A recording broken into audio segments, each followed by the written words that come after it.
What is up, team? And welcome back to the Technical Fowl Podcast. You're here with all three of us today. I'm Jack Anderson. To my right is JP Pusilowski. And to my left is Sanders Oakley. And we have quite the show for you. It was a good rivalry weekend. Tons of great games to discuss. Upsets to discuss. And lots of coaching drama and coaching hires to discuss as well. Should be a great time. How was y'all's weekend, though, before we really get into that?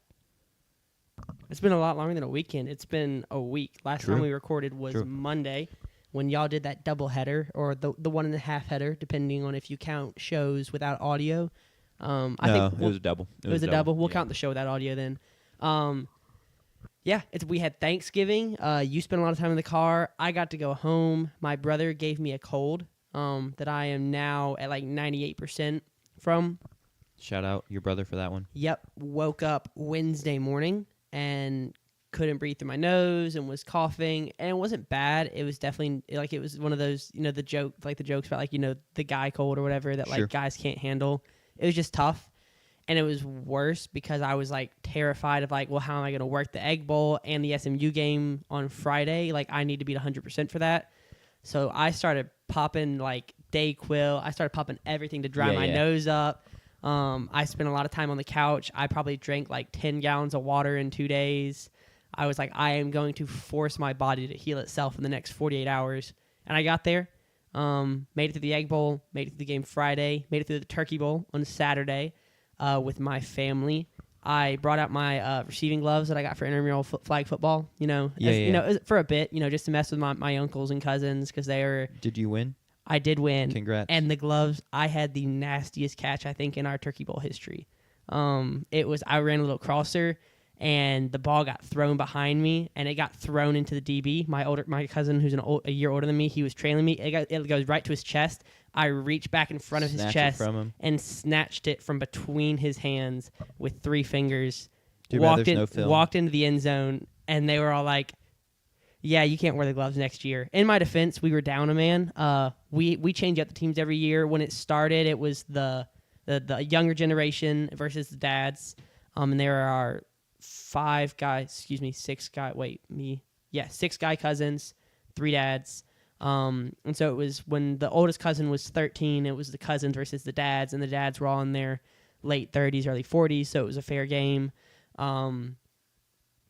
Not so much anymore. So this year we did married versus unmarried, which meant that the married had 5 and the unmarried had 4.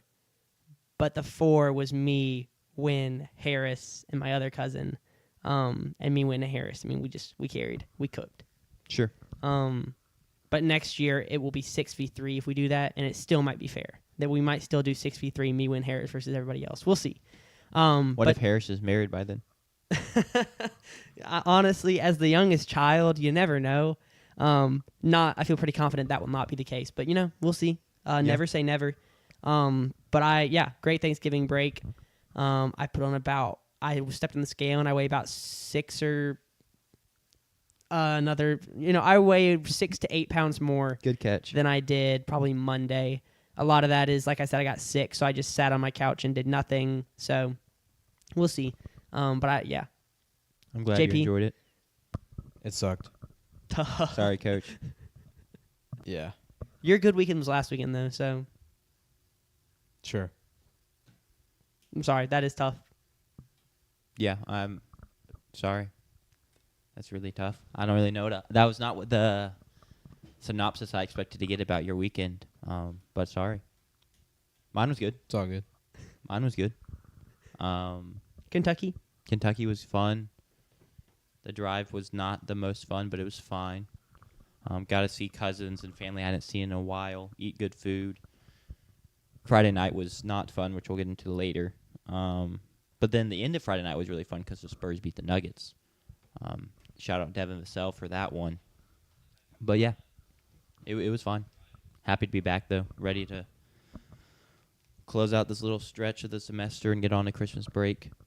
That's really... Yeah, what? Y'all have 2 days of class and then reading day and then finals? Yeah, we're basically there. So Fire. It is what it is. But all right, shall we get into the coaching drama? I want to say I enjoyed my time with my family. Good. All. That's a good save. caveat. Good. Yeah, that's a good save from it sucked. Yeah, so you want to lay out the entire show before we dive into. Yeah. So we're gonna talk about the coaching stuff first, instead of starting with the poll, just because the coaching stuff was kind of quickly became the topic of the weekend and topic of last night, and definitely the topic of today with all the Kiffin stuff. So we're gonna start there, and then we're gonna get into our top 25. So it's gonna be a little modified today, and we'll explain why later. Weekly takeaways after that, and then we'll get into our specific game breakdowns and finish with the stock market. So that's kind of what we're looking at. But we can start with the news of the day and kind of the news of the past couple weeks in terms of coaching carousel world, which was where's Lane Kiffin going to go, and everything else was kind of getting held up by that. Some smaller programs had made their hires, but Florida was waiting around. Auburn couldn't really hire somebody because, the people they potentially wanted to hire were waiting to see what would happen with the LSU job. LSU obviously was waiting around, so everyone was just kind of in a log jam. And as the weekend progressed, it became increasingly clear that Lane Kiffin wanted to go to LSU, was going to go to LSU, and it finally basically broke last night. He was leaving for LSU, but he basically was trying to demand that he would Ole Miss, like basically make an ultimatum to the Ole Miss AD that he would be allowed to coach Ole Miss still, and if not, he was going to take all their coaches and all their players and leave. Well, Ole Miss held firm, basically told him to kick rocks, and that's what he did. He left for Baton Rouge a couple hours ago on a plane. We got good footage of that. All the Ole Miss fans outside the fence flipping him off. Took a couple offensive staffers with him, as well as strength and conditioning coach and the GM, I believe. Most of the defensive personnel stayed put, headlined by Pete Golding, who now is the new head coach, not even the interim head coach. He just straight up is the new head coach. Ole Miss worked really fast on that, which I'm not surprised given their situation. I imagine that they had that lined up for a while. I'm sure that they were having conversations with him. I don't know if I would use the word interviewing, but They definitely were interviewing because, we had heard rumors Yeah. they already were discussing other candidates as well. So I don't know if they knew that Kiffin was going to leave. I don't know if Kiffin knew, but I'm sure that they were preparing for the event that he did leave. So that makes a lot of sense that they were able to fire that one off pretty quick. And I'm sure that it was not a scramble. I think that's a pretty confident they do genuinely feel that that's their guy, because even as an Ole Miss hater, I do think that job is good enough that if that wasn't their guy, they could have brought in someone else from outside the building, a decent candidate at least. So I think that they probably got a good feeling that's their guy. Yeah, they still had to get it done quick, though, because in terms of Kiffin trying to steal the rest of the staffers, it came out in a report that they basically were offering double salary to any staffer that was going to stay. Yeah. But even still, if they didn't have a head coach in place, why would a staffer necessarily stay? Because they have no job security, right? Because if you don't know who the head coach is going to be, well, you could hire a new head coach, and then he just brings in his own guy, and you lose your spot. And then since Kiffin was like, if you don't come with me now, you're not coming at all. So then you're stuck between a rock and a hard place. But since they went ahead and hired Pete Golding today, staffers could at least have some reassurance, like, hey, if I stay at Ole Miss, I'd imagine conversations would have of like, you can stay and you can keep your job under Pete Golding. So that was huge for Ole Miss to kind of make all that happen in kind of a 24-hour-ish window. I do agree that they probably were being proactive and having discussions before that, but even still, to get it all done in a timely manner, Yeah, and so now is well done. Ole Miss will wait, I guess, to see if they're in the playoffs. That's kind of a huge topic of discussion. A lot of people compare this to 2023 Florida State.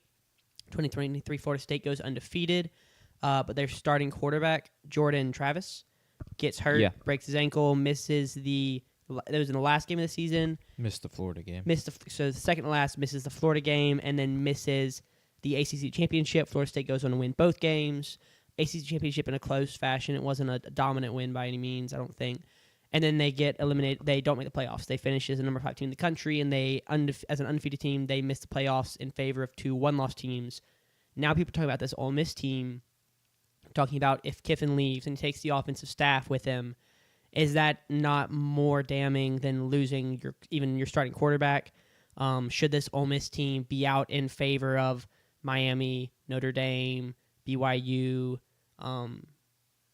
I'm not going to say Texas, but some of those other teams that are Vanderbilt. Texas, Utah. You're yeah. completely allowed to say those teams. I wasn't going to say Texas. I don't think None Texas. of them have a head-to-head. Yeah. So it doesn't matter. But those teams, do they have a better at-large case right now than Ole Miss, who we don't know what the team is going to look like in a week? The portal for the team, does it wait 4 days? Is that right, or is it immediately? I feel like there's a. I thought it immediately Is opened. it immediate? 4 Okay. days would be news to me. I could be No, wrong. I don't know why I had that in my brain. If you think it's immediate, it's probably immediate. I thought as soon as you just get Yeah, 30 so days. I wonder now. Ole Miss waits to see what their playoff fate will be if they still get in, and I wonder if that's part of maintaining that in-house hiring is like that continuity, presenting that to the committee. I wonder if you hope that gives you a better chance of getting in. I think that is part of it. I doubt that's why they made the decision, but it certainly helps. I am interested to see what the committee does, though, because it is a good point of, like, how far do they drop them? There's even a word where they do drop them and they do factor it in, but then they just fall to, like, maybe, say, 10. Yeah. And so then they're still in. Yeah. They're just further down the pecking order, per se. And we can get more into that when we do Correct. our top Yeah. 12, our college football playoff. On the LSU side, I think this is a great hire. Kiffin has been winning at Ole Miss, and I think that while Ole Miss fans might think that Ole Miss has turned into a fantastic job and they've got all the resources, LSU is just one of the best, if not the best, jobs in the country when it comes to college football. Yeah, it's still a step above. The only downside to it right now is some of the admin stuff that's been in place with the governor getting involved. If they sort of that out, or if you think that if Kiffin thinks it doesn't matter and that he can just not ignore that and coach around it, then it's one of the best, if not the best, jobs. The thing I'll be interested to see is LSU, and y'all can disagree with me if you want. LSU is not a Lane. I don't know how Lane Kiffin's going to fit in there. The way he's built his brand at Ole Miss and the way he built up that Ole Miss football program was through the transfer portal, consistently bringing in guys, talented guys, yes, but in the transfer portal. And I feel like that's not LSU's vibe. LSU has, and maybe it's just the changing nature of college football, but LSU, especially with the recruiting grounds they're in Louisiana and the talent you can find there, and East Texas, feels like, I just wonder how Kiffin is going, if he's going to change his ways and just build teams out of 4- and 5-star high schoolers like LSU is prone to do, or if he's going to try and bring his traditional methods that he's been using at Ole Miss to LSU. I wonder, that's going to be a weird dynamic to witness because LSU is such a huge brand in recruiting. I think they had one decommit after Brian Kelly was fired. Guys out of high school commit to LSU because it's LSU. They don't commit to Brian Kelly. They don't commit to Les Miles. They don't commit to Ed Orgeron. They commit to LSU. And so I'll be interested to see how Kiffin builds that program going forward, if he tries to change the way LSU is built, or if he changes some of his recruiting methods. I think he'll mix it. I think he'll still rely on the portal because basically every good program currently does. And then he'll take advantage of being at a better recruiting school than Ole Miss and be able to get in very talented high schoolers. LSU has a top 5 player in the country committed right now. The in wide Lamar receiver, Brown. yeah. He's a Offense. lineman. Yeah. But for and he's still on board. So he didn't decommit. It seems like he's still happy Lane's there. So I think he'll mix. He'll be able to recruit better from the high school level pretty easily. That's just kind of a given at LSU. Coaches don't recruit bad at LSU because it's LSU. And then they'll still be able to get guys from the portal just fine. And then talking about kind of the whole setup there and, the admin, what is the governor going to do?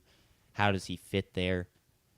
He wins a lot. It's kind of undeniable. What he did at Ole Miss is very impressive. And if you win at LSU, I don't think they're going to care. That's what they care about more than anything at this point, to be honest. They just want someone in there that's going to win games.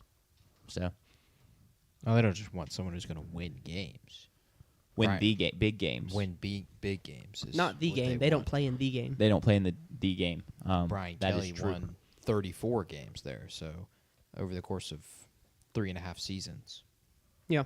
So they don't just care about winning games. They care about making the playoffs at this point. Definitely care about they want a making coach the that's going to playoffs. get him back into the playoffs. I feel pretty confident Lane's going to put him in a good spot to do that. Yeah. And then I do think, were you about to say something, JP? I was just going to give my speech, but Do you it. can Do go it. ahead. Oh, I was just gonna address like a couple things in the chat, but you give your speech and then we can see if there's more in the chat.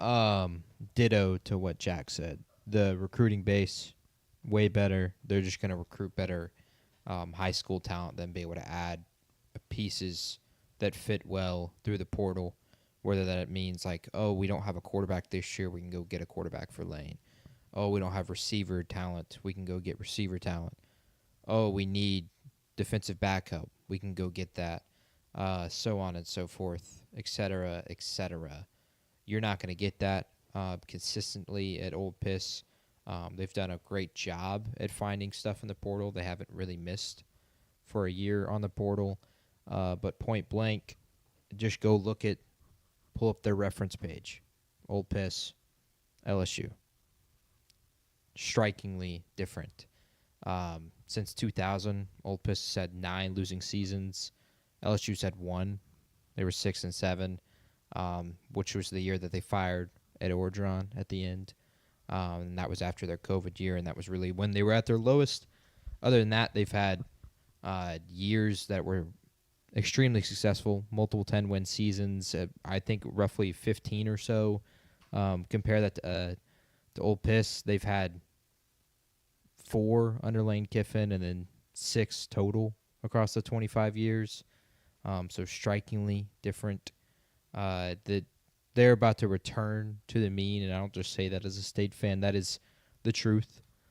Point blank, Lane overachieved there, and I will give him a ton of credit for what he built there and the amount of help that he was able to get from the boosters there. But nothing that he did is going to change their history, I don't think. And I don't think that means they're going to just consistently become a winner. They may win 7 games a year now as opposed to when they won 5 or 6 games. They may win 8 games a year, but they're not going to be perennial playoff contenders. And Pete Golding is more than welcome to prove me wrong, but I think we've seen a defensive coordinator been hired up really quickly after a head coach is gone, and we've seen how that worked. Not saying that he's going to be that guy, he who shall not be named, but it's completely on the board. Yeah. And I don't blame him for leaving, and I don't blame him for how everything is gone. I completely understand the outrage, and some of the ways he handled the situation was really piss poor. Having your dog tweet about the SEC championship game. Yeah. I think we're in the first quarter of the Iron Bowl when that happens. And then, of course, they're not in the SEC championship game. And meanwhile, while all that's happening, you're meeting with your athletic director. But this is it's a calendar issue. In the video game, you get to coach the rest of the season because that's the way it should work. I didn't want to leave my Central Michigan Chippewas when we had made the playoff and go to South Carolina early. No, I wanted to coach the rest of my season with Malachi Nelson and try to win a playoff game. I didn't win a playoff game, but I was able to finish my season, and that's the way it should be. But it's a calendar issue. It's untenable to do that right now at a high-profile school. It's impossible. Even for LSU, where they don't have the decommitments, it physically doesn't make sense for, on the other hand, Ole Miss, because they are going to have tons of decommitments. They already have tons of flips that are going to flip to LSU, lack of success in the portal game, and that's just going to be the way it is because wouldn't have a head coach with Lane leaving. So I don't blame him for the way he did it. I don't know if he changes the tide at LSU. He might go and win a national championship. It's completely possible. And they have had that kind of success before. Yeah. But he's going to have to. The biggest thing is he's just going to have to go and win the big games and change that. But it's still just as possible that in 5 years we're firing Lane Kiffin for the same reason we fired Brian Kelly. I think that's completely on the board. Lane struggled even at Old Piss, and now you would hope with the talent it'll change, winning big games. against big-time opponents. Very, very few of them were there. The Georgia win last year, and I'd argue the Oklahoma win this year, and that's really about it.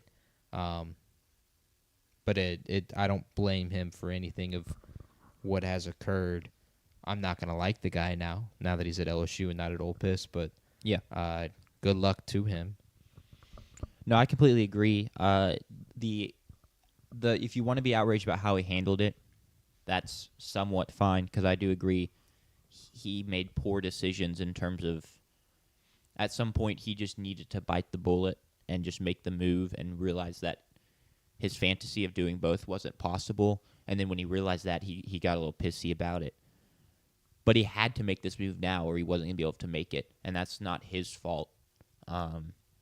So getting upset about him for that is simply stupid.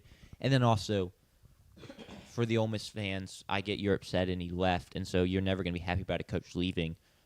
And some of the theatrics of the past couple of days have been upsetting to Ole Miss fans and even just people in the national media and even just like general fans of the sport. But at the same time, this is what we've done for the past couple. This is what we've praised. Lane for the past couple years at Ole Miss are the antics and the personality he brings. So I don't know why we're all of a sudden surprised or expecting someone to act differently than he has over the past years. Like, I don't know what you expected in this situation to turn out differently than the trolling and all of that. I get now you're on the other side if you're an Ole Miss fan, and that sucks. But, like, I don't know, man. It doesn't surprise me at all that his dog posts the picture of the field and is like, oh, this could look cool at the SEC championship game. That's just lame. You can hate it, but it's just who he is, and he sticks to that. So Yeah. We also were at a completely different time in the calendar. People were talking in the chat about Arnett and Leach. It was December 12th. Yeah.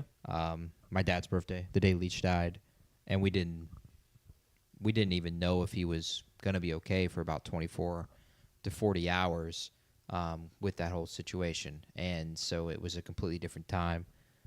Portal window had already opened. National signing day had already commenced. They had much more time, and it's at a better time in the calendar. Still, though, very well you could see the same result. yeah, And I mean, wish it think on them. even if you're saying, I think it starts because Jackson or Chromie in the chat calls it a panic move, keeping Golding. He says it feels like a panic move. And then it's like, if you want to compare it to the Arnett thing, keeping Arnett kind of was the panic move as well because there was no other option. He wasn't fully hired on until he won the bowl game, though. True. And that was the thing. I and that's also really what Does got him the not job. having another option, like, is that synonymous with it being a panic move? Because Y'all were scrambling. And then even if you say you wait to hire him, you can say you wait other options and you decide he was the best option. I just think both schools were stuck in a tough spot in terms of hiring a guy. And even if the Golding hire works out, it kind of feels like it's just a big risk. Yeah. The Arnett hire was a massive risk, and it didn't work out at all. Yeah. My father-in-law texted me, and he was like, man, I wonder if this is going to end, if this is going to end up the same as Arnett or as bad as the Arnett thing did. I was like, well, at least for Ole Miss, it's pretty hard for it to end up as bad as the Arnett thing did. Like, that's about as bad as it can go. Yeah. But the irony is definitely there, and that's pretty funny for that because Ole Miss has ragged on State for having to do that for years, and they basically just did the exact same thing. Once again, it could definitely work. Their money, they got their money up. Unlike State at the time, they definitely have the NIL thing a little more figured out. Yeah. So they're in a better situation from that. And maybe Golding's just ends up being a much better coach, but we just don't know. And so I'm not going to sit here and praise the hire like a ton of people have and a ton of Ole Miss people have, because I don't think it's a bad hire because you didn't have tons of options. But I'm not going to be like, man, this is a home run hire. He was the true leader of the program. He was the true reason that this whole thing behind worked. the scenes. That just seems like revisionist history to me in a crazy way. To all of a sudden be like Lane wasn't the reason that this Ole Miss program was humming, that it was Golding, and that people committed to Ole Miss because of Golding. I'm sure some did. Definitely not all, though. Yeah, so they've I'm already just not had there several for that. guys decommit. I'll just address, so he X65, X70, Says, I think Kiffin handled that about as bad as he could. Y'all have kind of already weighed in on that.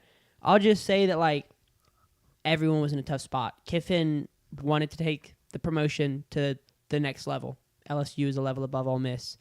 But he also wanted to finish out his time at Ole Miss and try and win a championship there. And he unfortunately tried to leverage what he thought he had over Ole Miss, which is his coaching staff, to stay. And it did not work. And that's going to leave everyone pretty mad because you basically tried to blackmail someone and they said they wouldn't be blackmailed. And it's unfortunate that that's how it played out. So, yeah, he did handle it poorly, I guess, in a manner. But I don't have a problem with him wanting to stay at Ole Miss and trying to figure out how to. But maybe he went too far is what I'll say. And that he did handle that poorly. But I do have a lot of respect for a guy who wants to finish what he started, but also knowing that, like, LSU is just a better job than Ole Miss. Like, I'm going to take the promotion, but I do want to try and finish it out. Unfortunately, they could not figure out a way to do that. Yeah. And I really would have been interested to see what LSU was thinking through all of those negotiations because I don't know, going back to their high school recruiting class, maybe they were just so confident in their recruiting class in high school that none of them were decommitting that they were okay with him not being in Baton Rouge for early signing day. I don't know. But, yeah. And then I think y'all have already walked through most of what the chat's talked about. So any other talk? 65 by 70 did point out that Mullen did leave right before the Tax Slayer Bowl in 2017. Is that right, JP? Yeah. Okay. And then we went out and made a great hire in Joe Moorhead, and that lasted about 3 years. Yeah, that went really, really well. Really well. Also a bit of a different time, too. I mean, obviously the hire didn't go well, but time. the schedule wasn't as scuffed. Yeah. And all the transfer portal wasn't as big of a thing. Very different era of college football. Which is crazy because that was just 2017, but it feels... It was 8 years ago. That was a long time. Yeah, by college football timeline, with everything that's changed, like, that is a lifetime ago, which is crazy. But yeah, y'all are on your second or third head coach since then? We're on our... Because y'all had Sumlin, right? That was... So in 2017, third. We hired Jimbo that same cycle. Yeah, so this is your... So second. Yeah, second since then. Yeah, correct. And we're on our third since then. Fourth because of Arnett, right? Oh, yeah. Moorhead, Leach, Arnett, Levy. Yeah, Arnett barely counts. Yep. He didn't really do the things a head coach does. Mm-mm. So he had the title, but he didn't necessarily fulfill the role very well at all. Anything else on this? Yeah, expectations. Yeah, I think that's very fair. You don't accept the bigger job and then expect to be able to have the same kind of success that you had at Old Piss and then get away with it. And while they were extremely successful, that's still not enough. Brian Kelly was the first LSU head coach since prior to Saban that hadn't won a national championship. Now, there had only been 3, and Ed Orgeron, Les Miles, and Nick Saban, but he was the first to not, and that's in large part because him not making the playoff was why he was ended up being fired. Kiffin's going to have to make the playoff, I think, immediately, maybe next year. Now, he won't get fired after next year, but I do think he immediately is put into a tough spot because that's how that fan base reacts, and that's how that fan base is. And speaking of next year, he's going to have plenty of opportunities. In fact, I think enough to maybe be in the playoff at 9-3. They host Clemson to start the year. They host Bama. They host State. State's going to be excellent next year, a ranked opponent at that point. Go ahead and mark it. Okay. But they do host Texas and Texas A&M in Death Valley. Once again, he, of course, returns to his, as fate would have it, he returns to his 2 SEC places that he's coached at in Old Piss and Tennessee, and those will be high marquee games. But I think immediately, obviously, the expectation will be to have tremendous success, to make the playoff, and I guess I would swing that to y'all as, do you guys think he will do it in year 1? Do I think he'll make the playoffs in year 1? Let me pull up their schedule. Like I said, at Old Piss, at Tennessee, at Auburn, at Arkansas, at Kentucky. So 5 manageable road games, 2 really, really high environment, a lot of pressure on those two games in Old Miss and Tennessee. Yeah. The at Auburn one will be tough depending on what time the game is. If it's night, I think it's tough. And then Kentucky, who's fraudulent in the dumps, basketball school. And then Arkansas, who just made the worst hire potentially in college football history, according to them. And then at home, they will host Kamario Taylor. They will host Bama, Texas, Texas A&M, and then Dabo Swinney and Clemson. Yeah.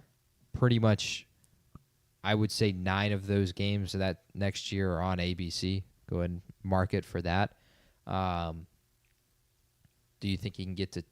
We don't know what the roster is going to look like. We don't know what the other teams' rosters are going to look like for the most part. But do you expect early success going forward for Lane Kiffin at this moment? I do. It may be hard pressed to make the playoffs next year, but I think it's possible just because, sure, Brian Kelly and LSU's been down these past couple years. But we just talked about how it's LSU. So just because they've been down hasn't meant that there's like no talent on the roster, that everyone's fled, that all the recruits have fled. And then what I expect them to do in the portal, I think get done. The biggest question for me is what does he end up doing at the quarterback position? Like who does he? I think Trinidad might have another year. I saw some people talking about that. Yeah, he put in a waiver, which is unofficial, but he'll probably get it because everyone gets it. An appeal. Yeah, an appeal. Yeah. But what if he doesn't want to go? Yeah, I don't know why he wouldn't want to go to the follow the coach. Yeah. It makes every quarterback look like an NFL quarterback, or not NFL, but like a Heisman contender. And then I'll go ahead and give my answer to does he make the playoffs next year and say no. I'm going to say he goes 9-3 next year. I'm going to say he loses to I was going to say he loses to Alabama, Texas, and Texas A&M, but those are the 3 home games. And that's He would be in hot water if he lost three games at Death Valley. Yeah. But so I'm going to say they beat Clemson, they beat McNeese, they beat Arkansas, they beat Auburn, they beat Kentucky. That's 5. They beat Mississippi State is 6. They beat Tennessee and Ole Miss. That is a number, and then 8. I don't know if that's close together. So that's 8 wins. And then they still have Alabama, Texas A&M. I skipped one. I'll say he can make it. I'll say 10-2, and they'll make it. Because I think they'll win all of. I feel good about them winning all the games except Alabama, Texas, and Texas A&M. And then I think that they'll win one of those 3 games and get in the playoffs at 10-2. I mean, I also just agree with JP that this team could get in as a 9-3 team. Yeah. It's possible. Obviously, it depends on how everything else shakes out. Yeah, I think that, but it's really hard. I don't know what my expectations for the rest of these teams. I don't know that any of them are going to be good enough that if you lose to Alabama, Texas, and Texas A&M, that you've got the wins to boost that. You've got quote, great losses, but I don't really know if you would have the wins you needed to overcome having 3 losses. Time will tell, I guess. Yeah, for sure. And I was going to say, as far as expectations, like long-term, beyond year 1, the reality is the LSU, a 9-win season, you don't make the playoffs, you're on the hot seat for next year. I don't think so. Not for next year, but it would have to be multiple years. That's what I said. Like year 2 and I see what you're saying. Like So if you go 9 wins multiple years in a row. If you miss the playoff multiple years in a row, If after his first 2 years he's not made the playoffs, questions will start to be getting asked. Oh yeah, for sure. We want to move on to another head coaching. Well, you just got last to wrap it up. Just grade the Put a bow hire on for it. LSU and grade the hire Ooh. for Ole Miss. for LSU, Start with LSU. We'll all grade LSU first. A+, best candidate on the market. Yeah. You get to reap all of the benefits from this, all the recruiting, transfer portal, the money that's going to come in from boosters, on top of another school in the SEC. In fact, one that you play next year is going to fall because of that, and none for how much backlash and stuff in the media Brian Kelly had been for his 3-year, 4-year tenure. That is almost going to be completely wiped off the face of the planet now that Kiffin is there, and you hold none of the blame anymore. And so you get to rewrite everything. You get to have your own new recruiting videos.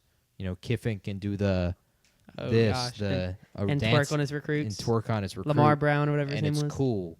Kiffin can do hot yoga with his recruit, And it's cool. and it's cool. Yeah. Kiffin can say "Go Tigers" in a Southern accent, and it's cool now because he's hot and he isn't an old fart like Brian Kelly. So I would say it's an A+. Yeah, I'll give it an A in a vacuum. Obviously, like the rest of the staff and how he handles all of the hirings matter to give it a true grade. I can't give it an A+ just because they're the best job available and they got the best coach. So, like, They did the you expected. did the expected, correct. How would they get? They an can't get an A+? A+. Okay. I mean, I guess if they got Nick Saban out of retirement, I guess I would have given them an A+. wouldn't. That's I think that that's as I think that's a much. fair take. If you get I think the way you get an A+ is if you go take a If you make guy 100. that you didn't really think was going to be available. It's like getting the bonus points. It's Yeah. just my philosophy. You can agree or disagree, but like for example, I would never give the first team in a draft an A+ grade for taking the best, like my best player on the board. You did the expected thing. So what was your grade for drafting the Oregon running back? Oh, that was an F. What's his name? I always forget. Mekhi Hughes. Mekhi Hughes. thank Draft night. That's an A- pick. you. All right. Did not pan out. But did not pan out. I'll go ahead and give my grade. I would also give it an A+. I think it's going to be weird to see the culture of Lane Kiffin and LSU kind of meet each other in the middle. But I do think that it's going to work out because Lane Kiffin has been winning at Ole Miss, and I think he's a winning guy. You draft winners, hire winners, do all that. But I do think I'm going to give that an A+, and then I'll go ahead and start the Ole Miss, and we go back. I'm going to give Ole Miss like a B-, a C+ to B-. I think that it makes sense in a lot of ways. Maintaining that coaching staff, trying to maintain some consistency is a good argument. Hopefully you can make an argument to the committee that if you carry over some of the guys from the coaching staff, that you can stay in the playoff rankings. I think there's an argument to be made there. An argument to keep players on the roster because it is a talented roster right now. An argument to keep high school recruits committed because they have a good recruiting class. I think that consistency makes sense. So because of that, I think I'm going to give it a B-, because I do think that it's a smart decision given the context of in the playoff race and everything else going on to try and keep that in-house. Now, if it doesn't work out, it's tough and they miss. But I think right now I'd give that a B- because it gives them a chance to try and stay in the playoffs. Yeah, I'll give them retaining Pete Golding a B+, largely for what you said of like, and what JP talked about earlier. This is historical grounds for Ole Miss. This chance to make a playoff run doesn't come around very often. So I think it's in their best interest to try and really maximize this playoff run and then go from there. And I think making Pete Golding the head coach now is just the most seamless and the kind of way to, what's the phrase? Keep all your ducks in a row as quick as that's fair. possible, and then keep moving forward quickly to the goal of what happens in the playoffs, assuming they make it, assuming they don't get dropped out. But once again, this is their best chance to not get dropped out as well, is to keep Pete Golding. So since I think they don't make the playoffs very often and they really need to maximize this chance, and I have no idea what he's going to be as a head coach down the line, but I think they made the smart move for trying to make a playoff run this year. I'll give it a B+, even though I don't love him as a head coach down the line. Yeah, I think it makes a lot of sense. You would never advertise it as this, but if it's just a 1-year decision, you do that, try and make your playoff run, you give him next year, and if it doesn't work, you move on and you go get next year's Alex Golish or John Summerall from the G5 level, because Ole Miss has shown that they've got money to invest in football, that they're willing to invest in football. So I think it makes a lot of sense that you give him this chance to coach in the playoffs or try and coach in the playoffs. You give him next year, and then if it doesn't work, you go take that money and you put it into one of the up-and-comers out of the G5 levels. Sure. Maybe the guy at Southern Miss who I love from Marshall. Huff. Thank you, Jonathan Huff. I really want to say No, Jay Huff, no. but that is Charles Huff. I know a Jonathan Huff. That's what it is. Charles Huff. Thank you. Jay Huff. is Indiana Pacers He is. center and He's kind of UVA legend Yeah. Yes. as well. But he is he's a baller. Ditto and ditto just for the playoff this year, going forward, C-. Really? Sure. Yes. Hired a complete unknown. It's hard to love that. It's a risk, full-on risk. He has a lot to potentially gain for next year by winning a potential playoff game. But I still think it's a hugely developing story, and I'll go ahead and say I don't think the entire roster is going to be there for the playoff game. I think they'll miss a few impactful pieces to that team somehow in the portal. Yeah, I don't. Why though? Why? Kiffin, in his backstabbing ways, says, Kwan Lacey, if you don't transfer right now, I'm not giving you a scholarship to LSU. Yeah, Which that's as I asked, I realized that that's a possibility. he kind of, in some ways, it's kind of scummy, but he also kind of has to do it because, like, if there's other good running backs available, he can't just be like, yeah, I'm going to wait around for you and miss out on these other guys. Yeah, crazy. Trinidad, if you don't say you're going to transfer, assuming you get your waiver, I'm starting Michael Van Buren, Mr. President, next year. I think there's only stuff to – I don't think he'll lose much unless they get blasted and it's at home in the playoff game. But if they win playoff games, it can only help next year. But going forward, I don't think it has any impact because next year is next year. Next year they could be 7-5 very, very easily. And then it's all back right down to where we started. And all the preppy kids that go there and their graduates suddenly get real quiet again. And I can't wait for that personally. They'll stop going into the stadium even for the big games. Yes. Cool. Let's rattle through some of these other hires that were kind of made. Yeah, 30 minutes on that one. In response to the Kiffin hire, because we finally knew it was happening with Kiffin, the rest of these teams could move on their guys. First one, Alex Golish, I believe is how you pronounce his last name, headed to Auburn, has been at USF for the past couple years, done a pretty good job there. That team was not very good before he got there. Now, I will say he got significant financial investment to help turn it around. It wasn't like he, full underdog, had no money, just was savvy. But money matters at this point. He still did a great job turning around. I'm not trying to take it all away from him. Y'all's thoughts on this hire? I actually think it's one of the better hires of the cycle so far. Right now, I think Golish brings intensity back to Auburn that they haven't had with their recent hires, of course, with Brian Harsin, but certainly with Hugh Freeze. Malzahn was never fiery, but I think it's going to bring a level of toughness to Auburn that they certainly need. I think because he's unknown what he'll do at the Power 5 level, then I think he's going to have a lot of belief. Because Hugh Freeze was hired because he has been someone who he's had a 10-win season before. Yeah. He's beaten Nick Saban before. He could, if we give him the right amount of money, potentially get us into a 12-team playoff. He failed to win more than 7 games in a season because that's who he is. Golish, you don't know. And you can only draw on positives from his tenure at USF. You can only draw on being competitive with Bama twice in 2 different games, both in Tuscaloosa and down in Tampa, beating Florida this year in their building, having a team right there on the doorstep of potentially making the playoff, being able to have explosive quarterback play with Byron Brown. What's something that Auburn has really, really, really struggled with over the past few years, quarterback play. Yep. And maybe he can unlock something through Ashton Daniels or Deuce Knight next year. So I really like it for Auburn, and I wish for him the best. I like Auburn. I love Auburn. And I hope that they can get back to better success because, quite frankly, there's no reason to have losing seasons at Auburn, really ever.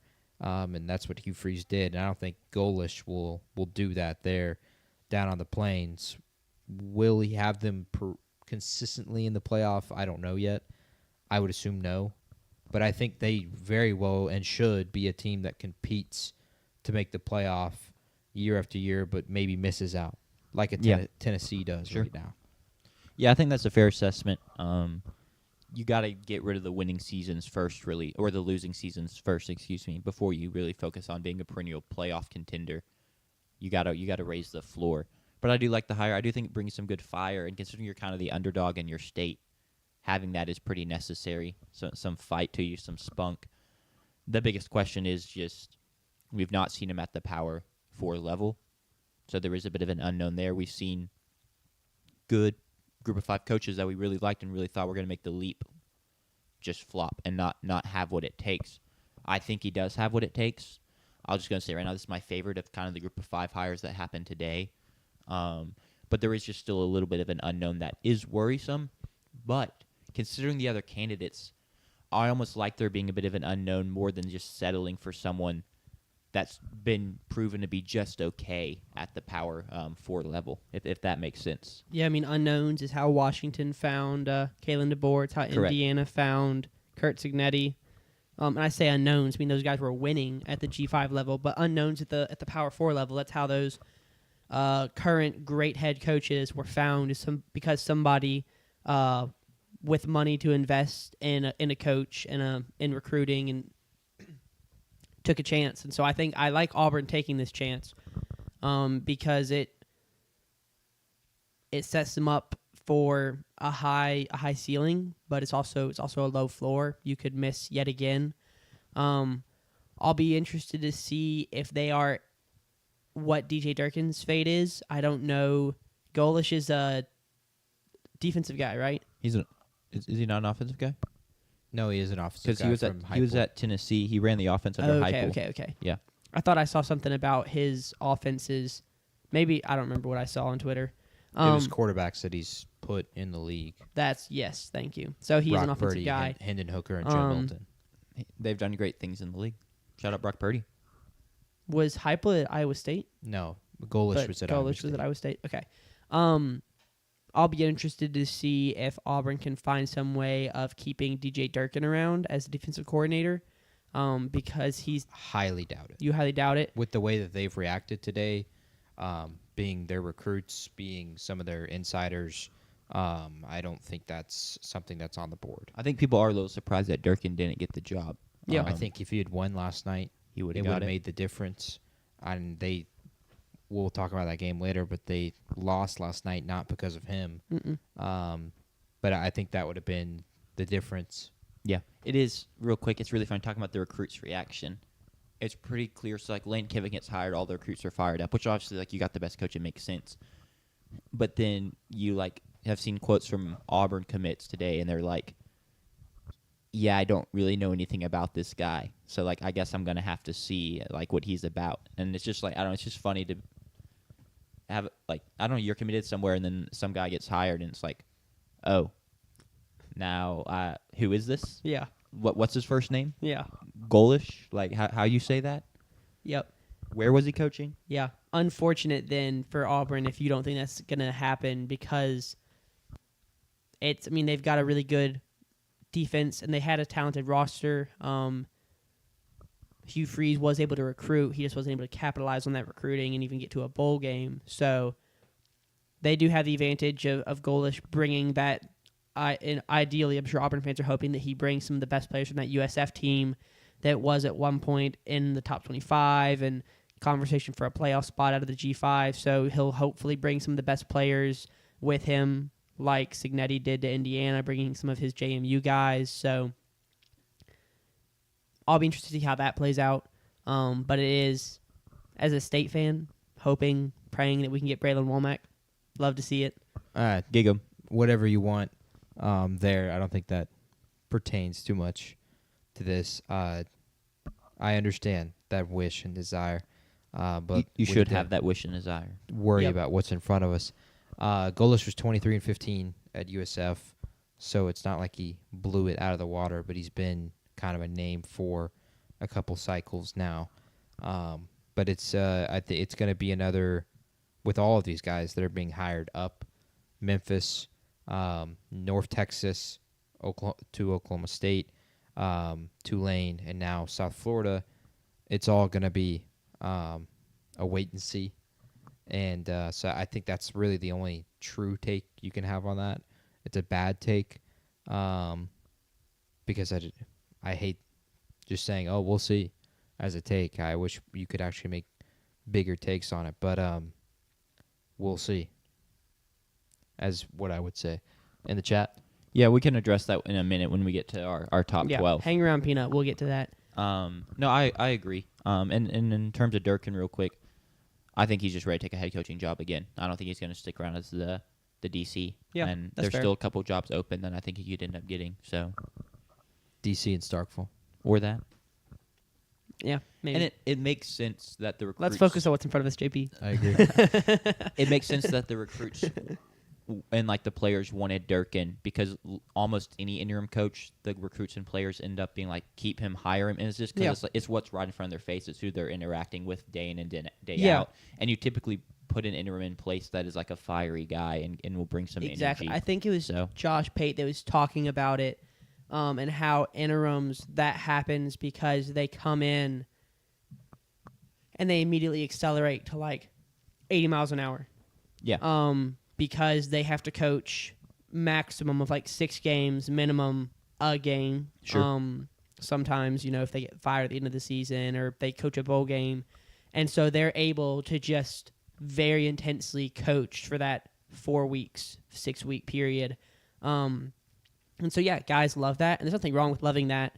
But then you've never seen that coach in an off season. You've never seen that coach lead recruiting. You've never seen that coach lead off-season meetings. You've never seen that guy talking to guys thinking about the portal. You've never seen that guy talking to guys thinking about going to the draft. It's an entirely different thing where that he can't drive at 100 miles an hour for an off-season and then for 12 games and an off-season for 12 games. And so I think I think it was Josh Pate talked about that and explained it pretty well. But it's basically what you just said about how they're very intense. And guys love that, understandably, and then that intensity is just not sustainable. Yeah. Now, Durkin is a little different because he has been a head coach before, and a lot of interims haven't, but still. Any other big thoughts, or should we grade this real quick and move on? Let's do the expectations again. I kind of like that. Talk about their schedule. Do you want to? Sure. Next year they play at Bama, at Georgia, in Starkville, in Oxford, and in Knoxville. They will host the Tigers of LSU, Vanderbilt, Florida, Arkansas, Southern Miss, and Jacksonville State, and then they will also play Baylor in Mercedes-Benz as part of that home and home, but instead they'll take it to a neutral field. Expectations for next year, I think just having a better record than Hugh Freeze. Just go bowling. That's what I was going to say. Win 7 games. I would say win 7 games. Yeah. I don't think 6 games is going to have anyone tooting their horn, but win 7 games, and then really any year at Auburn, you are gearing up for success when you get to host the Iron Bowl. And so they should be building towards 2027 at this point, not 2026. And that is where I think they would find more success. Yeah, I think 7 games is reasonable expectations for a guy that was good at USF and in the lead of the AAC at times this year. Baylor, Southern, Jacksonville State are all games. You like the Vanderbilt, they put the must win, should win, could win, probably will lose. Like I think Baylor, Southern, Jacksonville State are all on the must win. I think Arkansas is probably a must win, and then I think you can put Florida and Vanderbilt both at home. Like Florida, because they're in kind of the similar stage as you, a program with money that's invested and has talent, but hasn't been able to find the coach to take advantage of that talent. Vanderbilt, you hope that if you're an Auburn fan and they're coming to town, that Diego Pavia, having left, leaves them kind of like, missing the leader of that team and that it's not the same team. And then going to Mississippi State and to Ole Miss and to Tennessee, you hope you can get 1 or 2 wins there. As 2 of those 3 teams are still continuing, or State's continuing to rebuild. Ole Miss might be in a rebuild, and then Tennessee took a step back this year from where they had been previously, winning only 8 games. So I think 7 wins is reasonable expectations. Yeah, you got to – I'd be fine with 7. For me, grading this, I'd give it a B, a solid B. Just because he's pretty I'll push it up to a B+. He's just pretty unproven. But I do like the thought process behind hiring him. I do like what I saw from him at USF. You shouldn't have changed. B is the correct grade. Okay. I was gonna give it a B minus. So we average out to a B, which is, according to JP, the correct grade. Hater. So Yeah. Peanut, we are so in a little bit. We still got a couple head coaching things to talk about. We are gonna do we're gonna talk through the playoffs and who we think should be in the playoff, and we'll have the Alabama conversation. I don't know if you're still in the chat, but we are gonna talk about Silverfield and Sumrall and their hires first, and then we'll get to that. Yeah. This was the best one of the day, in my opinion. In terms of the group of 5 hiring, obviously the Kiffin Cinema was unbeaten. But Arkansas hires Ryan Silverfield, and immediately all the Arkansas fans are despondent and just frustrated. They want Yurachek gone, the AD at Arkansas. They hate the hire. It's a bad sign when there's multiple Memphis fans I see on Twitter happy that Ryan Silverfield is gone because they were frustrated with his success at Memphis, finishing 4-4 in the conference this year. They were kind of ready to see him go.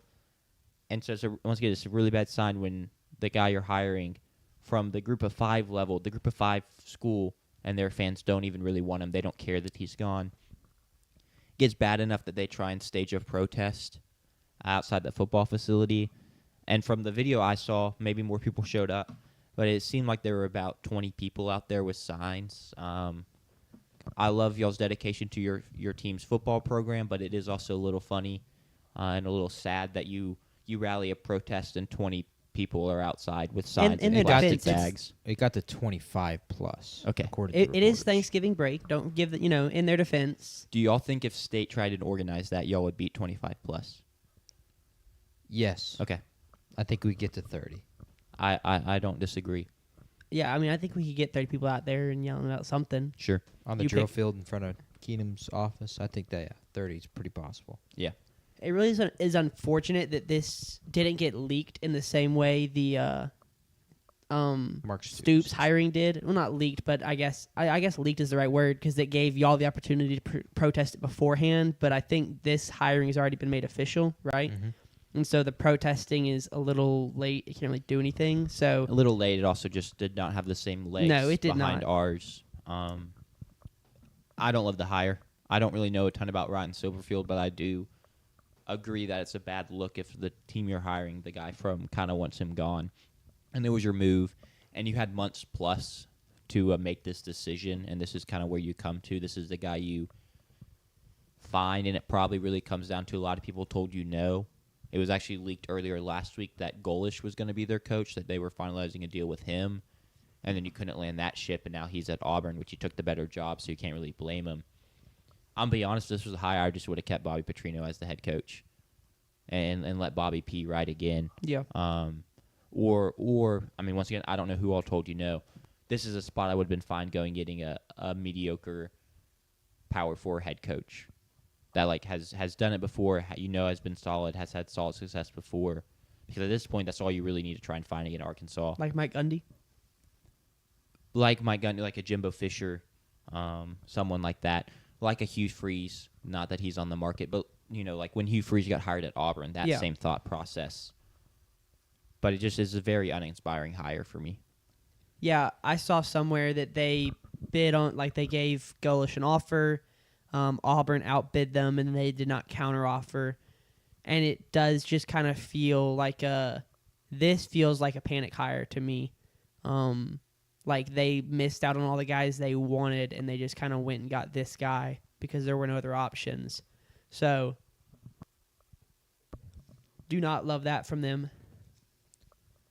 It's a bad look when every post you make on social media is ratioed Yeah. from comments to likes about signing your new coach. So I think that enough is to say that they don't like the coaching hiring and that the coaching hiring more than likely is not going to end up working out. Yurachek, if you don't remember, is the AD that did the 6-7 live on national television Yep. in front One of of the hardest watches. Yep. Second hardest watch of the week for me. So maybe that is also a statement of the kind of character that he has, and how much he really cares about his Razorbacks. It's gonna be bad. It just feels that way right off the bat. That's, I think, the only way you can take this is it is going to be bad, and it is going to turn from bad to worse. Having a protest at all is insane, even if it is just 25 people outside of the building. That is just going to do you in already. I don't think they're going to get really any, considering the amount of money that they have in NIL with the Walmart family. It is kind of astounding that this is the way it went, but some other kind of hire wasn't made. And I think my biggest question is, what does Arkansas want in-house and out-of-house? It feels like out-of-house they want to be really competitive, and they feel like they should be with the amount of NIL that they can pull in, and they feel like they can go out and recruit Texas really well. But now they can't, because Texas and A&M are both in the SEC now, so you can't go and say, oh, we're an SEC school when you go out and try to recruit against those two teams. Yeah. And so you're not going to get the talent that you want there. You're also not, when you have these really, really bad seasons, it is really hard to maintain the talent that you have. If Taylor Green wasn't draft eligible, he'd be in the portal. Omega Blake, if he wasn't, I think he's a senior as well, he'd be in the portal. Anybody else is going to be in the portal and moving even to the schools that are hiring new coaches over you. So that's a problem for you. It's a really tough downward slide is what it looks like, and you had a really good chance to potentially stabilize it, because there are candidates out there. There are opportunities out there, whether it is a Jimbo Fisher, a Hugh Freeze, a John Gruden, whoever, to stabilize and potentially get the brand back to some kind of level. Yeah. I'm honestly surprised that they weren't even marginally competitive for Lane Kiffin with the amount of money that they could bring in. It would be a lateral move for him. I completely understand that, but that there wasn't even like an attempt to do that. Not even one report came out that they reached out to him. Mm-hmm. I agree. This feels like the school. Sorry. No, you got it. Real quick. That needed to hire a name to get the fan base excited about the path of the program. I agree. You wanted a more proven head coach, as we kind of have mentioned previously, and you don't do that at all. This almost feels like you hired someone because you had to hire a coach. It was like, I guess we'll go with this guy. Even Eric Morris, the North Texas head coach, went to Oklahoma State. I would have much rathered him over Silverfield, and you can't tell me you got beat out by Oklahoma State. Like, that's a bad look. It's just bad news bears. I think one of the thoughts I have on it is, JP, you talked about that Walmart money. I feel like Arkansas is one of those places where all of their money comes from one place, which is not the majority of the schools. I don't think. I feel like the majority of the schools, it's a lot of donors who give a lot of money. Arkansas, I think it's Walmart and then like one chicken. Tyson, thank you. Like those are the things that all the buildings are named after, and those are the names where if someone gives money and you hear about it, it's from them. And so that's good, Jimmy. Though it is great, that's Jimmy. A lot of good bones. It's a lot of money, but also when all of your money comes from one or two people, those one or two people can feel entitled to have a say. I just can't imagine that Mr. Tyson Chicken himself went and said, "I want Ryan Silverfield." No. The coach. There are coaches, I'm sure, who don't want to have someone who feels like they own the football program on their back saying, why isn't Kamari Taylor starting? Or why isn't the freshman? But you get a coach in the SEC, and you still get a job with a ton of money. And so, sure, you may not that, but there's a lot Auburn's of other in the pros. SEC. I'm not saying that. I'm like I said Auburn got Golish because Golish took the better job. Yeah. But there's other people getting hired that I'm like, all right, you couldn't go get that guy. You couldn't compete with that.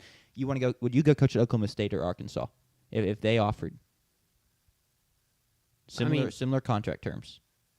I don't know. You don't know. It's JP. Arkansas. Yeah. But I think Oklahoma State can really easily make the case that they could be. They have some money there, and they could make the case that, we're going to be the next Texas Tech.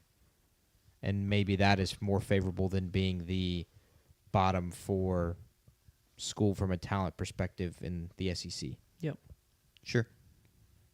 But I still think it's crazy that this is who they got. I would still value the SEC job over it, though. Yeah. Do we want to talk about expectations and grade it? Win a conference game? Is that the expectation next year? Is that the hope next year? Have better defensive play. Yeah, I think that's a good place to start. You won't maintain the amount of quarterback play. That'll be a huge start. One conference game feels like kind of the ceiling. I would say an upset, which all of them might be an upset, but I'd say some kind of big upset. South Carolina coming to town is potentially big. I doubt that you would go and win at Texas or at A&M, but Georgia comes to town, LSU comes to town, Missouri comes to town, Tennessee comes to town. You beat Tennessee 2 years ago in Arkansas. Could you find something similar? Yeah. Would winning at Utah would not be an upset? I mean, it would, but would it be enough? Is that when you say upset? Are you talking about an SEC upset? That would be a very big upset. Very would. big win. Yeah, I just didn't know if when you said upset, you meant an SEC upset, or if that met your. That meets the criteria. Cool. Yeah, I think that's win good a game you're expectations. not supposed to. For the grade, JP, what do you give it? F.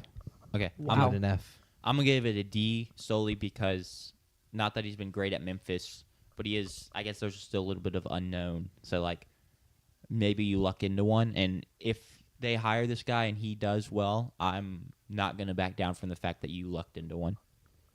I'm not gonna go listen to Hunter Yurachek be like, now you see the vision, pull a little Nico Harrison action. Yep. I'm not buying that. I'll go C-, just because I wonder if this was the best they could do. Like, I wonder, like, I feel like they got told no by a lot of people, and I'm sure they were offering them a lot of money because they have money. So if this was the best they could do, I'm not, like... I don't care if it's the best you can do, though, because if this is the best you can do, it's a failed coaching search. And it's a failed job by the athletic department and That's all fair. the higher-ups there. That's fair. I'd still give this C-. You went and got a coach who was top 25 this year as a G5 team. I think he's had a 10-win season at Memphis. So I'll give it a C-, a passing grade, but barely. All right, let's get on to the last one. We've spent a lot of time on these.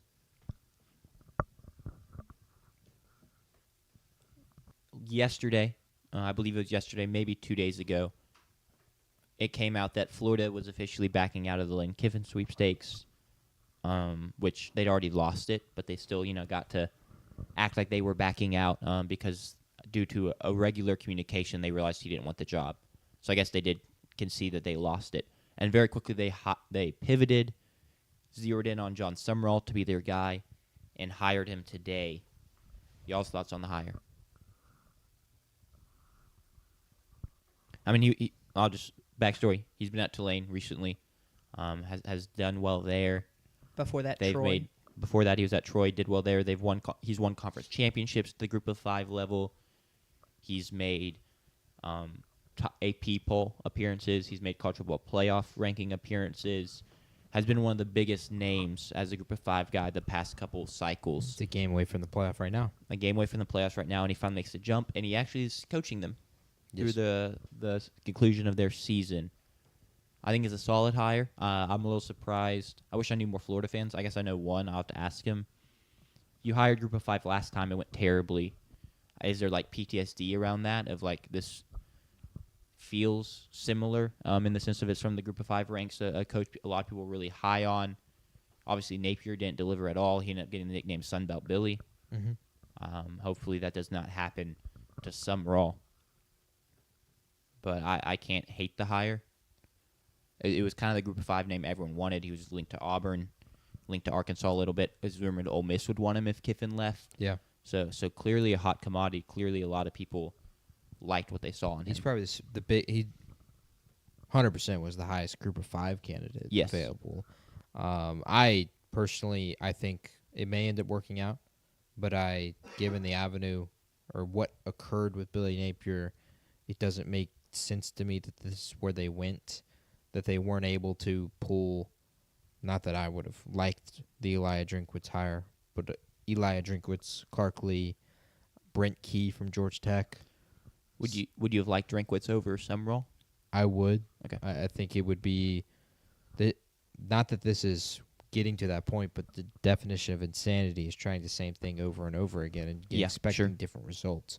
Summerall may yield you different results to Sunbelt Billy, but he also did coach in the Sunbelt as well with Troy, so it's not really off the page. It's not off the books, not off the board.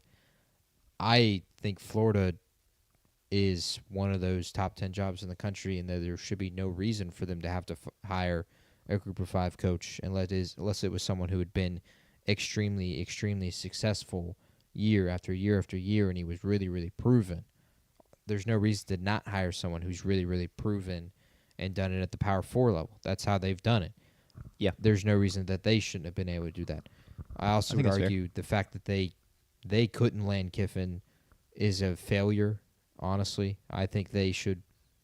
I know they feel, because who doesn't feel that way, that they have a better job than LSU, but they failed on that front in-house. No way they don't feel that way. There is zero way that they don't feel that way. They definitely do feel that way. I believe they're incorrect, but they definitely feel that way. Yeah, I would agree with Jack. And so, you can feel that they're correct. incorrect, but they don't feel like they're incorrect. And that's what ends up mattering. That's the people that are making the decision. So not being able to even really, it feels like even be competitive on that front is kind of insane to me. And now you're forced to technically settle. And so I think that's got a chance to sit wrong with Florida fans. But you still got the best of the Group of 5, and there's some hope towards that.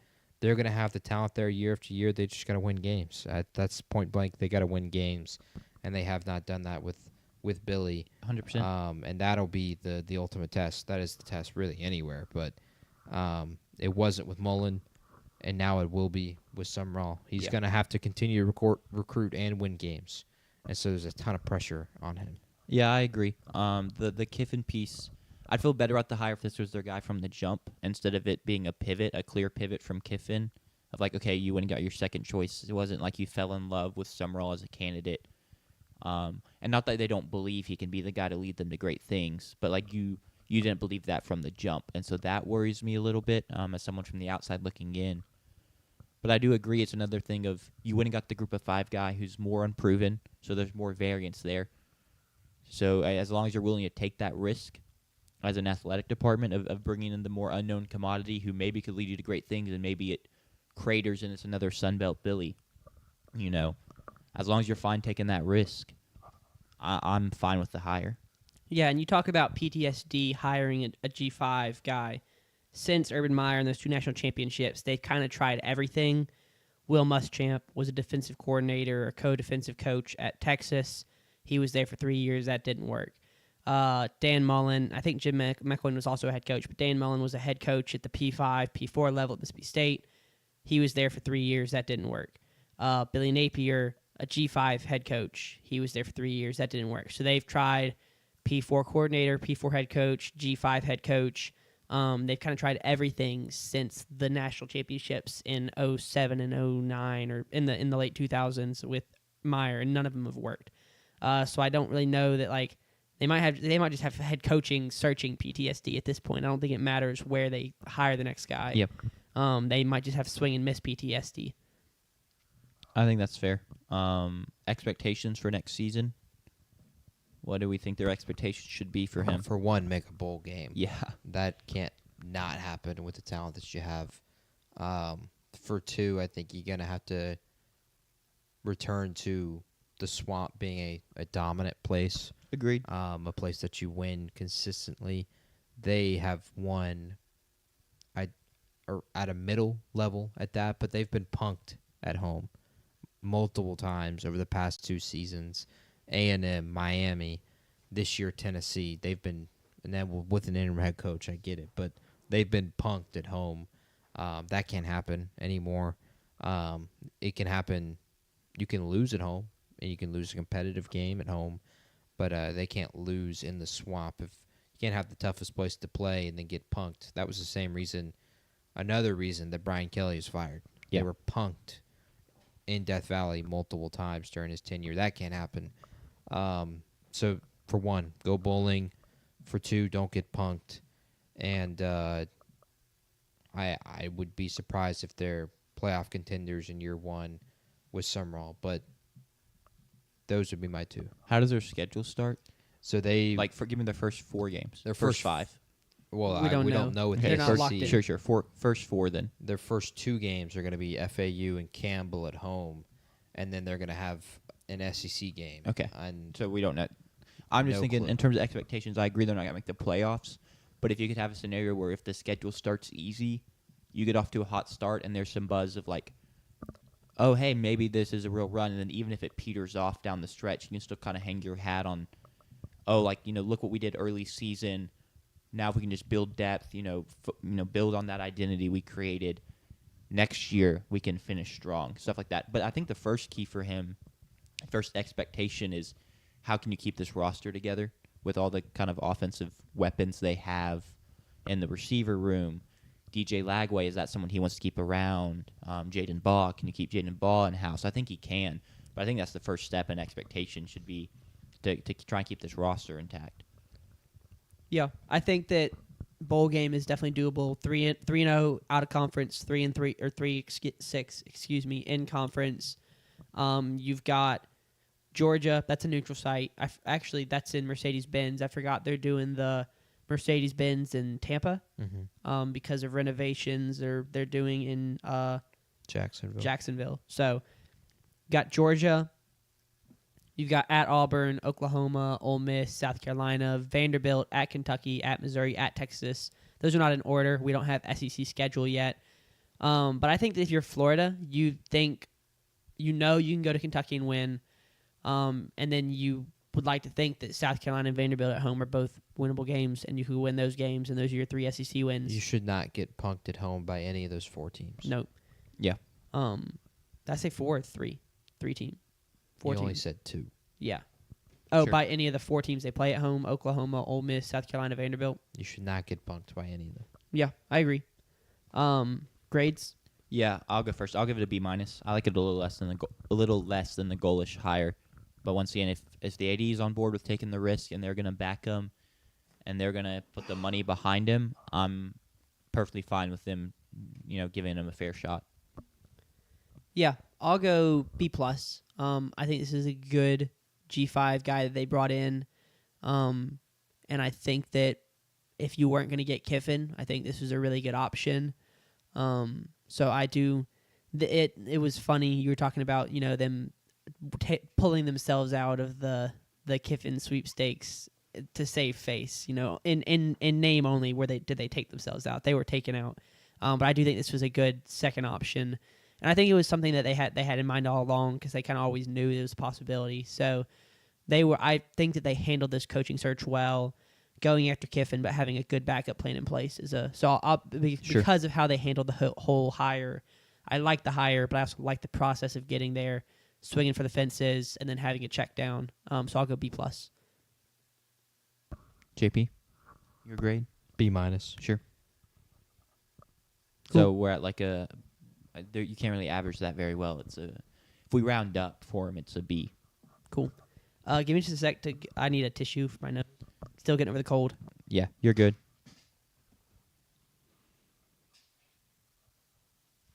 Do we want to talk, while he's there, thoughts on Michigan State hiring Pat Fitzgerald less than 2 hours after they fire Jonathan Smith? Good with me. Yeah. He had tremendous success at Northwestern. And, of course, Jonathan Smith doesn't work out after his Oregon State tenure and then here with Michigan State. So he's had success already in the Big Ten at a lesser school. There's no reason to think he shouldn't have some success there at Michigan State. And quite frankly, the past 4 years, 4 years, you'd have to go pre-COVID. Yeah. The fact that they haven't actually, you'd have to go to 2021. The fact that they haven't been competitive in the Big Ten whatsoever is a disgrace because they should be. They should be up there with the same programs that are up there in Penn State, Michigan, Ohio State, USC, Oregon, Washington, and now Indiana. You should be up in that conversation as well. And you can't be down there in the conversation with Rutgers. Yeah. And down there in the conversation with, who's the other red school? Maryland, Nebraska. any of those.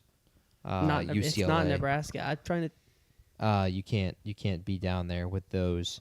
So I'm happy for them and happy for Pat. Did you say Michigan State hired a guy 2 hours after firing a guy? Yeah. Not just any guy. Pat Fitzgerald, former coach at Northwestern, Got fired for hazing scandal. Yep, led them to the Big Ten title game twice, if I'm not mistaken, and that's at Northwestern. So who's to say what he can't do at Michigan State? I like it. It's And the best hire they could have made. Wisconsin, is that your other red team you're thinking about? Wisconsin right now, yeah, sure. That's let's see, red teams: Maryland, Wisconsin, Rutgers, Nebraska, Minnesota, maybe. Don't disrespect Dark red. PJ Fleck, man. USC, Ohio State, and I doubt you're talking about Ohio State or Indiana, but they are also both have red in their logos. No reason to talk about Minnesota right now. Don't want to have any bulletin board material. Yeah, Cool. exactly. Give But you know me- PJ Fleck will use it. Do you know that 6-0 at home, and then they went 0 and didn't win a road game? Tough. Yeah. They're gonna lose one home game next year. Who? Mississippi State. Y'all go to Minnesota? We do. Wow. What a contest. Instead of doing our top 25s this week, we are going to do our own collective, Wait, is this the intro? collaborative. We can do an official intro for the Yeah, video, please but I'm do, just because filling right now time I'm for the editing chat this on for people that are live. Yeah, good call, good call. Yeah, we're just going to do our collective collaborative top 12. And by top 12, we mean like the playoff top 12. And 11 and 12 will be the auto qualifiers who we think will get the last two auto bids as they win their conference championships. So it's not like it's our 11th and 12th ranked team. It'll be kind of who makes the field, if that makes sense. Yeah. Take it away, Sanders. Yeah, let me Plug your website. Yeah, where is it? All right, every week we rank our top 25s on T25sports.com. It's a website that I built. It's pretty fun. We now have basketball up there. That's a page I just added, but you can go in, create your account, you vote, because every week when the AP poll and the college football playoff poll come out, people complain. We complain. We talk about it. We talk about what's wrong, what's right. It's really fun. And so you put your ballot on the website. You can see other people's ballots, and then they all get put into one mega ballot that spits out the people's poll that we also talk about on the show every week. It's a super fun exercise, and this week we're going to change it up a little bit. We're going to do something a little bit different. Instead of each of us revealing our top 25 and then critiquing each other's top 25, and by that I mean Jack and JP critiquing mine, and then we move on and we're done with the segment, we're going to do something a little bit different this week. Sure. You want to break down what we're doing for the... No, let me put it... Yeah, whenever you get it up, we're just gonna There we go.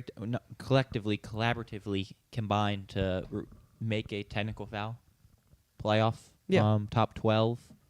We'll just go 1 through 12. Brainstorm it and end up putting our teams. We'll make cases. Yeah. For teams. We'll try and work through this semi-quick, but towards the tail end of the list, I imagine there'll be some arguments, some disagreements. Yeah. Number 1. I'll go ahead and offer the first olive branch and say Ohio State can be 1. Well, yeah, because you're going to get outvoted even if you try to put Indiana number 1. I think me and JP, are Yeah. you correct? You'd have Ohio State 1? Yeah. Yeah, we are going to perfect. do this by, I guess, vote like, not Ohio. They've Yeah, given up as many touchdowns as points Michigan scored. Crazy. all right. At 2. We can have. I'm totally fine. Indiana 2. The only other undefeated Power 4 team have a couple bigger wins. Yeah, and the Have nice thing performed about really the well. Ohio State-Indiana debate is it's about to no longer be a debate. This is For true. one way or another. I'm not picking the outcome of that game right now, but it's about to be an irrelevant discussion, which will be nice. It'll be really nice if Indiana wins that game and I get to lord that over y'all, but it's also, it goes both ways because it's You're going to gonna- suck. gonna Are you say. going to pick Indiana? Because I've really been the Indiana guy here on the pod, That's- having been someone who's predicted Indiana to win at Oregon. He did make that and claim. you didn't have the guts to do that, so I'm pretty sure I did, but I did it in the way that I always do when I you pick. fence road. Yeah, I was like, no, I was like, well, I'm going to pick them to win because I lose nothing if they don't. But I will. They're 5.5 point dogs right now. We're not. Let's save that Yeah. for our Thursday show, JP. We're getting a little ahead of ourselves. At 3, so A change because A&M lost. I imagine It does need to change. we will not be holding A&M at 3. Personally, my vote would be I would slide Georgia up to 3.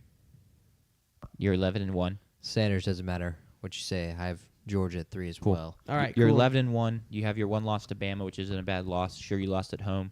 But you have other big wins. You beat Ole Miss. You beat Georgia Tech. Have handled your business. And I do think this matters for the committee, and it matters to me. Just like watching them play, I think they've really rounded into form down the stretch, especially defensively. Cool. At 4, is this where y'all think? How far do y'all think A&M is going to fall after that loss to Texas? I know where I've got them. Because now we have all of the screenshots of their Sure. SEC schedule circling. But I assume that since you didn't say you have them here, you don't have them here, JP. I don't have them at 4. Okay. I also would Um, not have them at 4. I would not either. I was Okay. just. Throw out who you I would didn't- have I at 4, didn't know. Sanders. I think I would probably go Texas Tech here. I think that just continuing to move them up, right? So I think that they were 5th last week in the college football playoff poll. I do think having them above Oregon and Ole Miss right now is the right decision. The other one-loss teams besides A&M, I think having Texas Tech at 4 makes sense right now. I'm fine with Tech at 4. I'd be fine with Oregon at 4 either. I personally have Oregon at 4. So I'm the tiebreaker then. Yes, I have to make my I choice. think Oregon is a better team than Texas Tech. I think they have better wins than Texas Tech. Better than the BYU win? Yes. I mean, better than the BYU win. dominated. They won at Penn dominated. State. They dominated USC for the most part, and they got another good win on the road at Washington this past weekend. Yeah. I think they are the 4th best team in the land. They haven't been healthy really Sure. for much of the past month and a half, and Dante Moore has been incredible. They've been able to run the ball really well with Jordan Whittington, and Kenyon Sadiq is just a freaking dog. Malik Benson Kenyon Sadiq is incredible. has been unbelievable. Sure. I think they are the 4th best team in the land right now. And there's a possibility they get Evan Stewart back, right? That's been a possibility for the past couple weeks. It's Yeah. on the board. And so if they get to their healthiest at the most important time of the season, that could be something scary for any team playing them. I would have Oregon at 4. I think I'll go Oregon at 4 too. That's fair. Because I think I was just like, as you were talking, I was doing it in my head of who I would pick to win if they matched up, and I'd have Oregon winning. Biggest reason, Dante Moore is a much better quarterback than Baron Morton, and that's the most important position on the field. Yeah. So, Not a linebacker. no, not linebacker. He also threw a pick. He Jacob did throw a Rodriguez pick. threw a Better pick, than which Jacob they conveniently Rodriguez. did not post. Now he has 4 picks on the season. Yeah, true. 3 that he's caught and 1 that I think it's 4, but whatever it is, he's got some that he's caught and some that he's thrown, which It's is funny. just so funny. He threw a pick. It's hilarious. So these are our 4 teams that would have buys. Yes. And here would be our first team hosting one of our likely our G5 champion. So at 5, I think this is where you have to put Texas Tech. This is where I would have Tech, though I do think there's an argument for A&M being over them, strength of record wise, strength of schedule wise. Yeah. But I'll put Tech here. I think one of the things that hurts A&M is that in the same way that you can make the argument that Oregon beat Penn State at a time when it was a different Penn State than they are now, I think A&M might have beat Notre Dame at a time when, like, I don't think Notre Dame is the same Notre Dame they were when A&M beat them. Just in the way they allowed A&M to score 40-something points on them, I think that team is a little bit different now than it would have been in week, what was that, 3? Week 3, I think that's a diabolical argument to try and lessen a road win at Notre Dame. Agreed. Yeah, that's crazy in my opinion. But I think that in the same, if you're going to use a Penn State win to boost Oregon, then why does that same argument, like if teams change throughout the season, why does the same argument not Because hold? I still think that Notre Dame team was really, really good at the time. They barely lost to Miami. They barely lost to us. It also we've had Your really, argument for how good you are is they barely lost to you. and they barely lost to Miami, and Yeah. then they've continued rolling since. I'm just saying, I watched that team play. I watched them play against Miami, and I didn't ever say, man, that Notre Dame team actually isn't very good. A Sanders, couple breaks didn't go their way. I'm not saying they're very good. I'm saying they're better now than they were then. Do you remember the spread for the Notre Dame game? It was Notre Dame by 6.5, It was 10.5. 10.5. It was 10.5. They went on the road and won that game. That is one of the more impressive wins this season. And I'd have A&M at 6. I don't really care that they've only beaten teams that are in the bottom half of the SEC. They have been extremely competitive. They've been explosive offensively. They've been dominant defensively. They have that trump card to the debate that was had with Indiana last year. Yeah. Where Indiana hasn't played anybody, Indiana hasn't beaten anybody, and then in their biggest test, they faltered against Ohio State, and you could argue the same for A&M, but A&M has beaten Notre Dame and won at Notre Dame, not just beaten Notre Dame. So I think that they deserve to be right here at 6. They have one of the best defenders in college football, if not the best. I don't think he is the best. Give me Arvell Reese. Sure. And a couple other Ohio State Buckeyes, but he would be competitive on that roster. A&M deserves to be here at 6. I think that you can't take too much away from them, even with how they looked this weekend at Texas. I'm assuming since you put them there, you agree? Well, yeah, I would agree with that. I was just making like because you said that you said that you might have A&M over Tech. You said there was an argument for A&M over Tech. Yeah. And that's when I started making my case that I Sure. think that Tech, like I was not trying to say A&M should be below 6. That was just my counter argument to you saying that there was an argument for A&M over Tech. I mean, if you look at metrics and stuff and strength of record, I mean, A&M's just better than Tech and strength of schedule, and then they both have one loss. Yeah. So I think there's a legitimate argument there. Yeah. I would slide us in at 6 as well. I think it's the right spot for us. Not the best showing at Texas, but it's a tough game. Texas is still a very quality team that has proven that they can beat other really good teams. So I don't think it doesn't make any sense for us to drop too terribly far, in my opinion. I'm totally fine with 6. Yeah. And I think 6 is where we'll slot in Tuesday night as well. That's my kind of prediction. Now we get to an interesting spot. Yeah. In last week's college football playoff ranking, for reference, Ole Miss was here at 7, and then Oklahoma was right behind them at 8. Ole Miss has a head-to-head win over Oklahoma in Norman, and then at 9 was Notre Dame, and 10 was Alabama. I'm not going to get beyond that unless BYU's at 11 and Miami was at 12. So that's where it was last week. Sure. What do y'all think? How should we handle this? So Ole Miss loses their head coach, and it's hard for us because we don't have all the information of our players going to transfer, what coaching staff is going to follow. We may do this again next week or in the future as we kind of get closer and have more information about where Ole Miss will be roster wise. That being said, do y'all think we should punish Ole Miss right now, or leave them at 7? I don't think you can move them behind Oklahoma unless you're willing to say you're punishing them for missing a head coach. I mean, if we don't move them now, I don't feel like we can move them later. I disagree because if guys transfer and their roster changes, I think that's valid. Well, but I just think the head coach is a key piece, and so if they're going to factor it in, I think they can move down further if guys left. Okay. But I think if you're going to say that people leaving makes an impact and we are going to factor that in, I think it has to start now, and they have to at least fall a little bit. Okay, that's and fair. then say Trinidad is like, I'm not playing. Then be like, okay, you can move down further. Okay, that's Other fair. people say, like, you can move down further. I can get on board with that. So are you saying that you do think that they should be dropped now, See, it's like or that they should not be dropped ever? As not ever, but like this year.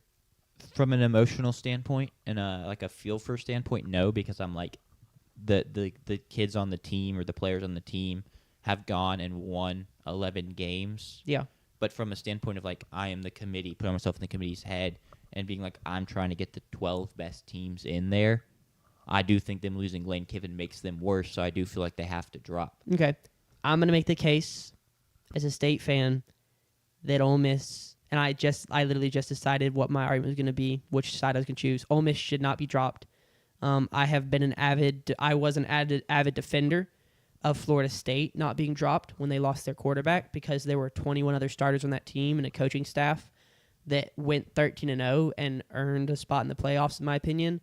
And I think that the players in Ole Miss deserve to be in the playoffs, right? They've earned that. It wasn't just Lane Kiffin. It was the rest of that staff, some of whom have left, but some of whom are still in the building.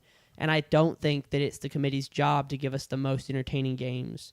I think it's the committee's job to put the 12 most deserving teams in the playoffs, the teams that deserve to be in the playoffs, because if it was, the reality is if you wanted the most entertaining, there are teams that are not currently in the top 12, like maybe Texas with that really good defense, and now Arch Manning is playing well again, who would be in the playoffs. But I don't think it's about entertainment or close spreads. I think it's about who deserves to make the playoffs. And I think that Ole Miss team deserves to be in the playoffs. And so I'm going to say you don't punish them for losing a head coach, because there are a bunch of other guys that won those games. They are going to be punished. I mean, it's literally in the committee guidelines that they factor in loss of key players, loss of coaches and stuff.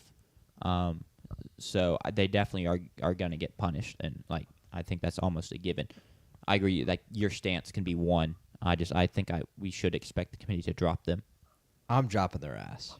Well, yeah, I mean, you're the most. Yeah. Look, they're Ole Miss. We're Mississippi State. FanDuel said that Kiffin leaving the school would be almost a 4-point drop. Yeah. In their metric. 4 points that can be 15 to 20 teams worth of dropping. I think they've set the precedent before with Jordan Travis, and that was a completely different scenario where you were dropping one spot. Yeah. I'd also argue I think head coach and play caller has more impact than just quarterback. Personally, I think he has more impact than quarterback, and we've seen that played out before, where a quarterback returns and the coach didn't, and it's not the same. It's completely possible that is what could happen to them. I do think on Sanders' case, you can make that case and it can be correct. And if that were to happen, I'm fine with it, because they have earned the right to host a playoff game. But I don't care. I think they have already set the precedent with Jordan Travis. And if they're going to do that, I'll be fine with it. But you better stick to it forever. And this is going to be the hardest one, too, because in the future, you can't move a school if the coach leaves, which as long as the calendar is going to stay this way, this is going to occur probably again next year, in 2 years, 3 years, whatever. And I think this one is as big as of a precedent as possible to go ahead and move them. They do get the cop-out of it being a different committee. I mean, the committee changes, so that's kind of we don't view it the same way the last committee did. We weigh things a little bit differently. That is true. There is a cop-out there built in. But so I wouldn't put them. Look, I'll go ahead and tell you straight up. I have dropped them all the way to. Hold on, let's guess. Let us guess. Oh, okay, sure. Go ahead. Jack, where do you think he has them? Price is Right style. So we want to be higher than what I actually ranked them. You have them at 13. I was going to say 15. I had them at 17 right now. Yeah, you plummeted them. Miami above them. Utah. Where did you have them last week?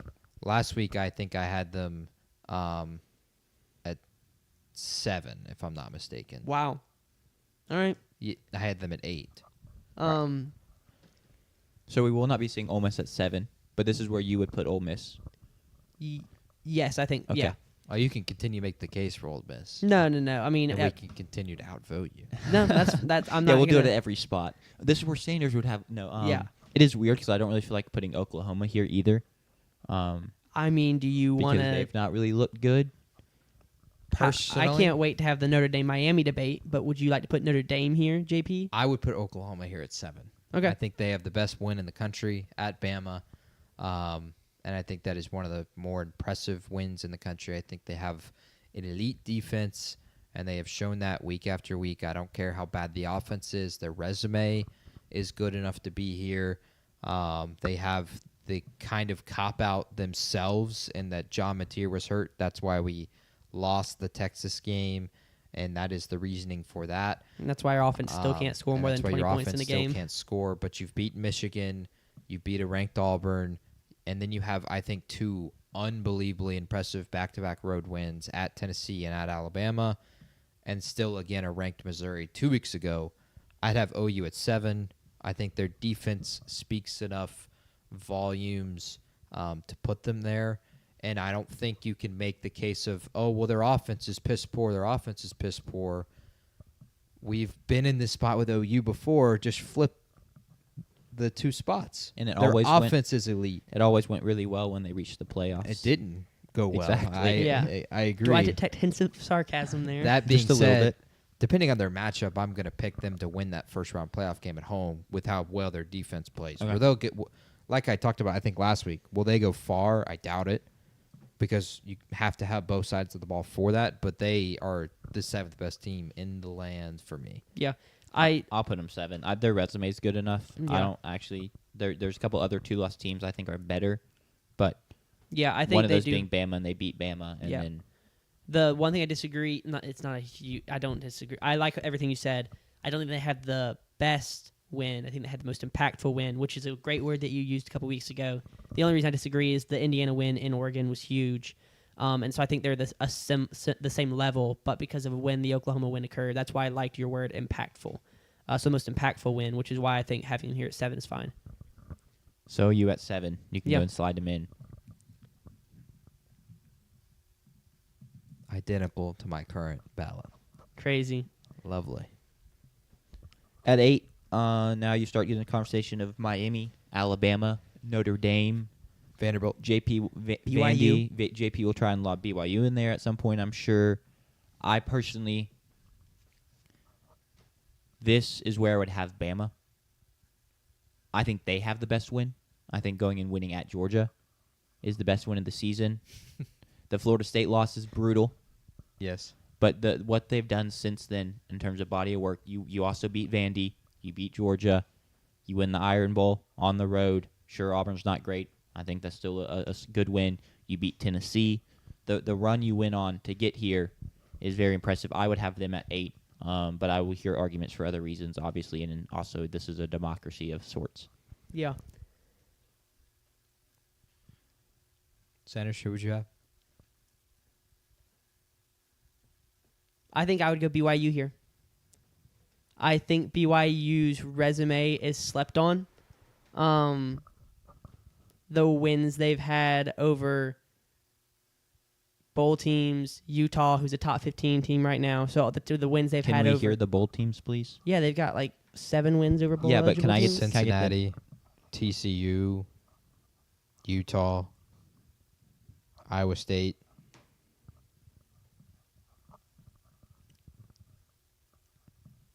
Kansas just missed out on a bowl game, sadly. Tough for Kansas. They didn't play Kansas, though, I don't think. No. Yeah, I don't have the rest of the. Eastern Carolina, elite. Don't sleep on the Pirates. Arizona, who's ranked. Eastern Carolina, low-key, the best out-of-conference win the Big 12 has. And, it's Cincinnati, TCU, Iowa State, Utah, Arizona, Eastern Carolina.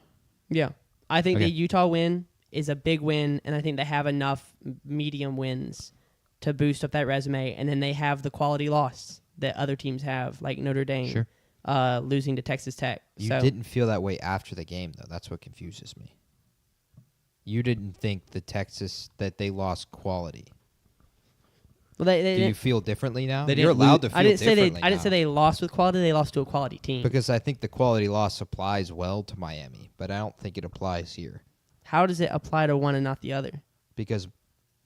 Or not Miami, Notre Dame, because they Lost close. barely lost to teams that are in playoff consideration. BYU kind of got handled, according to you, Yeah. at that time, which you're allowed to have changed your opinion, and us BYU Cougars will welcome that. But you didn't feel that way, so I don't know if I don't know if that applies as much. I think it's because I think Texas Tech is a really good team that you can be like in this range of the lower 10, not the 10s, but this 8, 9, 10 range, and still have like lost to them handily or not. Okay. So my vote for the spot is Bama. His vote is BYU. Who are you bringing to the table? On my AP ballot, I have Notre Dame, but I Sure. would put Bama. Okay. I agree with the resume perspective. Bama has a win at Georgia, Vanderbilt, Missouri, Tennessee. That's 4 ranked wins right off the bat. The Florida State win, or the Florida State loss is, of course, piss poor, but you do have the quality loss against OU, another playoff team, which I do think it applies here because it was a 2-point game and you dominated that game. You just turned the ball over. I would put Bama at 8, although personally I think Notre Dame is better, which is why I ranked Notre Dame higher on my AP poll. But So I would put Bama. I'd rather have Alabama because I think as far as wins go, if you take out the quality losses and the bad losses, I think they have the best resume of wins in the country. That stretch they went on when they beat Missouri, beat Vanderbilt, beat Georgia, beat Tennessee. Was it just those 4? Yeah, I think it was those 4 straight. Georgia, Vandy, Missouri, Tennessee, and a close loss to OU.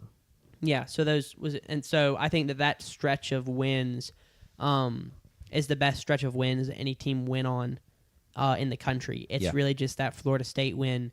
It's the only reason they're this low. It's an argument. It's also an argument that they could be a little bit lower, but I'm all right with having them at 8. Yeah, just from my perspective, it's like you have done enough to undo the harm of that Florida State loss. So you've done enough to outweigh it. If you don't want to look at it chronologically, because it really shouldn't be looked at chronologically of where the win happened. Yeah. I still think a large part of that is it's still like it's not like it's just easy to go win on the road. Correct. And I don't think it's just easy to go win at Doak Campbell and Florida State. And with it being on the road, I think it helps them there in the quality of loss, I guess. And there is still a lot of belief and fire in that Florida State program. I'm not trying to say that they went and lost to like a really good Florida State team and then the wheels fell off. But I don't think they went and lost to the kind of shell of the Florida State team we've seen these past couple of weeks. Absolutely. They were better at the time. They weren't. Obviously, you still shouldn't have lost to them. I'm not trying to excuse it. But still. I also like having Alabama here because the more we push Notre Dame down, the closer we get to a Notre Dame-Miami conversation. Well, we can have it now because I would have Notre Dame at 9. I know JP would because he would have them at 8. So y'all make the arguments for why you don't think head-to-head matters. Well, you don't think BYU should be here at 9? We can get into that. I mean, I would put BYU here at 9, yes. I think pushing Notre Dame with the 2 losses down is a fine thing. So why should they be here? Because they're better. They passed the eye test. That's basically why. I don't actually think the committee's job is exactly to put the 12 most deserving teams in. I think they're looking for the 12 best within a relative range of obviously. I mean, one of the 12 best teams isn't going to go 7-5. But as long as the resumes are comparable, I'm perfectly fine with the committee going, we think this team is better, and that's why they're in. And I think that's where we're at with Notre Dame and Miami. And when I watch these 2 teams, yeah, Miami beat them. But I think Notre Dame's better, and I think they've proven that down the stretch. So I think Notre Dame's better, so that's why I have them ranked higher. I think Notre Dame has the ability to have the same kind of take since week 3 or week 2 against A&M that they have looked like Ohio State for week after week. They haven't looked dominant. They have had really good defensive performances. Yeah. Of course, not as dominant as Ohio State's defense, but they have looked just as dominant as Ohio State's defense has for them offensively with Jeremiah Love and C.J. Carr and Jadarian Price. They have dominated schools offensively week after week after week, putting Jeremiah Love in the Heisman competition. And so because I feel the way I do about Bama's loss at Florida State, I feel similar to Notre Dame's loss at Miami in week 1, to where I think it is a quality loss. I think it's a different part of the season. It is multiple months away, multiple months apart, and Miami doesn't have the losses Notre Dame has.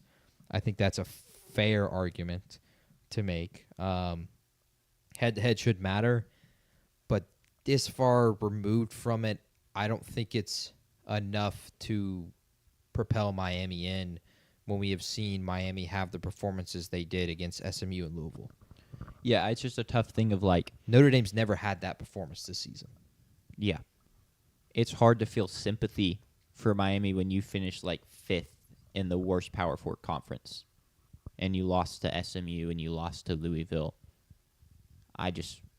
You should have handled business from my standpoint. That's where I'm at. I think that's the biggest one is what I said finally. Notre Dame has not had the 2 performances that Miami has had this year. Point blank. And so I would have Notre Dame at 9. Yeah.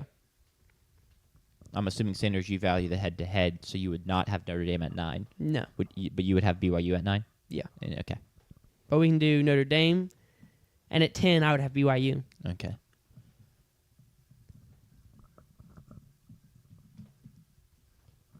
But what would y'all have? Who would I have at 10? Would I have a Miami at 10? Would I have a Vandy at 10? You cannot put Miami at 10 and Notre Dame at 9. I can. There's no, if you are going to put Miami, that. I think Notre Dame has just been better. And the head-to-head does matter, but at the same time, the other 11 weeks also matter. And Notre Dame has handled as a whole those 11 weeks better. So I'm thinking. So that you watch the eye test and you think that Notre Dame is the 9th best team and Miami is the 10th best team. Yeah. And yet they've played and Miami is the better team. Week 1 at Miami. Freshman QB. He's a redshirt freshman. He's not a freshman. First start. Carson Beck coming off his injury. Carson Beck reeks is also part of the reason I would take Notre Dame over Miami, is I think Miami has the better, or Notre Dame has the better quarterback. I don't actually have Miami at 10, so that's irrelevant. I actually would stamp my Ole Miss flag here at 10. Oh, okay. And say you fell for me from 7 to 10 or whatever it is. So there you go. Do you want to rescind your pick, Sanders, or do you want to stay with BYU? I don't. How? So you punish Ole Miss, but you punish them 3 spots. Yeah. That's a punishment, is it not? I don't. It's from a home playoff game to a road playoff game. It is a punishment. I just don't know that I understand how they lose. Like, losing Lane Kiffin is enough to punish them, so they're good enough to make the playoffs, but not good enough to host the playoff game. So they. Yeah. Basically. Okay. I mean, Florida State, when they lost Jordan Travis, they dropped to 1 spot. I don't know if it's a hot take. I think the committee just dropped him as far as they need to get him out of the playoffs. That's the reality. Fine with me. I would have. I'm talking about Florida State. I think the only reason Florida State dropped 1 spot is because that's all they needed to get him out of the playoffs. Maybe that's possible as well. I would have BYU here at 10 as well. Sure. I think that they have shown enough to be sitting here at 10 to be ranked higher than Vanderbilt, Texas, Miami, and Utah, with a caveat that if they lose the same way they lost to Texas Tech, according to you guys, which if they did again, then it would just prove your point, and then it would be according to all of us. Yeah. Then they should drop out for whoever. Yeah. So personally, I would say drop out for Vanderbilt. So we are not subscribing to the belief that if you're in the conference championship and you lose, like, you think we should drop out a team. I think if they lose the same way that they lost to Texas Tech, then I don't think they deserve to be staying in there at 10. Okay. I don't think you can make that case. Yeah. So I would move Vanderbilt instead, but I think that they deserve to be inside the top 10 because they do have impressive wins this year. And, yeah, with the caveat that if they lose the same way that they did at Texas Tech in the Big 12 championship, that they don't deserve to be in. Yeah, I think that's fair. I'm in the camp of a conference championship game can't hurt you that much, but it can hurt you a little bit. I'm fine with that, and since they're right on the border, in your eyes, I'd be fine with them potentially dropping if they have the same outcome again, just because also the teams right behind them are so close to them on the same level. It wouldn't really be like you're dropping them that far. So we have BYU at 10. I would not have BYU at 10, as already established. But before we get to 11 and 12, a couple other conversations about teams we want to have. We kind of already talked about Miami, why we don't have Miami in. The reason we don't have Vandy in is there any specific reason? I just think they're a step behind Sure. BYU with their 2 losses at Texas and at Alabama.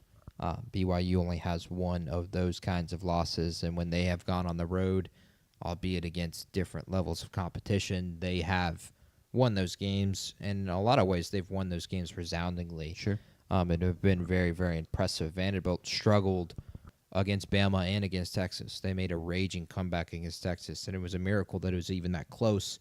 But they struggled really a lot in both of those games, in both of their big moments. Yeah. They answered that with the win at Tennessee, but maybe you could make the argument Tennessee doesn't have the kind of defense that Bama or Texas did, and so Pavia just got whatever he wanted. My thing, and the reason I don't have them in over some of the other 2-loss SEC teams, they don't have the high-tier win.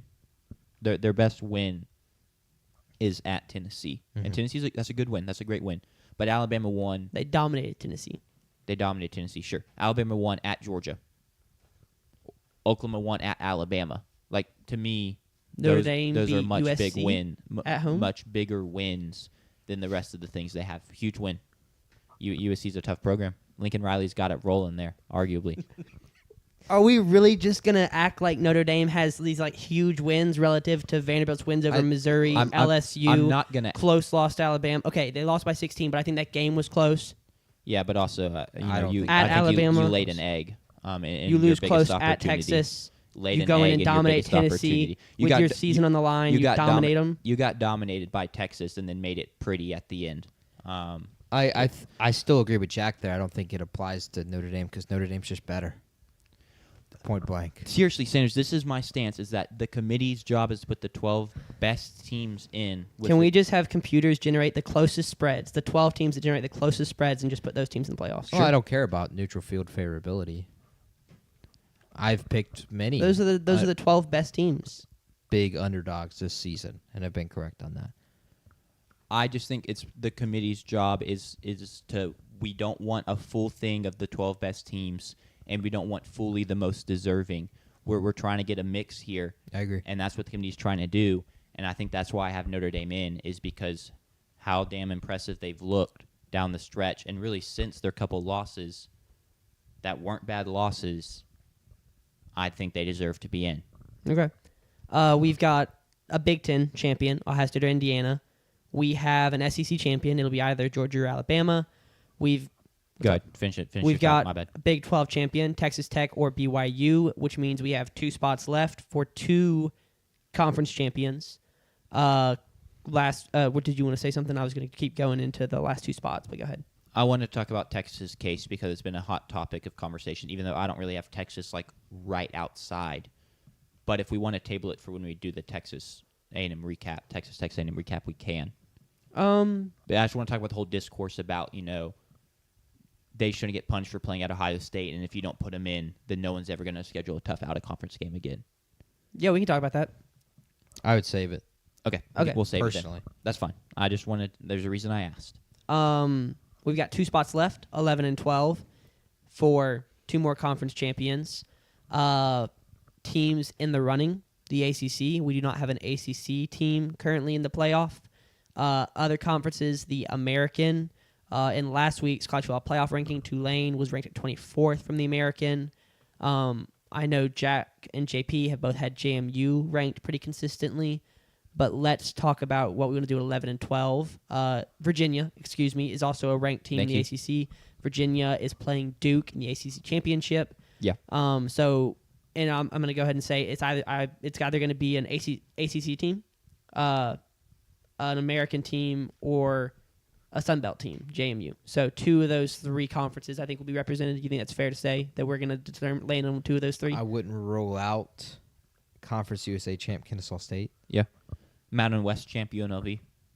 or Mountain West U champ UNLV. I Okay. would Those are rule like either of those super out. slim. I'm going to go and say right now, neither of them will be appearing for me in 11 or I 12. think- For that I- to happen, they Duke would- has to win. Duke has to win. JMU has to lose to Southern Miss, and I think the American champ gets in, and then maybe you would have to argue Kennesaw State UNLV over a Duke.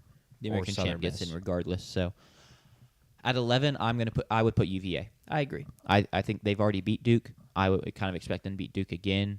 I think they're better than the theoretical American champ or JMU. They have 2 losses, and also with the 1 loss being without their QB against Wake Forest. I just think they're going to win the ACC, and I think they're going to end up being here at 11. Yeah. Where is the ACC championship? Where does that take Charlotte. place? Charlotte, North Carolinas. Carolina. Yeah. Carolina Panthers Stadium. There Duke's- probably won't be Duke's- very many fans That's there. what I was going to say. Duke's, UVA either. UVA's fan base isn't really like that either. It's a Gonna little be- better So than you're Duke's. saying gonna be cold I'm and rainy. envisioning a stadium 50% full, and of that 50%, it's gonna be like 90-10 Virginia to Duke. Because if Duke fans aren't gonna go to a home game, they're sure as heck not gonna travel.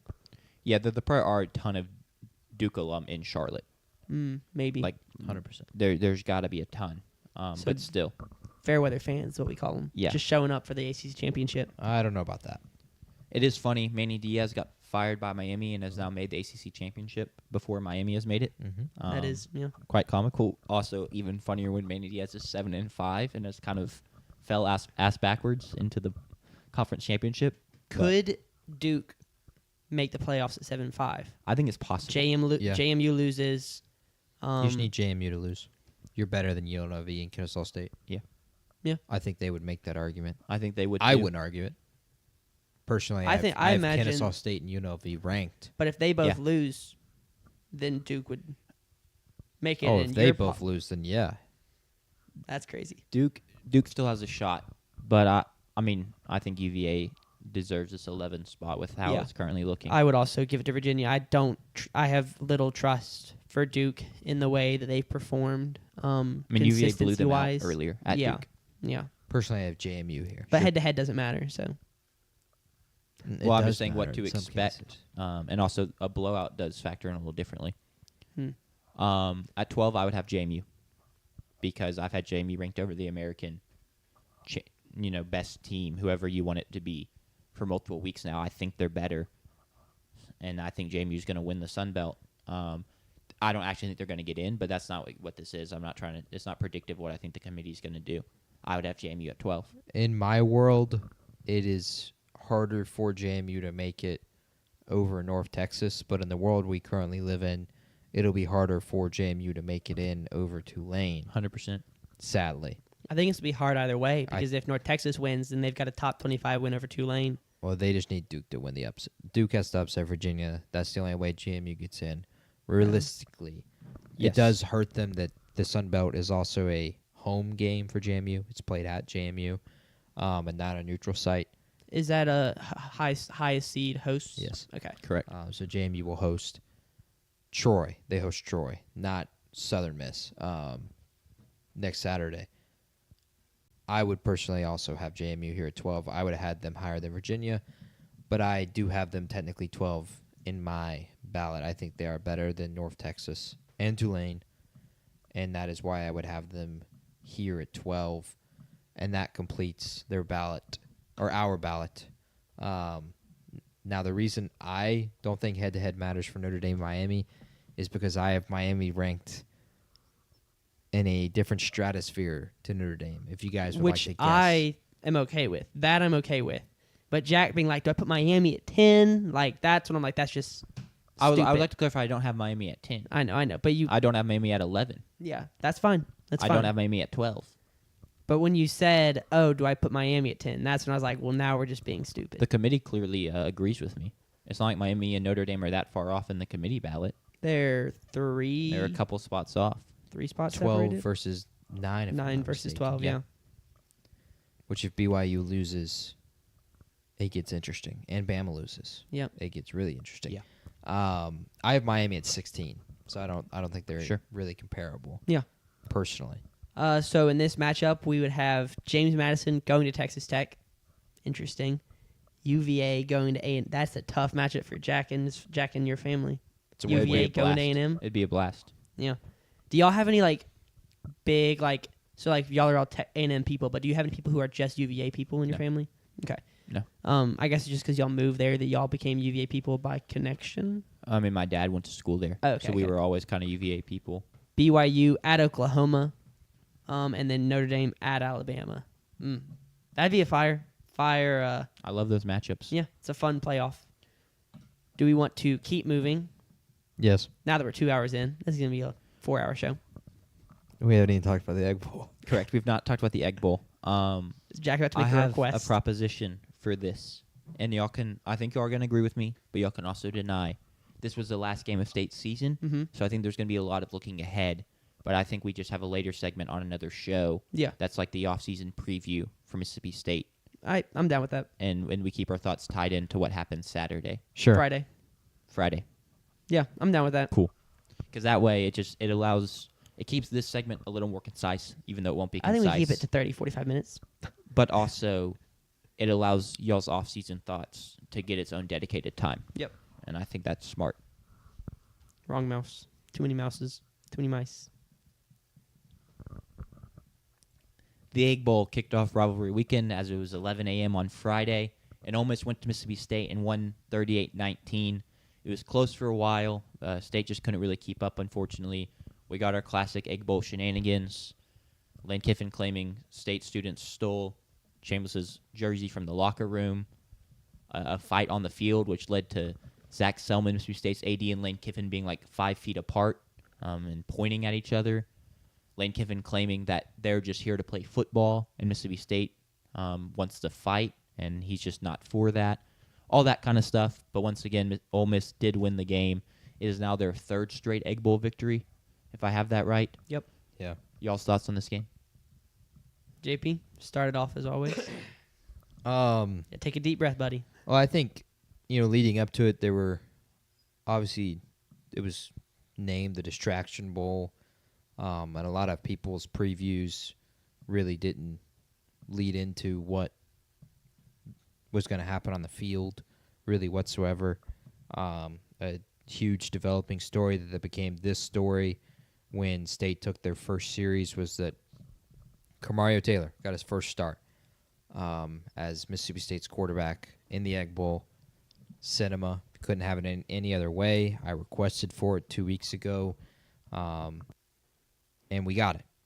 Lebby did a really great job throughout the 2 weeks of hiding it, going as much to say that he is trust in Chapin and that Chapin's our guy. Paraphrasing, but that is essentially what he said in multiple different interviews. That was on a Sunday interview, is that right? Yes, over the 2 weeks, including the post game, the bye week, and then the preview of this week as well. It was very well hidden. Looking back on it, the signs were right there in front of you for me personally, who was in there in the stands 2 hours before kickoff when the ABC production crew is filming Camario Taylor do his warm-up, and they didn't film Blake Shapen. When Blake Shapen comes out with a haircut, most of the time you get a haircut for multiple... Look, I think for guys at least, and for me, you get a haircut to signify something changing. For me, I don't cut my hair. I don't try to, at least, throughout an entire semester of school. Sure. And then I'll cut it going to the next school. New me. Breakups. You get a haircut, new me. After the end of a basketball season, you get a haircut, new me. Chapin was clearly broken up with and got a haircut. Lebby dumped him, man. Lebby dumped Blake Chapin, just as much of the fan base did many weeks prior, and I did 2 to 3 weeks prior. So another telltale sign in front of you. Another one, Chapin changed his warm-up. He came out not focused, talking to people.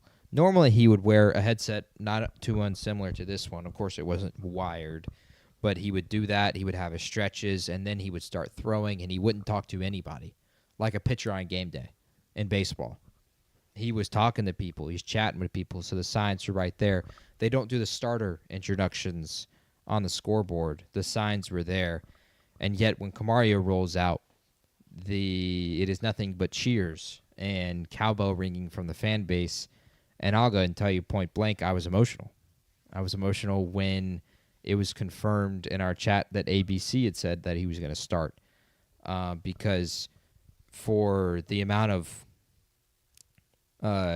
torture and turmoil that this fan base and this team and the students especially, I feel that, and the players had gone through for 3 or 4 years now, to be able to get something again that you requested for, this time finally in the form of something on the field, which it can only make you emotional, and it made me emotional. I'm sure it made many State fans emotional as well, not to the point of tears like I was, but to the point of cheers and jubilation, because we'd requested for the interlocking logo. We got that. We requested for the LED lights. We got that. We had been requesting for Camario Taylor, and we hadn't gotten that yet. No gold letters, though. Sadly, no gold letters, and that is the reason we lost. I'll go ahead and stand by that, as well as one other reason, which I'll get into at some point. So, when one rolls out there, as he is so-called, Super Camario, my standpoint on the game really completely changed. At that point, I was going to be, of course, extremely upset if we lost the Egg Bowl. But I wouldn't care as much now, because it's, like I said 2 or 3 weeks ago, it's what I wanted, at least, as my last game as a student, to get to see Camario Taylor start a football game for State. And he did. And he played his fucking ass off. He really did. He really played his butt off. He made, for Lebby to have talked about all season, we got to avoid the negative plays, and the kid rolls out there, and he should have been 8-yard loss, 10-yard loss, 12-yard loss, multiple times throughout the game, and he turns it into a 2-yard gain and a 5-yard gain, and a first down, and then a mother flipping touchdown. Absolutely unbelievable, incredible. It can only put smiles on your face. And we want to table that conversation, and I think it'll be something we talk about of, did Lebby make a mistake not starting Camario earlier? At that point, for me, I don't care, because we got it eventually, and that's really all that matters. Camario was outstanding from a runner perspective. He was fine from a throwing perspective, especially on the first drive when I don't know who it was because he didn't have a nameplate on the back. Drops the opening kickoff. I think it was a senior. He just rolled out a senior. I don't know who it was, but he didn't have a nameplate on. I assume because he has a number that was similar to someone who was playing on the field for kickoffs.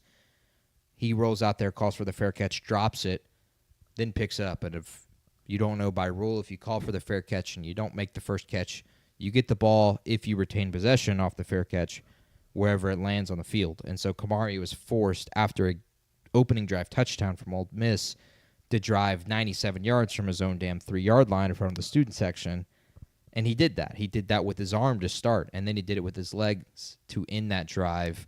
Camario was outstanding. Fluff was amazing, and in large part he gets all the touches. Good Devon Booth apparently did something idiotic and was suspended for the first half. The O-line was holding it really well in the pass protection game, and even when they weren't, Camario was making something out of nothing. And I want to give nothing but credit to Camario for how he played in his first game. And then with the way he responded in the post-game press conference. The kid's going to be a star. I mean, I think we've proven that at this point now. And with the way he reacted in the post-game press conference, being upset that they lost, feeling like he left stuff out there on the field after he accounted for 361 total yards. I think we've got something brewing there. I will be utterly shocked if Camario Taylor isn't a draft pick and a high draft pick from Mississippi State. Sure. Because the talent that he has is really off the charts. If he can get the accuracy down, if he can make the layups, then I think we've really got something brewing here in Starkville once again at the quarterback position. All that being said, the game never really gave him the chance that I really wanted him to get throughout the game, which was State never had a drive where they had the chance to go take the lead for real. They were down. They had drives, I think 2, where they were down 7. And you could argue they could take the lead if they go for a 2-point conversion. But we never got that chance. When we went and scored, in fact, every time State scored, the School of North answered with a score of their own. So a failure there defensively. And then on the other hand, every time we forced a stop, except for one, we didn't score. Only once did we force a punt and then score on the next drive, and that was to cut it to 14-10. We're not able to capitalize in the red zone as well. Of course, when you kick field goals against a team that can score as much as they can against our defense, you're never really going to have the chance to succeed down the stretch. I think firing Coleman Hutzler is completely on the board and probably should be.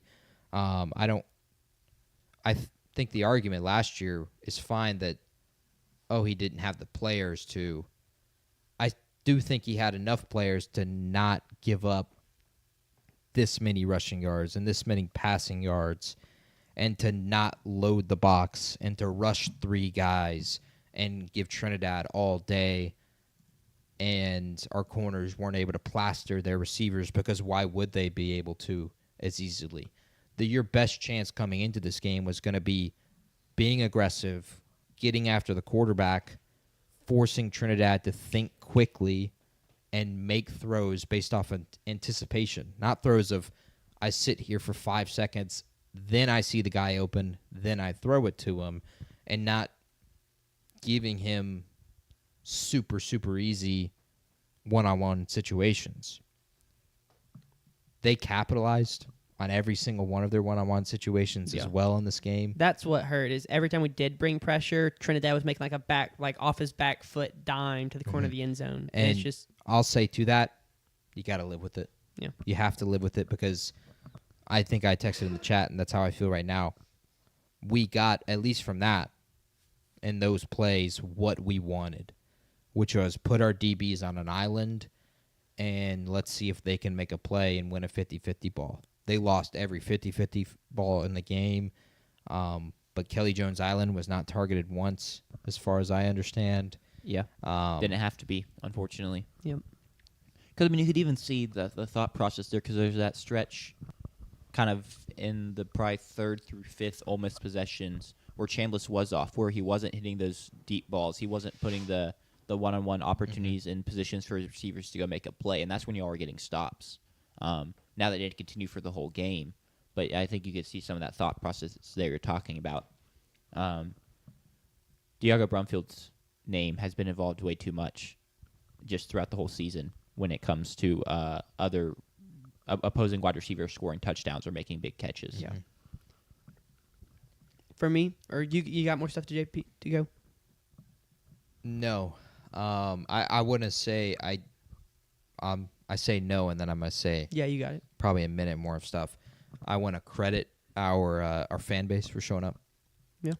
This was not one of the things I was really scared about, and one of the things I thought would not matter in this game was really our home field, and we never really got a chance for it to matter in this game and really affect the School of North because of the way the game went. But our fans showed up. This was not like the Tennessee game. It was kind of close, but it wasn't the same. That was not a field of orange over there as much as it was. There was more orange than there was powder blue on Friday. And I want to give our fan base credit for that, considering how the season went and showing up for the Egg Bowl and giving your tickets to State fans, etc. There, I want to give them credit for that. And, yeah, that's it. Yeah. On that, I do think it's the closest to 50-50 I've seen at an Egg Bowl from in either location, Oxford or Starkville. But it still was farther from 50-50 than I was expecting, which I was excited to see.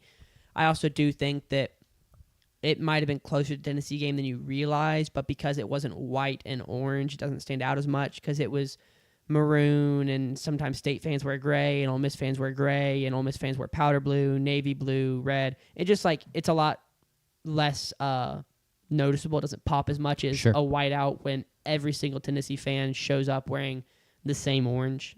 That's just like the kind of reality of like, perspective and like how you look at it. Because as the game ended and all the Ole Miss fans were standing with their pom-poms, it was a lot of Ole Miss fans.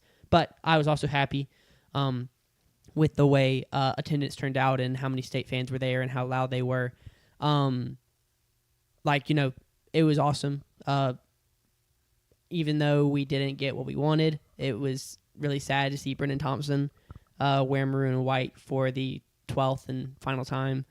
Other seniors, Albert Reese, who missed a lot this season, guys that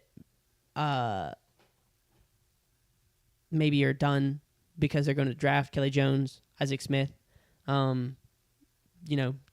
But it was really cool to see all of them in the Egg Bowl, especially the guys that have been here, like Isaac Smith, Kelly Jones, Nick Mitchell, who like have been in Starkville for multiple years, not just like one and done kind of guys. But yeah, the Kamario Taylor thing for me, I found out 2 hours before kickoff. One of my bosses told me because I'm on a camera. He was like, "Hey, Kelly Jones is going to come out. Find him in the huddle. Follow him." I got to follow him out in the field and like get him. Kamario? Yeah, what did I say? Kelly Jones. You pulled the Otherwise. SEC Network mistake. Kamario Taylor. I got to follow him out on the field, but that means I had to keep that secret for 2 hours, and bro, that is the hardest secret I've ever had to keep. But it was, yeah. You could have shot a text, No. They would never have known it was you. Take my job too seriously. They would have never known it was you. Great power comes great responsibility. When I knew that, I had to resist the temptation to jump up and down and like whoop. But I was very excited to hear that and got excited to see it. Excited to like be in the end zones for his touchdowns.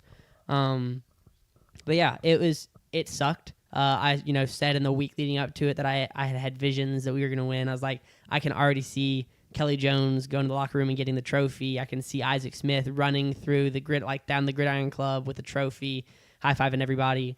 I think maybe my visions are 2 years early, and Kamario Taylor will be lifting the trophy in 2 years in Starkville. But yeah, it was a really sad ending to the season, but also I don't want to get into the future stuff, but I'm also excited for the future from what some of the stuff we saw on Saturday. Sure. And it was tough that the game went the way it did because I did feel like we just needed one thing to go our way. We lost the turnover battle, 1-0, I believe. Is that right? Yes. We had the one Kamario Taylor interception, got batted at the – I didn't see it. I had my back to it, but it was like batted at the line. Is that right? And then went off another set of hands. Off a defensive lineman's helmet. Off a defensive lineman's hand. And then out to Fluff, and Fluff tried to catch it off the rebound and tipped it up, and then it got picked off. Yep. We were not able to force an Ole Miss turnover, which I think is one of the things we talked about, is we needed to force turnovers, which that came with the territory of make Trinidad think fast, make them throw quick throws, and that just didn't really happen. We let them sit back there and dice us up. But that was difficult. I liked the way we handled the run game. I mean, Kamario Taylor ran a lot. He scrambled a lot. He avoided those negative plays. But Fluff Bothwell with 80 yards. Sad to see Devon Booth's final game, only 3 carries, 6 yards. But sounds like it was his fault. So yeah, no, for sure. And it's still sad. I get it. I'm not. Yeah, but it was a tough loss. But Ole Miss was the better team, and we were gonna need a lot of things to go our way. Early turnovers, get the crowd in it, get them very loud, and kind of take Ole Miss out of it, and really get that rivalry magic that happens in the Iron Bowl and the game when Michigan beats Ohio State as 20-point underdogs. Like, we needed some of that dark magic on our side, and I don't think we ever really got it. Yeah, it'll be something I talk about in one of the other games we do, but rivalry games, you need... It is like... with what they've said about Georgia a ton this year, of you got to cut the head off the snake. Yep. And I think it's the same in rivalry games where you have to cut off the snake of belief for the team that is the underdog. And if you don't do that, the longer you don't do that, the more nerve-wracking it gets. And Old Piss was able to do that immediately, score a touchdown. We go down, score immediately to tie them. Then they go and score another touchdown. They were able to keep this at bay and never really gave us a chance. And every single play that needed to go their way went their way.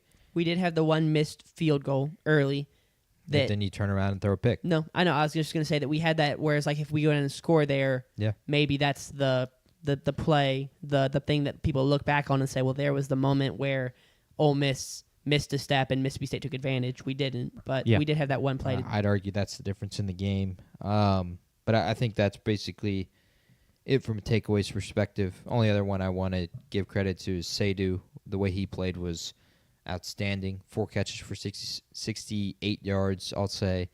But the way he blocked downfield for Camario and for Fluff, I thought was the best he had done all season. I thought he was unbelievable. Multiple times in the game, I am cheering, let's go Seydu, because he's blocked a dude downfield. I want to give him a ton of credit for the way that he played. And maybe that becomes a thing in the future for Camario, that people just block more downfield because they know Camario can do anything, and he showed that on Friday. But we'll save all the future conversations I did for have our next show. A couple of funny thoughts about the Camario start, or one of them funny, and then one of them just maybe for y'all's thoughts. The first one is Blake Shapen doesn't go through senior day.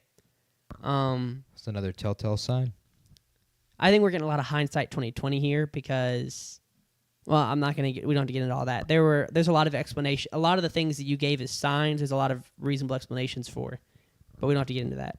What do you mean? He needed a haircut. 1. 2, it's his last day in the stadium, and so he's like talking to the people he's been here for 2 years with.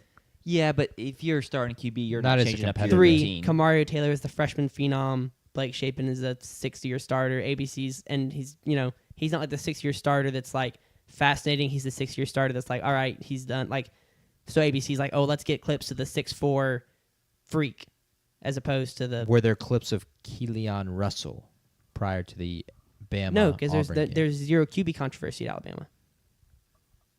game? I think there's just some hindsight 2020 here for the telltale signs you speak of. I think there's hindsight 2020 for you because you knew. For the fan base and everyone in the building that didn't know, and for me who got there 2 hours before kickoff and watched all of these things occur, and I thought to myself at the time, that's interesting. To now have seen what that ended up turning out to be, I think those are all signs of what was Except done I is done. knew, and I was watching, and nothing jumped out to me. It's like, there it is. That's how everybody else is going to find out. But haircut in a vacuum, that's one thing. You could totally just wanted a haircut. The biggest thing is a competitor starting QB is not going to change up his routine and his warm-up. He'd been Maybe very it hasn't been working. No, he has been very particular to that routine. He's done Yeah. the same thing in every home game. Yeah. Well, I don't know about the road because I've only been to one. That was one thing. But so he doesn't go through senior day, doesn't get booed.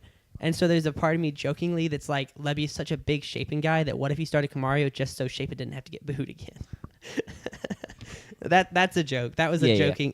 But the serious question that I had, and maybe this is too future looking, and if so, you can say yes or no and move on.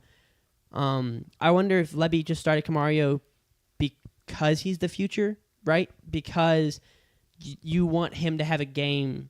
If you trust that he can have a good game, that you can then go out and go to wide receivers, running backs, offensive linemen, and say, look at how he played in the Egg Bowl. Like, it's not just you want him to get experience, and it's not just you think he gives you the best chance of winning, but it's you think this is going to be our best pitch to every high school and transfer recruit that we might get is this kid number 1. And so number 1 is on, like, I think that's maybe that's one of the reasons he might have got the starting job. And you can say, First of all, 1 is his name.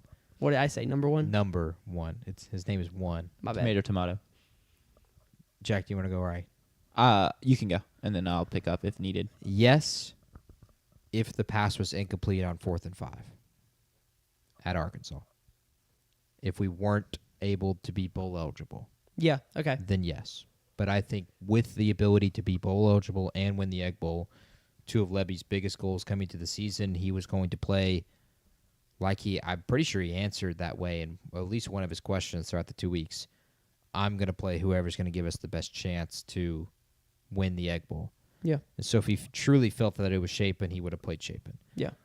Unless he didn't want I to get think booed. it is only a added benefit because of the way Camario played, that then becomes potentially a reality. Yeah. But I don't think that influenced his decision.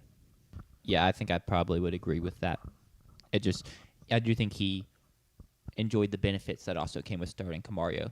Yeah. Like you mentioned, but I don't think that was the decider for him. I think the decider was he wanted to go win the game. For future reference, nicknames for Camario are Super Camario Taylor. Super Camario, not Super Camario Taylor, but Super Camario. We have to be specific because we need to trademark them before state does. Gotcha. And then sell them. Yes. You can have them for a price. Letting us be the sole sports podcast from Mississippi State University. Yes. Just like J.J. McCarthy has 9, we have 1 now. Hopefully it And has a more positive connotation down the line than 9 does. What I've called, Hey, 9 won a national championship. All right, True. I'd settle for that. He wasn't Would you 9 settle at for the national time, though. championship? He wasn't 9 at the time. I wouldn't settle for that. I would just take that. I don't You're feel right. like- You I got didn't feel higher like standards settling. than that. Um, The guy who says every time State does something, well, that's Mississippi State for you. Your expectations are too high. You want to win a Well, that's what he's saying.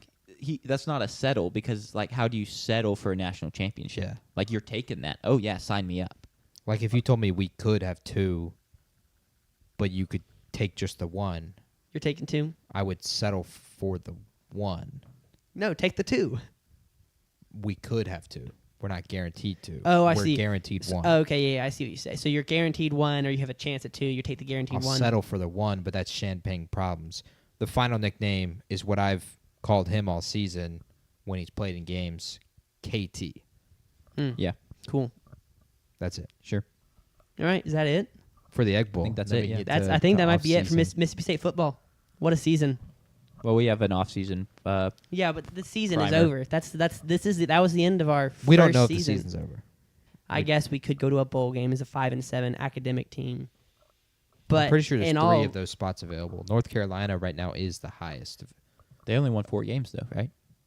I thought they got to 5. No, I'm pretty sure they just won 4. Okay. well, in all likelihood, that was the end of our first season discussing Mississippi State football on this podcast.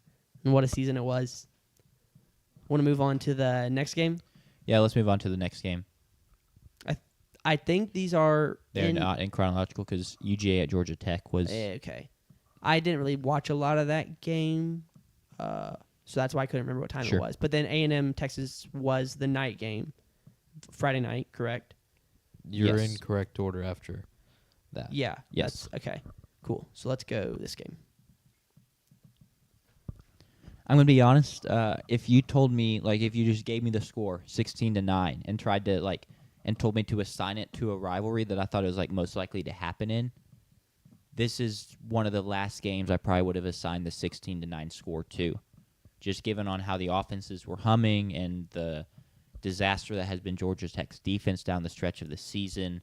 But rivalry games can be very funny, and so this game does end up being 16-9 despite all of those trends. Despite how good these running attacks have been, it ends up being a kind of defensive slugfest, a low-scoring, tight game. Very interesting. Y'all's thoughts on this game, though? Well, for one, sucked that it wasn't in Bobby Dodd. Sure. And I won't take that away. That's some BS right there. Because if it was in Bobby Dodd, I think GT has a better chance at winning this game. But that was bad move by GT. I don't care about the money. Don't take the money. Take a chance to beat Georgia because you can get just as much money potentially in NIL for beating Georgia, and you don't pass up that opportunity. For the game itself, again, just a sad showing, you could argue, for Haynes King. But for me, I'd argue the Georgia defense has turned it around, and I think they are becoming one of the more competitive defenses that are going to be in that playoff, and they are playing with a ton of mojo and a ton of confidence. This leads all the way from the Mississippi State game where they hold State to 21 points here in Starkville. State had been really terrific at scoring in Starkville, dominate Texas, let Charlotte score 3 points, and then, of course, dominate Haynes King and Georgia Tech 16-9. They controlled this game wire to wire. Had no other way to put that. And Gunnar Stockton had his worst game statistically of the entire season, but I thought he made the plays when he needed to. Well, that's been his MO. And that has been, yes, his MO all season. you wish that you could find some more things offensively in the second half, but I'm not surprised with how Georgia Tech showed up defensively. Did I think they'd hold them to 16 points? No, but I thought they'd make some really opportunistic plays and force Georgia into some difficult situations, and I thought they'd show up more than people would thought coming into the game. That being said, padlock stat, Georgia outgained Georgia Tech on the ground 190-69, and when that happens, Georgia Tech's got no shot unless they win the turnover battle by a large margin. In this game, it was tied 1-1.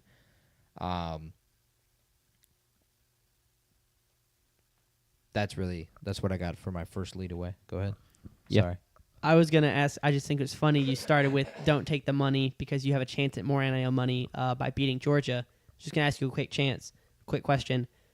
Would you rather have one national championship or a chance at 2 national championships? What's the context? Our conversation from 5 minutes ago when you said you'd He take wasn't the just 1 saying- as opposed to the chance at 2. Would you rather have $5 million in NIL or a chance at $10 million? Well, it would be different. A chance at you are right. But I'm not actually going to hold you to that. I just thought it was funny. I think it's different money. No, it is totally fair. I would much rather it had been at Georgia Tech on also winning a campus. I just thought it was funny that we were having the conversation about one national championship or a chance at 2, and then you just I don't know. It was funny, but I do agree it should have been on Georgia Tech's campus. I think that almost all college football games should be on campuses, on campi, the plural of campuses.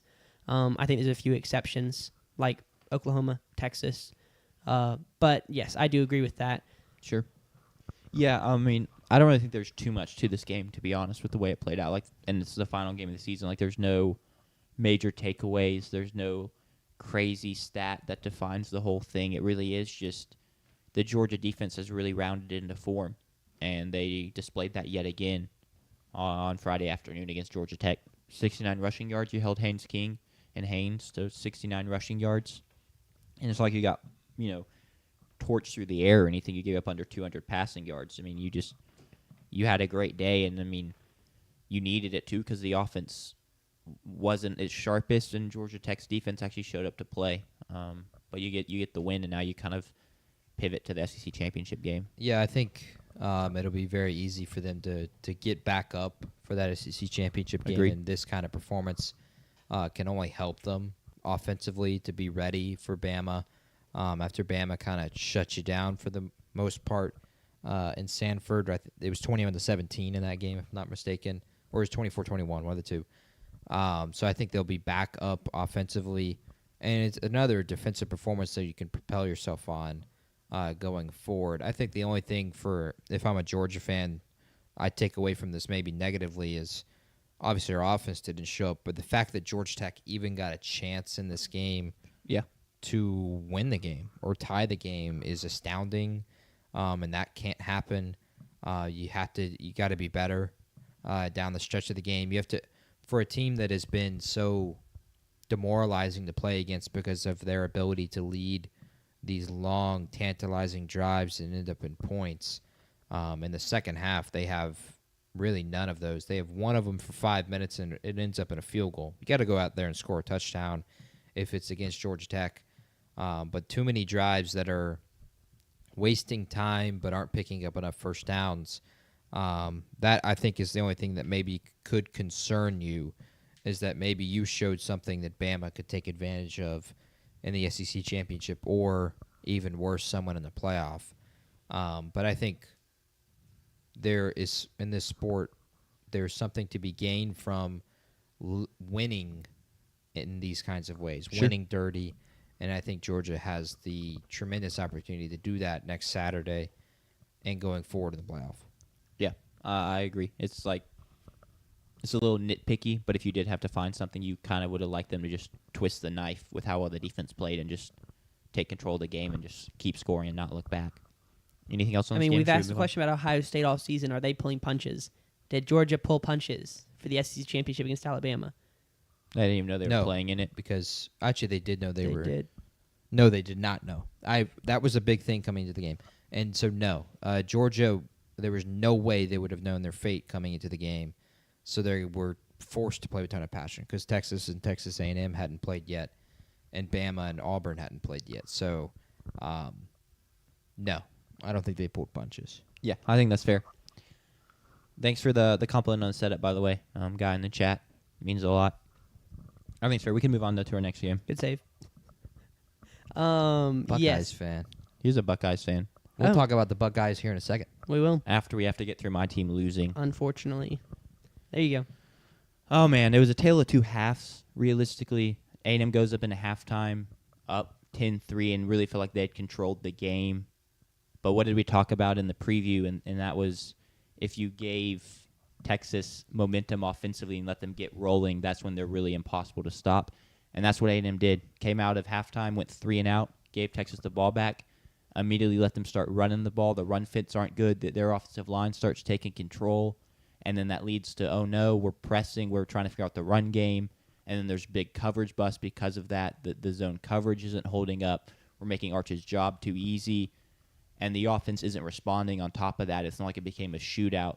Marcel Reed still couldn't get going. The run game couldn't really get going. We couldn't get the play-action pass involved. And that spirals to a point where you end up losing this game 27-17, and you get outscored 24-7 in the second half. Before you start your monologue, can we since it's a first time listener, answer Big and then I'll Man. clip it. I'll Yeah. clip it. I'll clip this out so that Sure. it's not like part of the video. Sure. What's up, big man? That's JP, and then Jack's in the middle. I'm Sanders. Welcome as a first time listener. Usually, what we do, we would just kind of keep talking, and then we'll answer chat in between segments. But because you're a first time listener, wanted to welcome you in. Like I said, JP, Jack, Sanders, and then.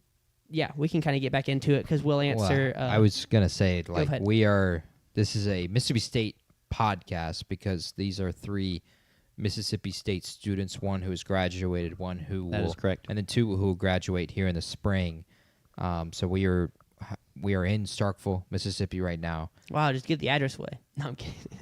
I mean, I can. That's actually not giving the address out at all, to be honest. No, Starkville is large by and- square area. They'd be looking in the wrong place. All that being said, we're State fans, but we do have other prior ties, and so that's why Jack is an A&M fan. But this is a State podcast for the most part. Sure. That covers everything. We talk about whatever we want to, But there's but going to we be talk about State there's every going to week. be there's going to be a State segment every week. In terms of, we can answer their last question before we get back. And also thank you. I have the quarter zip on. It's kind of a thing right now. I promise I don't follow trends, but Monkey Man, I'm going to go ahead and say I appreciate that comment. I'll just go ahead and say I don't think he went too far. I appreciate that comment. But we can get back to the game. I mean, I don't mind getting called cute. No, not at all. I don't mind the acronym he Sure. used either. Sure. Who do you have winning the Natty, though, was a question. Yeah, sure. We can answer that question. My preseason pick was Alabama, so I'm kind of still pulling for them, if not A&M, obviously, so I can be right. But I think Ohio State is going to win. I think they've been the best team all year. Well, Yeah. my preseason pick is obviously not in the picture. I We both- was one of the people that picked Penn State. Me and We you both picked Penn State. Penn State, and I think we both picked Penn State over Clemson as well. Yes, I believe we did. if I'm not mistaken. But at this I point, forgot about that. We whiffed. right now, I'm going to pick who I was my preseason pick for the SEC champ, and that is the Georgia Bulldogs. I think they Sure. will make the run, and Kirby will get his 3rd national title. I think it's going to be either Ohio State or I do genuinely think that the 2 best teams in the country are in the Big Ten, Ohio State and Indiana. And I think Indiana. I don't know. I'm not gonna make my prediction for that game. I'll save it for the Thursday preview show. Sure. When we preview a lot of the conference championships, and yeah, I Sure. think we're ready to get back into our Texas versus Texas A&M review. No. I want to say happy birthday to Nick. Monkey Man in the chat. Happy birthday, man. We're not a big last name podcast. Sure. We Yep. don't like to. We're very informal here. We like calling people by their first Yeah, name. we don't want to dox anybody, so we won't call you by your last name. But happy birthday, Nick. Yeah. I think We that's- hope you guys enjoy the show. We're gonna get back to the game though. Finally. Yeah. know more in the comment section. We'll get back to you after this game. JP, do you remember what? Because I'll just clip it because Jack was talking and then you were about to speak. I don't know. I was about to speak. I can just keep going You because I just do keep have going. more. You got it. I think the biggest stat for me is if you told me Texas was going to have over 200 rushing yards in this game and outrush Texas A&M, I would have told you we would lose this game. Oh, 100%. That would have been my lean. That just is something that can't happen. Texas had their first 100-yard rusher this season. Wisner was great. I do think a lot of it was we just did not set the edge well. We did not fill gaps well. We were not disciplined enough. The defense started pressing, and it came back to bite us. It is something that people have talked about with a bunch of these games in the recent month or so, in November, I'd say, where we're having a elite rushing defense face a really poor rushing offense.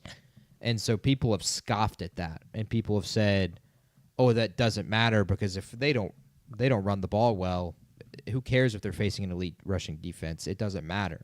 Sure. Well, it does matter when they start running the ball well, and that happened in the Iron Bowl with Bama Auburn, and it happened even more so here with Texas and Texas A&M. It does matter. It changes everything when they are able to pop off big runs, and Wisner is able to return to some kind of form, and you run for over 200 plus. Especially when it's at home, you're able to control your crowd, you're able to control Arch, keep him out of these third and longs, and even with that, I got to give a ton of credit to Texas. They were exceptional. They on played third well down on this game, and then third and long as well in this game. Look, they only converted 4. They were big ones, though. But they're big for third downs, and 4 still is more than a lot of people have been converting all season. Really, the most in the past few weeks has been like, what, 2? Really all season? Arkansas, we gave up a good bit, Okay. but besides that, it's been really low. And so 4 for 13 is like, that's a W. You're higher than the average. Right there on the top for Texas. Outgaining A&M, that's going to be a statement, I think, coming into the game. You wouldn't expect that whatsoever. And then you forced, it was talked about last week wasn't it talked about last week with A&M in South Carolina, forcing Marcel to just play quarterback? Or was that coming into this week? I mean, it's kind of been a theme all season. It was talked a lot who of. said it? If we can somebody just force say him that? to play quarterback, I don't think a Texas defender said that. Okay. Who did LSU? Someone on LSU That's said right. if we can just force him to play quarterback, we That's can win. For Texas, they forced Marcel to play quarterback, and then he was poor. Now, to Marcel's credit, full sarcasm here, he was hurt. And so you can't really take too much away from him. Yeah. And his Was he performance. okay? I missed the injury, and everything I heard, it was like, oh, it was awful, and then he came. Was it actually a bad injury? Well, it was non-contact, Okay. so that was really scary. But he just rolled his ankle. It was Okay. an aversion, just rolling of the ankle. He played through it. He was fine. It was not the issue with the performance. The issue was we didn't run the ball well enough. We ran it fine, but not well enough. Reuben Owens just doesn't really know how to absorb contact and stay on his feet. I really wish we had Moss. That's an aside.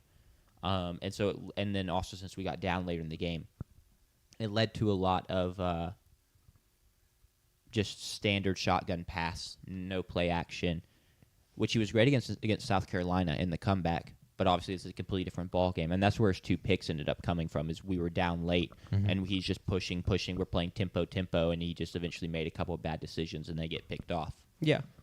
Mike, I have a question for you, and Sure. I talked about it in the preview, I believe. Michigan, Ohio State, that rivalry had become kind of a weird thing where Michigan won games even when they weren't supposed to. The big brother, little brother was a thing.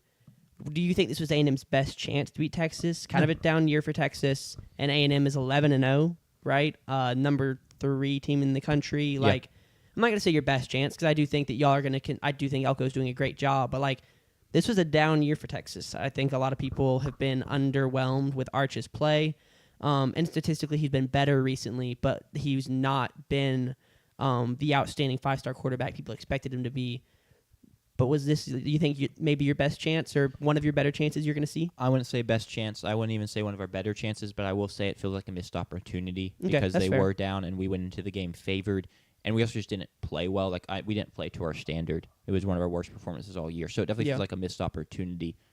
But it would be a disservice and kind of the wrong thing to say. As an A&M fan, at least, JP could disagree, to not back what Mike Elko's building at this point and be like, this was our best chance and we blew it. So I wouldn't say that. I don't disagree at all. I think next year is going to be their best chance. Because also it would be also different if this game ended up being at home and we catch them at home in a down year. But we still had to go on the road, and they're still a good team. They've beat multiple top 10 teams this year, so we've seen the heights of their performance. We know the profile of that team, and we just didn't bring our A game, especially out of half. We just came out flat, and props to them. They took that and ran with it. They saw their opportunity and didn't look back and buried us. Mm-hmm. So.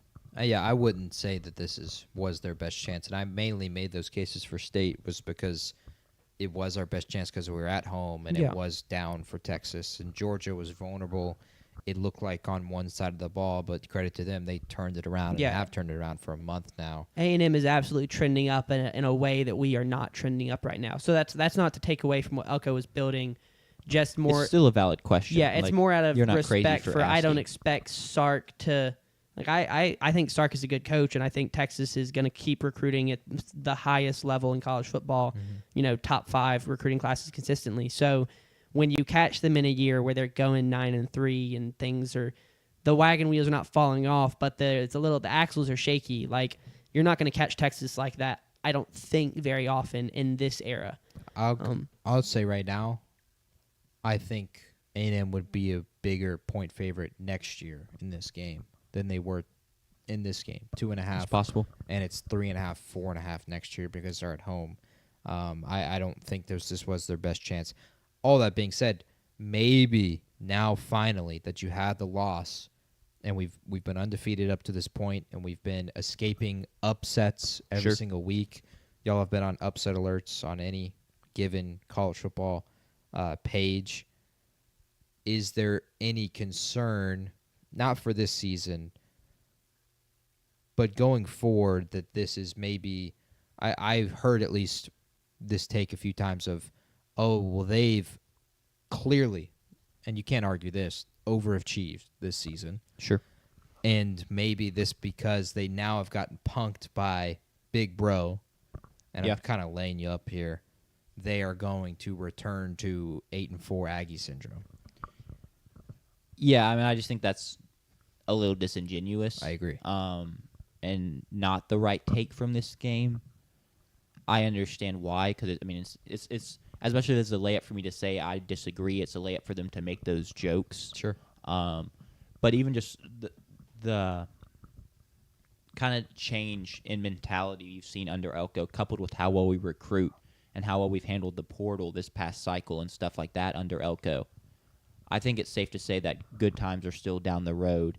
And yeah, we lost this game, and yeah, we lost to Texas, and they can call themselves Big Bro all they want because now they've won 2 in a row since joining the SEC. But as I told Jackson after the game, one of my friends,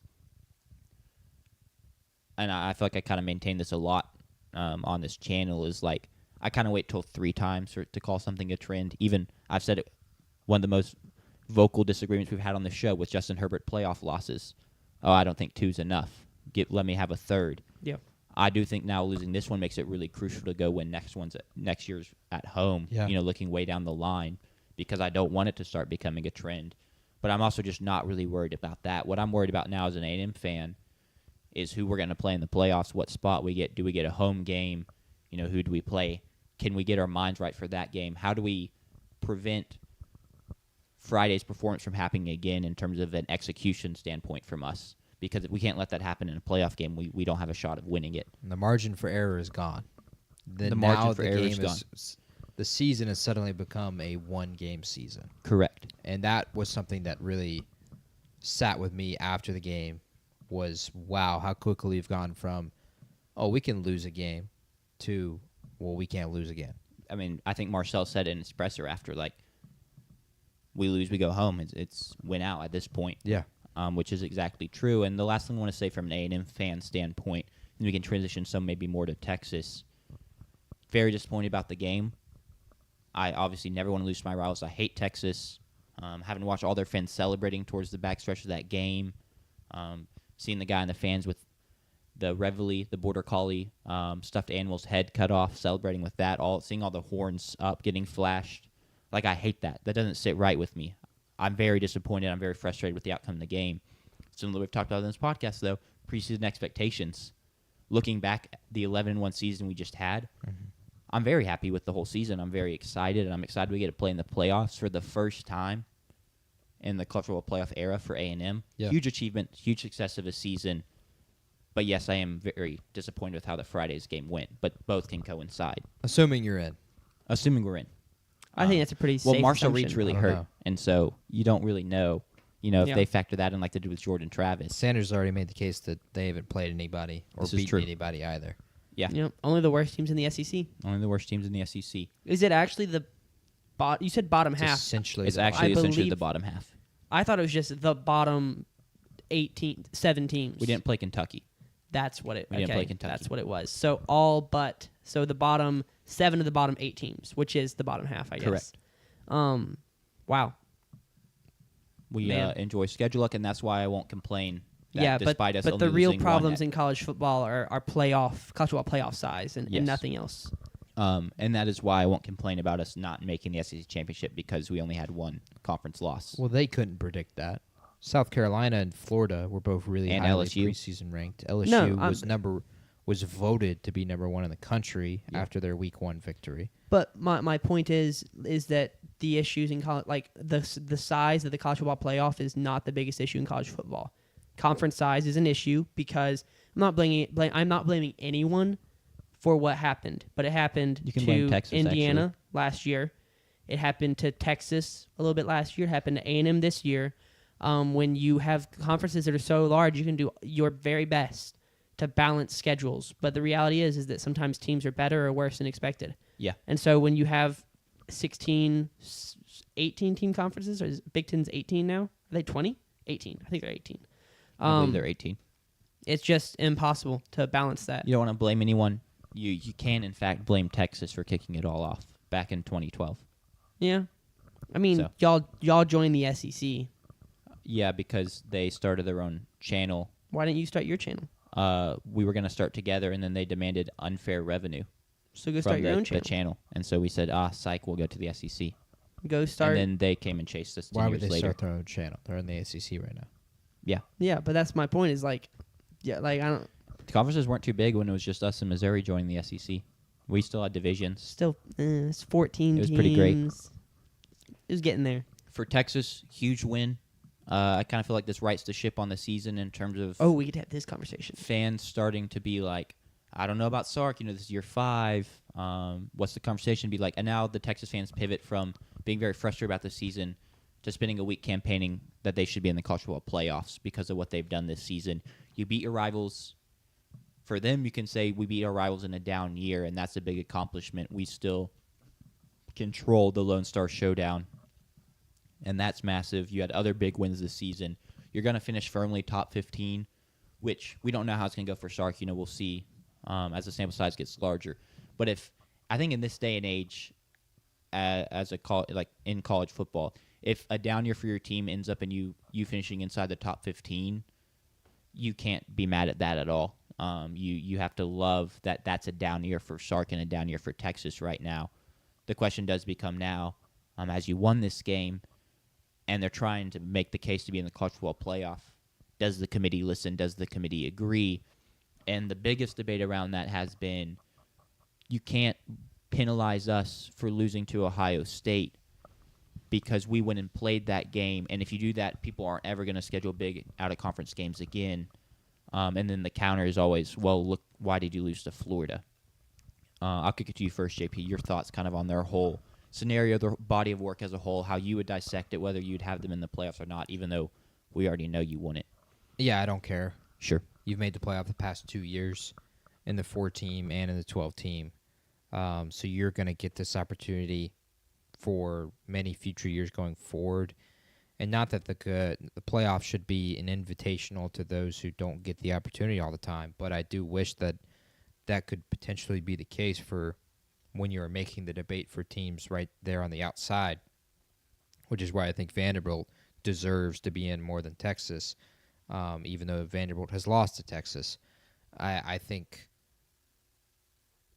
my other takeaway is I don't care as well. you know what you signed up for in joining the SEC. And if you knew that, which you should know because this sport is in ruins and you should expect the worst, to be honest, you should know that the Ohio State game is going to have impact on your season potentially. And so if you know that, cancel it.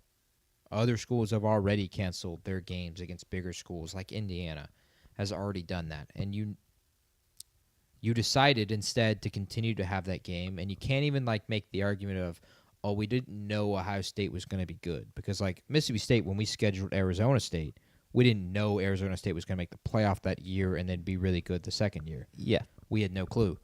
It's Ohio State. You know they're going to be good. Even if they hadn't won the national title last year, they were going to be good again this year. Yeah. You knew that was going to be the case. You continued to schedule it, and then you went and played your schedule, and you lost a game at Florida that you shouldn't have lost because Florida is 4-8, and we ended up firing their head coach, and they were really bad, and you let them have their high-tier performance against you, and that's on you because it's you that played that game, not somebody else. I understand the argument of, oh, if we didn't schedule Ohio State, then it wouldn't matter. We'd be 10-2. It wouldn't be an argument. I wouldn't even agree with that because I still think you probably wouldn't be in. I think it would be close. OU would help, of course. I think they'd be in because one, I think they'd have to be over OU. But I don't think it would be point blank say, oh yeah, they're in for sure. You'd be squarely on the bubble still. Considering the way Arches looked this season, considering the way the defense has looked in multiple games this season, and in your other two losses, you were. Honestly, I would go ahead and say you were beat up, bruised, and broken by Florida, and you were mentally and physically destroyed by Georgia. Agreed. In your two biggest games of the season, you won your neutral field game against OU, and you won a home game against Vandy and A&M. I think it's a good enough resume at 10-2 if that last game was Tarleton State or whoever. It'd have to be another. But it would a still be. P4. It'd have to be a P4 team. So say just like I don't know, Kansas. Rutgers. Rutgers. It would still be a debate. I don't think it would be guaranteed.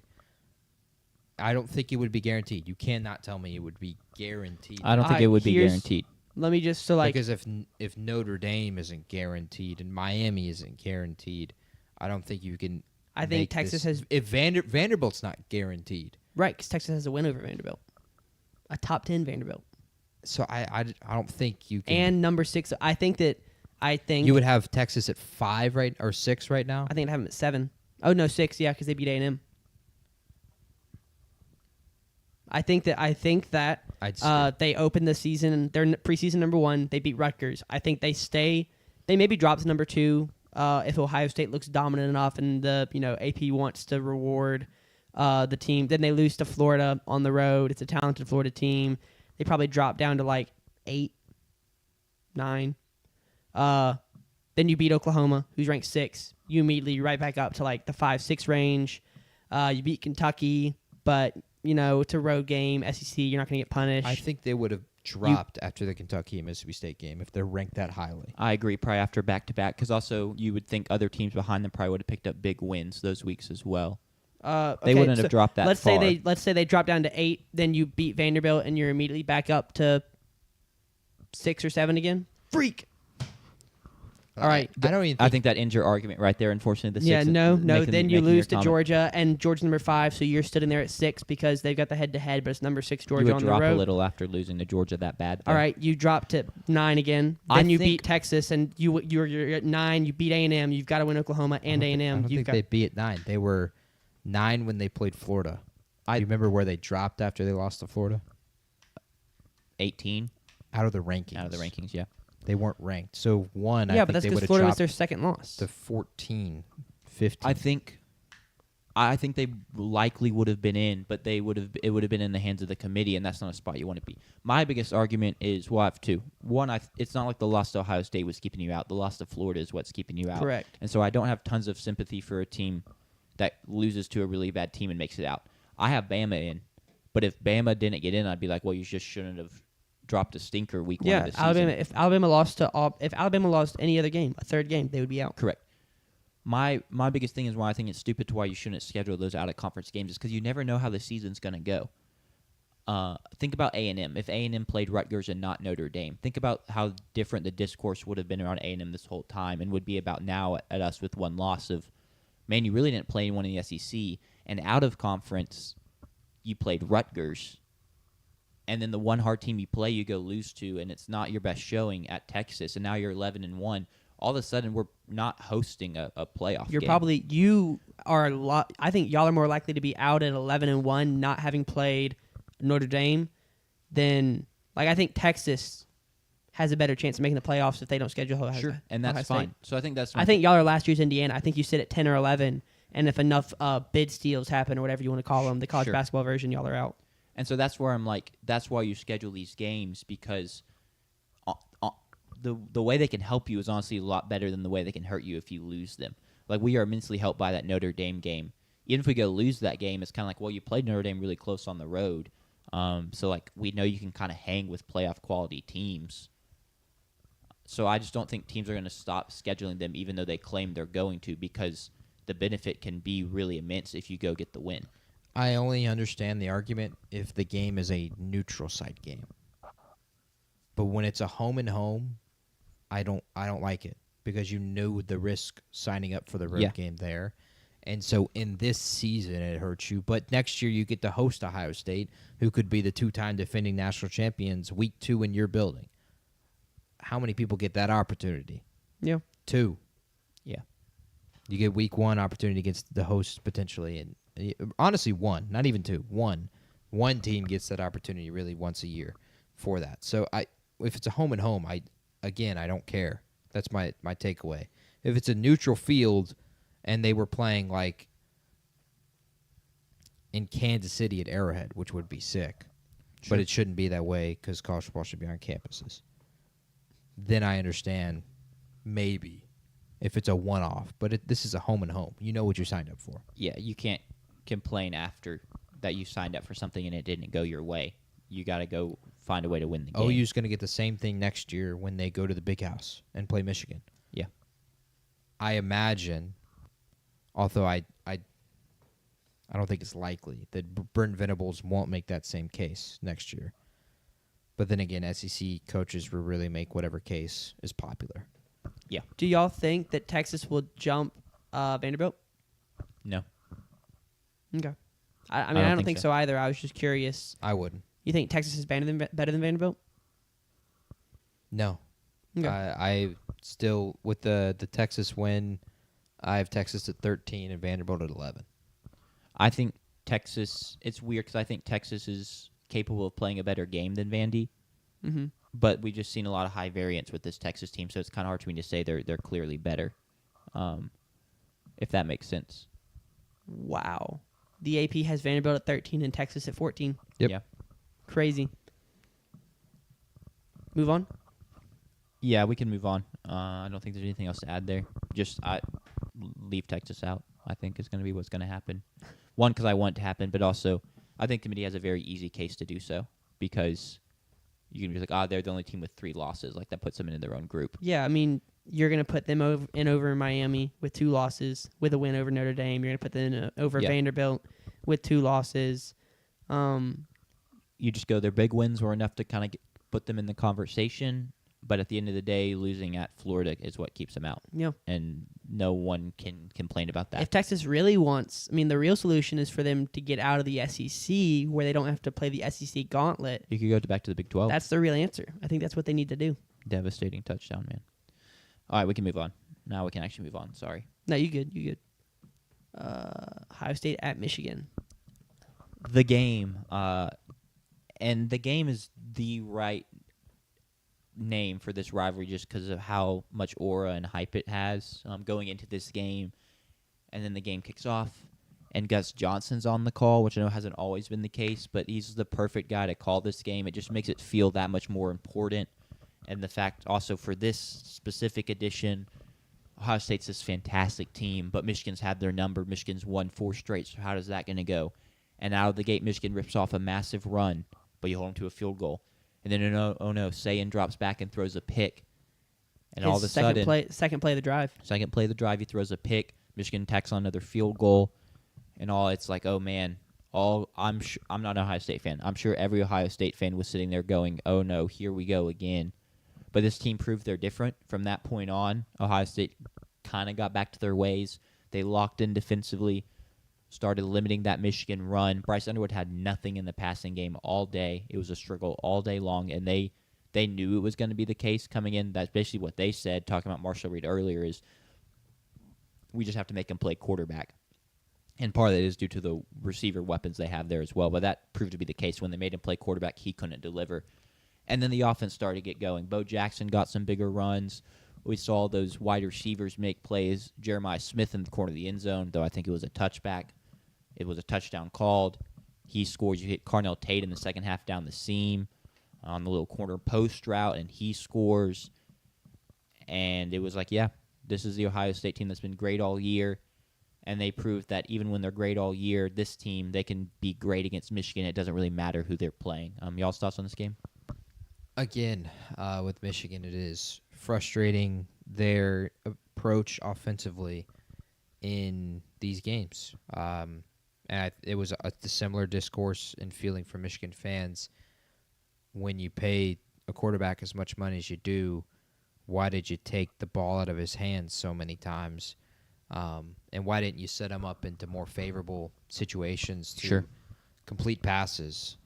For Donovan McCulley to only have 3 catches for 46 yards, and at this point your leading receiver, Andrew Marsh, the true freshman, to not even have a single catch is astounding. Shouldn't happen.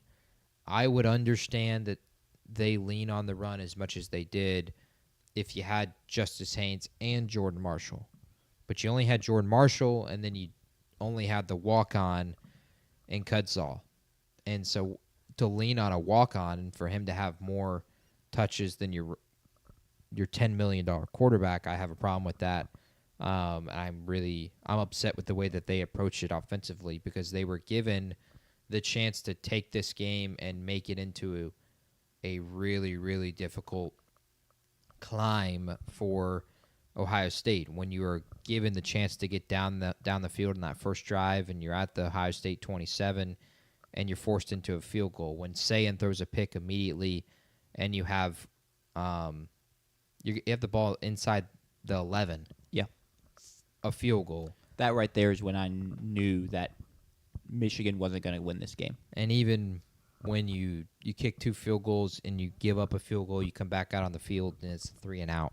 I would have leaned more on Bryce Underwood. I would have given him a chance to use his legs. I would have had more favorable situations to hit Andrew Marsh and McCulley, give them the ball, as opposed to our walk-on running back. I know we have high belief in him, but let's not lean on him. Let's not have him be the leading carrier in a game. If Indiana does that next week, it would be astounding for Fernando Mendoza to not have the ball in his hands and the ball not to go into the hands of Chaz Surratt and Omar Cooper.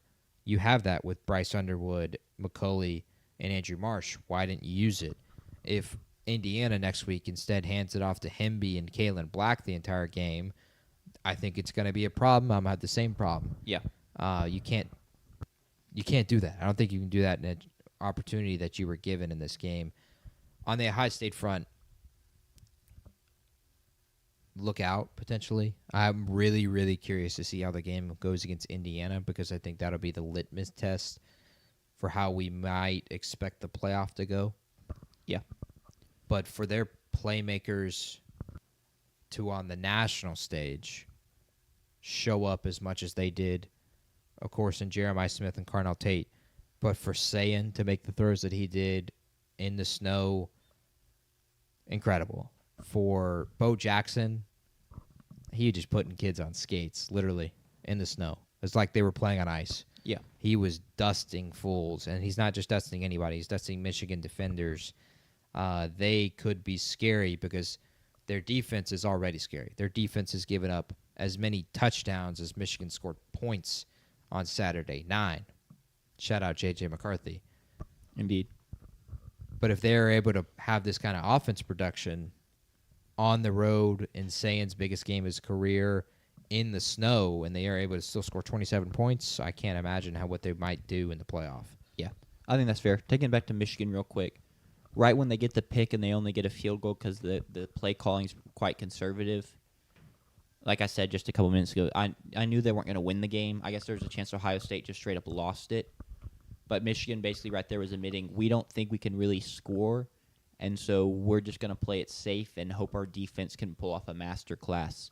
And even when they got down, they really didn't even change it up. They didn't even try to force it downfield and like try and go win the game. They were like, we're just going to keep doing what we're doing. We'll try and keep it close almost. Like, we're not even going to go try and win this game. We're kind of already throwing in the towel. And I didn't like to see that. I don't really think your odds were great if you put the ball in Bryce Underwood's hand and asked your receivers to go make plays.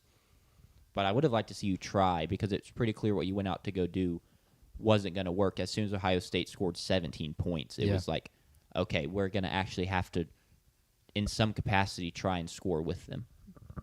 But great job by Ohio State. I'm almost proud, even though I don't like Ohio State. I'm like kind of proud of that group that you were able to go get the job done and get the monkey off your back. It's an extremely huge moment to get the monkey off their back. Though my final takeaway from the game is, because I watched every single play of this, to go 20 plays, 81 yards, and run 11 minutes and 56 seconds of clock in the second half. Talk about a kill shot. Yeah. They were already up 15 at that point, but man, when you go out and do that, and they converted multiple big third downs on that drive, I'm pretty sure they were 3 for 3, if I'm not mistaken. Man, talk about to do that on the road in the big house. As the drive continued, you just look at the emotions of the Ohio State players. You can only just feel like, oh yeah, we're doing this to our rivals. That feels sick. Yeah. Like, I hope Camario does that next year in Oxford. Completely agree. That is so demoralizing. And they did that against Michigan in the biggest game of the year. Anything to add, Sanders? Cool. Nope. Before next, I'm going to go use the restroom. Do it. So I'm going to leave y'all with this question. You can discuss to the two live viewers. One of which is me. One of which is JP. So the one live viewer. Michigan guarding the M. Y'all's thoughts on that? Don't hate it. I'm fine with it, actually. Yeah. Because Ryan Day and his comments both in that and then after the game, I don't believe him. What did he say? In the game, he was telling Sharon Moore and his players, hey, get off the field. We're not going to do any of the flag planting stuff. That's cap. I don't believe that your players aren't going to do that. And then after the game, he says, the best thing to do is to win with humility. Nah. Anybody? Hold up. My phone disconnected. I mean, good time for it to disconnect, I guess. But, yeah, you keep talking, and I'm going to go try to figure that out, why the camera stopped working. Anybody remember when Ohio State won at Notre Dame? Did Ryan Day win with humility after that game? No. So I don't believe a single word that the dude is saying when it comes to these things. So I completely understand Michigan protecting the M, and I'm all there for it. Protect your logo, protect your school. Ohio State didn't do the job of doing that last year, and they got that flag planted on them, and then they fought like a bunch of crybabies after. So I think Michigan still was able to take a higher road after this game on Saturday. But, yeah, to say win with humility and not do – doesn't feel that way, at least, because they haven't acted that way in the past. All that being said, though, they still lost the Aura contest. Brutus, the Buckeye. Did you see the clip? That was nasty. Absolutely nasty. Most disgusting thing I've ever seen a mascot do. Genuinely, that is S-tier rivalry stuff right there. That is absolutely terrific to go out there in the snow. First of all, very skilled. Yeah. Brutus is not wearing a lot of clothing, so I would assume Brutus is cold. I bet you he's got some layers on under there. Still, I would imagine his limbs are cold. When you're cold, you don't have as much free range of motion. Even if he was wearing a bunch of layers, less free range of motion. 2, Brutus is wearing the big head, and so Brutus can't see well. Brutus can't see his feet well, I'd assume. He might know where they are. And then still, athletically, to be able to, maybe not athletically, creatively, I guess would be the artistically, to write up the script, Ohio. Yes, in the snow, and then dot the I, and then cross out the M. Yeah. Chef's kiss. And it also, I mean, that takes some creativity. Like, I never would have thought of that. I wouldn't have either. To just Me either. look at the Michigan and be like, I'm going to go out there and scratch out the M because that's what we do. And we're winning, and so it's a great troll. And then I'm going to put our Ohio on their feet. Like, I don't know. It was just very... It's one of the best mascot moments ever. Genius. Very a stroke smart. of genius. It was incredible. My vote, and I think JP's was, I got a little distracted trying to figure out the camera No, you're good. issue. But I said, I don't have a problem with it. I think that, I mean, they lost the game, but they, like, defended it. They defended their honor in the loss well. Like, they didn't come out and, like, bluster and be like, oh, I mean, they were just, like, they kind of took it, but, like, defend, you know? Like, Yeah. there is a way you can lose and still defend what's yours and defend your home field. Now, if you come out swinging, then it's kind of like, bruh, you should have just, like, won the game. Like, you can't try and act big and, like, Sure. we're all that after you lose. But if you're just out there, like, just don't touch it, like, I think that's okay. I liked it. I'm fine with it. Also, just considering what happened last year you tried to, basically go plant the flag on the O Yeah. in the stadium, and the whole fiasco that broke down there, and Ohio State didn't let you, and then the governor's trying to file a law to make it illegal. So then it's kind of like, well, if you're not going to let us, then Yeah. like we're just not going to let you. Yeah. So I don't hate it too much either. Now, next year, somebody's got to break in after the game and plant it at night. Yes. That's what's happening next year. Just go ahead and pin that, clip that, post it. Shall we move on? Yes, let me be sure. I'm just going to pull up the live stream on my iPad and be sure it looks good. Yeah. Looks great. Bet. Looks great. All right. We have, 2 games left, I think? Yeah, and we don't really have to do much on this one, but I do want to give a spiel that maybe could be clipped into a TikTok. National Anthem by Charlie Puth at the Super Bowl. That's fire. I That love is- Charlie Puth. That's sick. I can't wait to bet on that. I watch his shorts all the time because I love the way he, like, explains music and, like, theory and stuff. But I love Charlie Puth. Sure. All right. Now, back to football. Virginia Tech at Virginia. Saturday night, ACC championship berth on the line, a rarity for Virginia in football, and they're hosting Virginia Tech, a team that they have beat once in their past 20 times playing. Virginia Tech's terrible, but Kyron Drones has said before the game, basically, we're going to do what we always do to them. Basically, we're going to go beat them up. So there's massive stakes riding. I already mentioned the ACC championship game, but you've only won 10 games in the regular season once in school history. In 1989, I believe my dad was actually a student for that, so shout out my dad. That's pretty cool. But that's on the line. Potential college football playoff berth for the first time's on the line. There's so much riding on this game, and UVA comes out and delivers. Jamari Taylor gets going, scores a touchdown, throws a touchdown pass on a little jump pass, and you just shut down Kyron Drones. I think at one point he was like 3 for 15 passing. JP, if you could pull up what he finishes 4 for 16. 4 for 16. 1 touchdown, 2 picks. Throws 78 yards. Throws the 2 picks, 78 yards. That's a diabolical stat line. And did that to the guy who said, we're going to do what we always do to you. We're going to beat you. We're going to destroy you. Just what a statement. I'm very happy for Tony Elliott. I'm very happy for those kids. They were picked to win 5.5 games, I believe. It's an old group. A lot of people that have bought in. They brought in transfers that bought in. Chad Morris, he bought in. He basically came and said, he told the team when he got there, I didn't come from Texas to Virginia to win 5 or 6 games. I came to actually win something. And for them to deliver on that, despite injuries, despite hardships, despite the loss to Wake Forest where your QB goes down, to do all of that is a massive, massive achievement. It's a historical achievement for the school, and I'm proud of them, and I want people to be proud of them and realize how much that means and how rare it is for the school, even despite of what happens in the ACC championship game. That being said, go beat Duke. Yeah. I Dude, I mean, I don't know how much y'all tweet, but sometimes I tweet stuff and I'm like, this is fire, and it does nothing. And then sometimes I tweet something like one time there was the guy that posts like SEC rushing leaders every week. Yeah. I like Stonka, not Stonka. I'm reading out Stonka and his entering the portal. Fluff was on there, and I just quote tweeted it with like the stock market going up emoji. 250 likes for no reason. But then so Jackson said his thing about a basketball conference championship. Yeah. And so I went back and found the last time they played in the conference championship was like 3 years ago. And I tweeted like, keep your eye out for fireworks in 2 weeks because Duke beat Virginia 59-49. And someone commented and was like, is this a basketball score? And I was like, yes, it definitely Brother is. just missed the joke. No, he laughed at it. Like he Gotcha. he got it was a joke. I just was like, yeah, if it wasn't clear.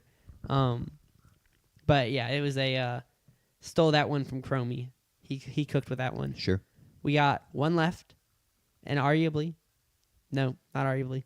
I mean, it was a good game. I'm not gonna say something controversial because I don't actually believe This it. was my favorite game of the day. If Fair. that's what you were about to argue. I was gonna say like best game of the weekend, but there were so many other good games. Sure. I don't want to give that title when I don't like really. Yeah, you got it. It's the Iron Bowl, and there's so much riding on this version of the Iron Bowl. Alabama has to win to be considered for the college football playoffs, basically. Auburn has to win to make a bowl game. Ashton Daniels, red shirts last year. He's starting today. Ty Simpson's coming in, looking to continue to do what he does, and that is shoulder so much weight of this offense, but deliver. And Alabama starts off rolling. They get up 17-0. The run game's actually working pretty well. Are you serious? Like, that's the thing? We can actually do that? I know they did it last week against the FCS team. The admin wanted you to know that on Twitter. But to actually do it against Auburn is a huge statement. Like I said, you're up 17-0. And then the wheels kind of start falling off. Ashton Daniels starts creating with his legs a ton. That's giving you issues. Malcolm Simmons is getting open and then getting yak like crazy. A couple explosive catches for him down the road in this game. And the Auburn front seven really starts giving Alabama issues, especially their pass rush. Ty Simpson was struggling, had no time, was moved off his spot constantly.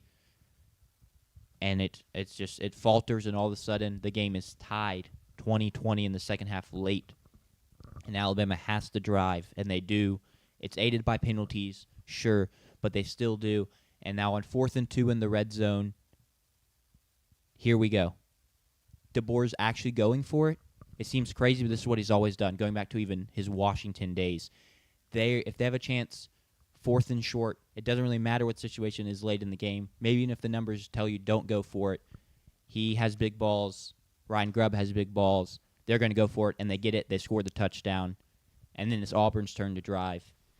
And they do. They're putting together a successful drive before Cam Coleman gets a hit stick laid on him, and Deontay Lawson recovers the football, and Alabama essentially can kneel it out. What a game. Another great addition to this game. Y'all's overall thoughts, keys to the game, what y'all got? Well, I think it's going to be pretty paramount that Bama wins the SEC championship because they are going to struggle if they don't and they stay in, we assume, and have to go play on the road. They continue to struggle on the road. To give away a 17-point lead the way you did is kind of outstanding. But to their credit, and I won't be hypocritical in this, I've given BYU credit for the same thing all year to respond the way they did when the game is finally tied again 20-20 and drive the field and score. And I don't even care if it's aided by penalties to go down and score on 4th and 2 as well. That's what great teams do. Great teams go out there and find a way to win. They respond. Great players do. Ty Simpson. Great players do in big moments on the road. And so I give them a ton of credit for that. For the way they controlled that game to begin with is also really, really outstanding. History of the Iron Bowl, at least the last two so far. Bryce Young and Jalen Milroe both trailed big in those games. Bama was down 10-3 when Bryce Young finally makes a drive at the very end when he goes 97 yards. And then Milroe was trailing against Auburn when they complete the 4th and 31. This one different. Bama was able to lead pretty much wire to wire until it was tied and then got the lead back. I got to give them credit for that. I did not like DeBoer's comment about, well, it was 29 yards shorter than the last one. when he was asked about why he went for it on 4th and 2. Completely different staff, completely different roster. I don't think it applies. It was funny, but I do think he could have said something better. And Bama had to go for it. They were trailing by 4 with less than a minute remaining, less than 30 seconds remaining, and it was 4th and goal. So there's no reason to punt. I just don't think it applies whatsoever. I think it's only just a snarky comment about rivalries, and I don't like it. All that being said, though, the gonads to go for it, he has. Let me toot my own horn. I would have gone for it, too. Sure. I think 100% you go there. Given the way the game had gone at that point, you very well could not convert, and Auburn can go down and kick a field goal with McPherson, who's going to make it, and you lose that game that way. But I think it would have been just as likely had Bama kicked the field goal that, with the way it looked at least, Ashton Daniels would have drove down that field and maybe scored a touchdown. Yeah. And you would have lost that way. So I don't think it would have mattered kicking the field goal versus going for it and not converting. But going for it and converting when it's just 4th and 2, it's the world because you get up 7 potentially. Yeah. You'd assume you scored a touchdown. You could have been tackled inside the 2. And so going for it I thought was the right decision on top of every other factor, which I do think apply of the place is haunted. We've had kicking trouble all season. Bama has had kicking trouble in that building their entire time that the Iron Bullets existed, in our lifetimes at least. And so I'm fully for him going for it. I don't question the decision at all. And I don't think he should be asked, had they not converted and lost the game, why he went for it. But he shouldn't be pulled apart, penalized for it. Yeah. Because it's the right decision in that situation for me. I also agree it's the right decision, but I've been the number one Cam DeBoer guy from the jump, and this is what he always does. Yeah. So I'm just fully on board. Like, sure. This is what he did at Washington. This is honestly a very Washington Huskies game from that one year in terms of, oh, no, you kind of played with your food, and now this game is way closer than it probably should be. And you've kind of looked a little soft, and the cracks are showing, but then randomly at the end of the game, you deliver emphatically at the biggest play of the game, especially offensively, and you go win it. And so that's what they did again, and so props to him for that. Real quick, did Kentucky actually fire Stoops, Harris? They did. And if so, we'll break it down real quick after this segment for you and give you our thoughts, Harris. Yeah.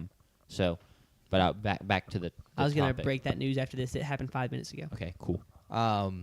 This is another one where but people have talked about, a really good rush defense versus a piss-poor rush offense doesn't matter, has no impact on the game. It does, again, because Bama's able to control the game with Jan Miller and Daniel Hill and even Ty Simpson as well, using his legs. He made some big plays in this game. So it does end up mattering if it ends up working for you. And so you give credit to them. I want to give a ton of credit to DJ Durkin, the fan base, and to Ashton Daniels, because Ashton was incredible. You go back to the way this game started. Auburn's first 3 drives are 3 and outs. And then finally, the second quarter, 7 plays, and they turn it over on downs. And then another 3 and out. And then finally, they get a field goal, and he gets going, and he builds a lot of confidence, and he makes incredible plays. Full credit to him. Big credit to DJ Durkin. I thought he had a really good game plan defensively. Bama just made the plays when they needed to. They were 3 for 3 on 4th down. On 3rd down, they pick up 4 out of 17, so enough to get the job done. Of course, the 4th downs were the ones that really made the difference.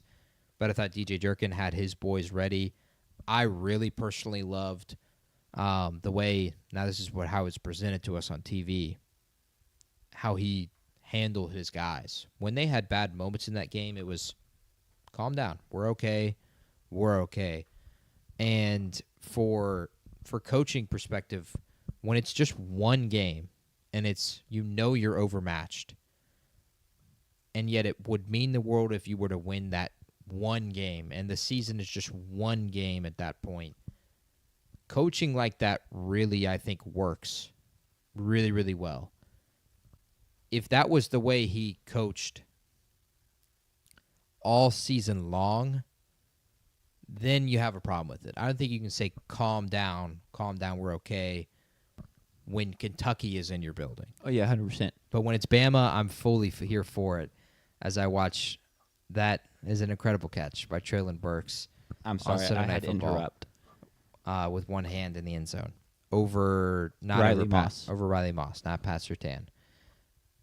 So I want to give DJ Durkin credit for the way he coached in that game, and he coached like he was trying to get a job, and that is the segue into DJ Durkin probably could have been considered for the job had he won this game. I think he would have been heavily considered. Yeah. Had Golish not fallen through at Arkansas, I think it would have been a done deal for DJ Durkin. Sadly for him, he did not lose this game. The players did, putting the ball on the turf that much, putting the ball in harm's way that much. I think he had his guys ready. I think he gave it the best fighting shot that 5-6 Auburn team could. Just didn't shake their way. And they couldn't make the plays for him. And so sadly for him, he doesn't get the head coaching job. Yeah. I think that's a fair assessment. There was the one drive especially where they fumbled it like seemingly 5 plays in a row and then finally turned it over and was like, okay, well, that was going to happen. Yeah. And then obviously the penultimate drive where Cam Coleman fumbles. And that is the biggest story for me because also we talked pre-game in the preview that Ty Simpson had been turning the ball over a little more than he had been kind of in their key stretch where they had those 4 big games in a row. And that couldn't continue, and he protected the football. I didn't have a ton of passing yards because everything was so difficult for that passing offense. But through 3 touchdowns, a couple of them beauties as well, and huge moments as well, and doesn't throw a pick and doesn't put the ball in the dirt. And that's kind of how they came out with this win, even though for a large portion of that game, the offense really couldn't get anything going. Yeah, he protected the football. That was what he'd been praised of coming into the season, and he's able to do it in the biggest game. I didn't think they got too much in the passing game because that pass rush was really, really good. It was unreal. And they were not able to get in those kind of scenarios. But I want to credit to him for the way he finally, I thought, used his legs really well again. Yeah. I know that was something I talked about coming into the season, and it's something he really hasn't showed much of this season because point blank he hasn't had to. Jeremy Bernard has been open. Horton has been open. Ryan Williams has been open. Josh Cuevas has been open. He's able to hit them instead of being forced to use his legs. If they're going to go out and win a national championship, he's going to have to continue to put up those kind of performances with his legs. Yeah. And I think for a Bama fan, that is something you were very happy to see potentially going forward. Now in the SEC championship, you just hope that the Bama versus Georgia mantra continues and it isn't one of the one-offs in the saga a la the national championship with Stetson Bennett over Bryce Young. Yeah, no, I definitely don't think the passing woes were really on Ty Simpson. I think Auburn just had a great game plan defensively and executed it so well. Mm-hmm. And so, honestly, I think he actually had a great day quarterbacking, just all the pieces of it. Yeah. Really the only thing, and I think a lot of this is honestly on Ryan Grubb, they got to figure out the pre-snap operation. They constantly are burning timeouts because they just aren't ready when the play clock runs out. It's actually ridiculous how often it happens for an offense that is so good and for how good of a quarterback and OC you have. For that to continue to happen is kind of crazy. And it's another thing if I really don't want you to have to go play on the road because that's just going to be exacerbated in a playoff road environment if you lose that SEC Simpson was praised about it during the game of, he's really, I think it was by Herb Street, if I'm not mistaken. He's really good at making the adjustments at the line of scrimmage. And I'm all for that. I really like, for a college quarterback to see that, I think that's something that makes a potential good pro out of you. But it was a problem that didn't rear its head in this game. It probably could and would, especially if they lose the SEC championship and they have to play on the road in the playoff. I think it very well rears its head where they don't have the timeouts they need at the end of the game to be able to get one more possession because they only have one timeout and there's 2 minutes left and the other team runs the clock out. That is, I think, when it might rear its head. It doesn't just because Auburn isn't the quality of team to be able to take advantage of it. But that's definitely an issue. So many adjustments, so many motions. I'm all here for it, but at the same time, why can't you just call the first play right? Yeah, I agree. Or trust the first play, even if you don't like what you see. Yeah, it's almost like he's doing it too much. Like, maybe dial it back a little bit, even though it is a strength and it's something he should be praised for. But in general, I thought he had a fantastic game. I come away impressed with him every time I watch because of how much of that offense really does rely on him. I don't really anything else to add, but it was a great game. Yeah, Yeah. I wish I was there. Yeah, sure. Do we want to move on to the big breaking news? Yeah, let's do it. It literally just like when So- I opened Twitter, it didn't. I had to search for it because it happened so recently. So Mark Stoops was fired, which I am stunned because of the buyout. But it is a little less shocking considering the past couple of days you get blown out by your rival, and it's bad. And then you just really take no accountability or ownership, and you're pretty arrogant in your post game presser in terms of being like, I'm not gonna walk away. Like basically, you're gonna have to drag me out of here, almost daring them to fire him, and then also just being like, oh no, like nothing needs to change. Like I think we'll be good to go next year. Just kind of dismissing the fact that this was another really poor season that ended with 2 really poor results and 2 blowouts. And I kind of wonder if that pushed the donors and the fan base over the edge to come up with the money to fire him, because it was like it's one thing to be bad, but it's one thing to be bad and kind of be a butthole about it. Yeah, so I was over here crafting up that graphic when the news broke. I think we're at 10 minutes ago now. And it gave me time to craft up a take, my opinion. Because Harris, my younger brother, was in our chat. He's the one that first told us, because none of us were on Twitter. We were talking about the Auburn-Alabama game. But he said, why is Kentucky firing Stoops?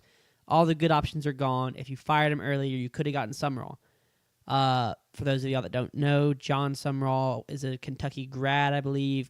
He was a GA there. He's got a lot of Kentucky ties.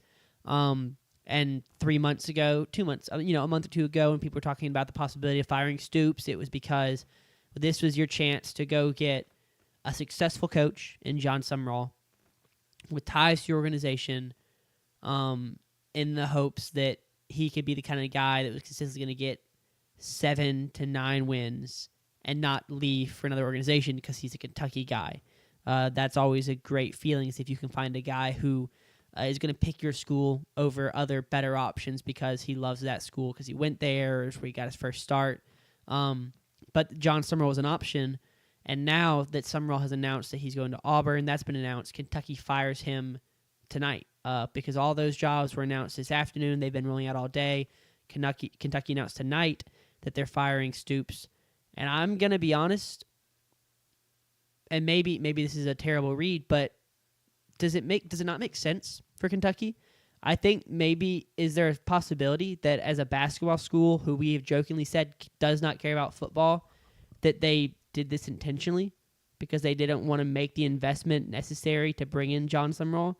Like, I'm just saying, No. is there a possibility that they legitimately care so little about football because that's how they have behaved for the last several years as a bottom feeder in the SEC, that they were like, we don't want to pay for Summerall's buyout.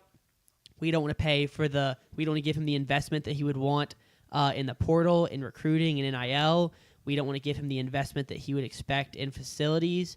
We don't want to take the investment that getting a top-tier candidate like Summerall would take. We'd rather just go get a coordinator from somewhere and, pay him $7 million a year and just kind of keep doing, like, is there a possibility that that's what happened? Because it is ridiculous that Summerall got hired this afternoon and they fire Stoops tonight. No, I don't think so, because if you really cared that little, you just wouldn't pay the $40+ million buyout. You would just ride with Stoops and you wouldn't care. And even if you tried to save face, I still don't think that's a good enough reason to be like, okay, fine, we're going to move on from Stoops, but we don't want to have to hire this guy, but it like kind of saves face with the fan base. I still don't think that's the case. My biggest thing is I don't really care about the Kentucky ties. I don't necessarily think you were going to get Summerall over Florida. Like, just because he went there, Florida is leaps and bounds a better job. Yeah. And so I think Summerall probably just wouldn't have necessarily gone regardless. I think you fired Stoops now because you thought, because the buyout was so big early in the season, that you were just going to ride with him, and it was probably not going to be the best ending to his tenure, but we can stomach another year or two, to the point where how this season ended, it got so bad you felt like you were forced to fire him because the relationship had also soured, and so now that's where you are.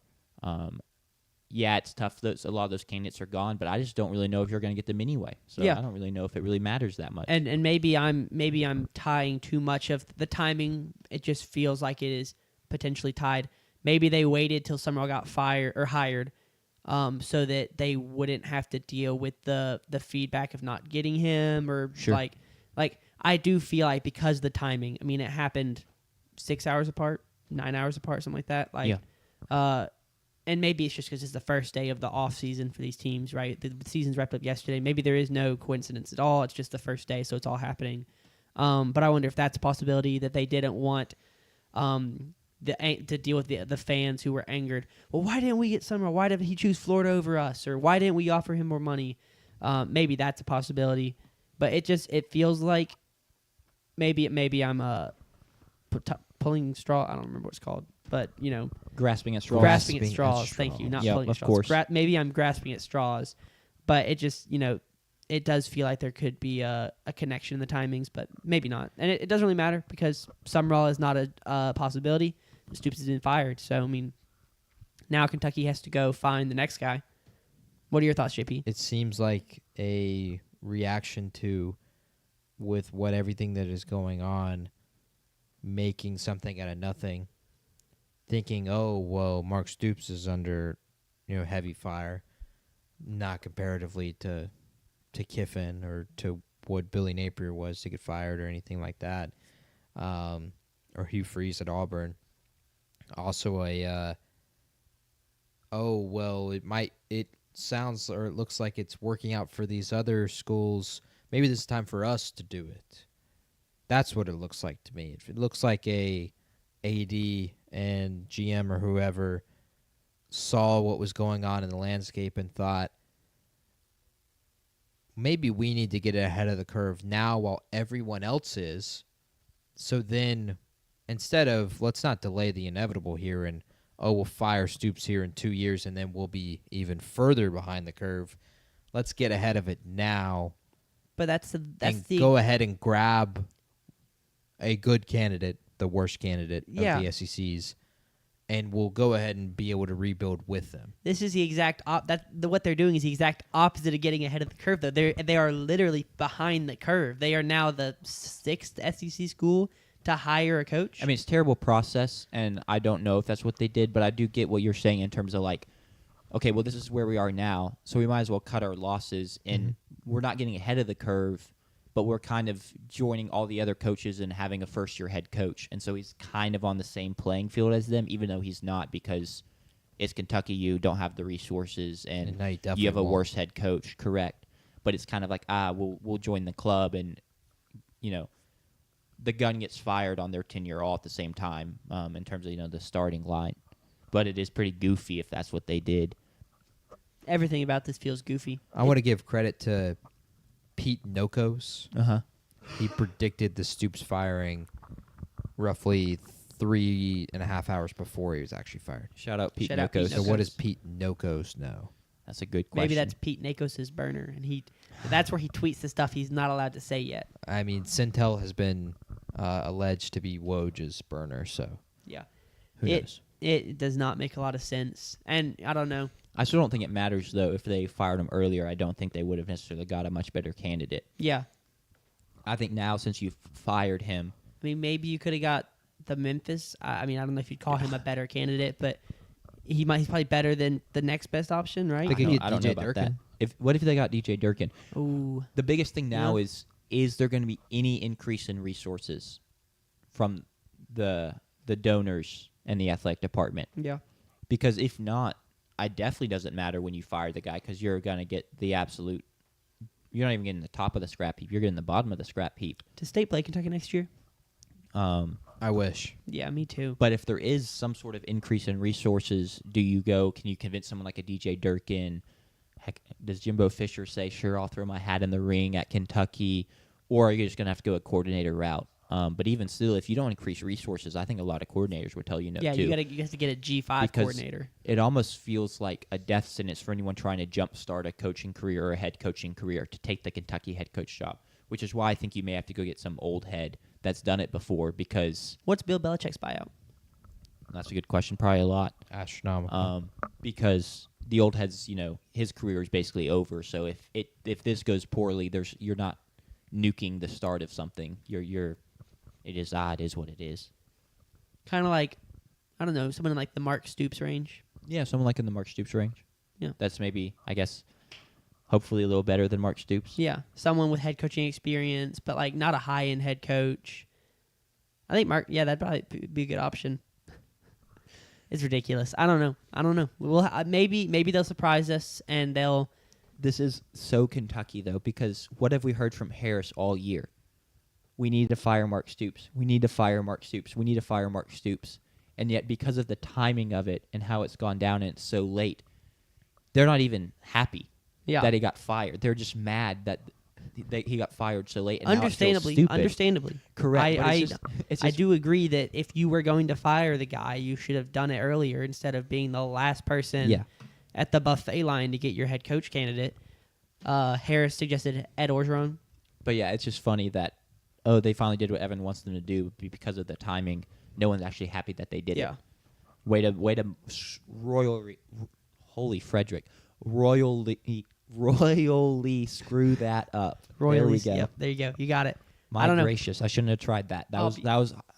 I knew when I started trying to say it was going to be potentially more bit off more than I could chew. And boy, oh boy, dude, are you having a stroke? Was it me biting off more than I could chew? Royally. There we go. Is this a bottom jobs, P4 jobs that have opened up this year? No. Not the bottom, right? Because I think Oklahoma State was probably the bottom, just given the fact that they were, 2-10 this year? I mean, I think it's probably about the same. You're on the same line as an Oklahoma State or close to. Yeah. I don't think they're that far behind Arkansas. Yeah. Just difference in NIL money. Yeah, I agree. Arkansas is ahead of them only because of the NIL money.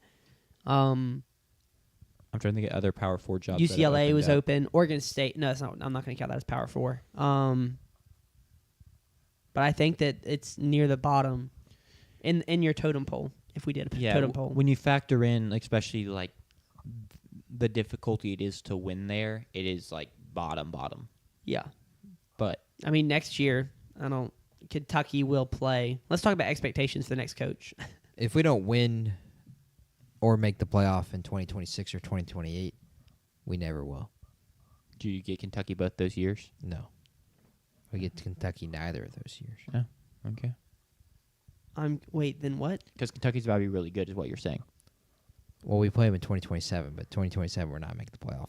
But Why? if we make it in 2026 or 2028, it would make sense because that's the only time we're ever going to. Sure. Why? The schedule works out. Okay. This goes into the we might beat category. Kentucky next year.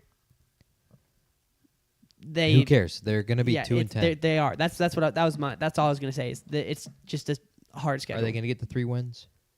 No. No. They're going to lose to Louisville, and they're going to lose all 9 conference games because their easiest conference game is at South Carolina.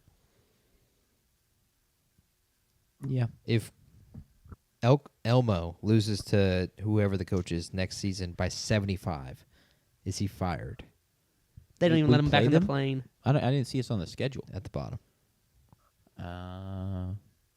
But in Kyle Field. In Kyle Field, if he loses by 75. 75 in Kyle Field to Kentucky. A school they don't that even let him in the locker room. A school that I wouldn't be surprised if they've never scored 75. Yeah. In their school history. I would be down with that. To the stock market. Yes. To the stock market. And we kind of have a theme for the stock market. We wrapped up the regular season at least. And so the common theme is buy or sell. This team had a disappointing season. Okay. I try to pick some that schools I thought you could make a case either way. And one of them does have a caveat because they could potentially be playing postseason ball. Like playoff ball. It's probably Texas. No, it's Miami. Okay. Are we going off preseason expectations? I mean, we really gotta lock in our definitions. It's really here. your specific preseason expectations for this team. And if you want to also look at just kind of the general consensus with this teams, we did previews for all of these, so we kind of had the general, over-under for these teams, kind of what the general thought going into these season were for these teams. And now we kind of have seen how it's played out, so we can give our thoughts there. First one, and this is one that's a little difficult, but I still want to ask it because I'm intrigued by it. Buy or sell, Miami had a disappointing regular season. You hit 10 wins, you go 10-2, you get the huge non-conference win against Notre Dame, but you lose 2 rough ACC games to Louisville and SMU, and you don't even make the ACC championship game in a year where Clemson's terrible. Personally, I think it's a disappointing regular season. I get you're possibly or likely going to make the College Football playoffs, but still, just to not even make the ACC championship game in a year where you really should have run the show as the best team, it's disappointing to me. Yeah, I'll also buy that. I imagine Miami fans would probably trade that Notre Dame win for the 2 losses. I imagine they'd rather be 11-1 with the 1 loss being against Notre Dame, and you're in the playoffs. You're probably, you're going to the ACC championship. You're undefeated in the ACC, and you're probably ranked at like 7, and Notre Dame is 5, somewhere in there, or maybe somewhere like in that range. You're solidly in the top 10. Yeah. You're high enough that I don't think you're worried about losing the ACC championship to Virginia or whoever would be in there and dropping out. So, you're in the playoffs. But I think that not being solidly in the playoffs after the investments you made, especially in Carson Beck, he was supposed to be the quarterback that was going to get you there. You bring in the new defensive coordinator. You make all the investments on the defensive side of the ball. You've got Ruben Bain, who's incredible. And you get that Notre Dame win, and you think that, like, we figured it out. The investments worked out. We spent the money, time to make the money, got to spend money to make money, and it didn't pan out. You're not solidly in the playoffs. It's going to take a miracle, I think, to get you in. I'm going to buy that it was a disappointing season. I'm selling. Sure. Their preseason win total was 9.5. They hit the over. They aren't in the playoff only because the committee and much of the public doesn't think they are better than some of the teams above them. And I know their fan base and them internally surely think they're better than Notre Dame and should be in the playoff right now. It should be even really a conversation. So I think in-house, I don't think they would view it as a disappointing regular season. Because they feel like they're getting screwed. Yes. I think that's a fair take. That's a good point. Next one. Arizona State had a disappointing season. You went to the playoffs last year. You were the preseason favorite, I believe, to win this conference. And you go 8-4. I believe that was their record. If someone could double check that for me. 8-4. 8-4, perfect. Were they? I didn't think they were preseason favorites. I thought it was like Iowa State. They were potentially Were they tied with They a couple were teams. They were just behind Kansas State and Texas Tech. Yeah. 550 to 600. so not favorites, but in that top tier. And you go 8-4. You lose your QB for the season. Jordan Tyson doesn't really play. You lose the non-conference game at Mississippi State. Agree or disagree? This was a disappointing season. Sanders. I'm going to disagree. I don't think it was a disappointing season, and maybe that's just because I'm viewing it through the perspective of, like, Kenny Dillingham, and I just feel like he's not going to be – like, I'm sure that he wanted to be more successful, but I also feel like he's an optimistic guy and also a realistic guy, and I think he's going to realistically understand that losing Sam Leavitt – I think that I would take the Sam Leavitt injury into whether or not the season was disappointing or not. I think that goes into my expectations. I think that that's one of those things me and JP disagree about, whether or not you can change your expectations mid-season. I'd be interested, if a player gets hurt mid-season, do you think that changes your expectations, JP? Yeah. Okay. So, but other things you don't think you should change your expectations in mid-season? I still think your preseason expectations factor in if a player gets hurt. Because, like, you're disappointed still that your preseason expectations weren't reached. Now, there is a really good reason for it. But, like, any year that A&M's QB got hurt, I still was really disappointed with how the season went down. Now, I knew there was a good reason it happened. But it doesn't mean I wasn't disappointed. When Aaron Rodgers tears his Achilles on the third snap of the season, I think you are right to say that you could change your expectations on how the rest of the season could go. But I do agree with Jack.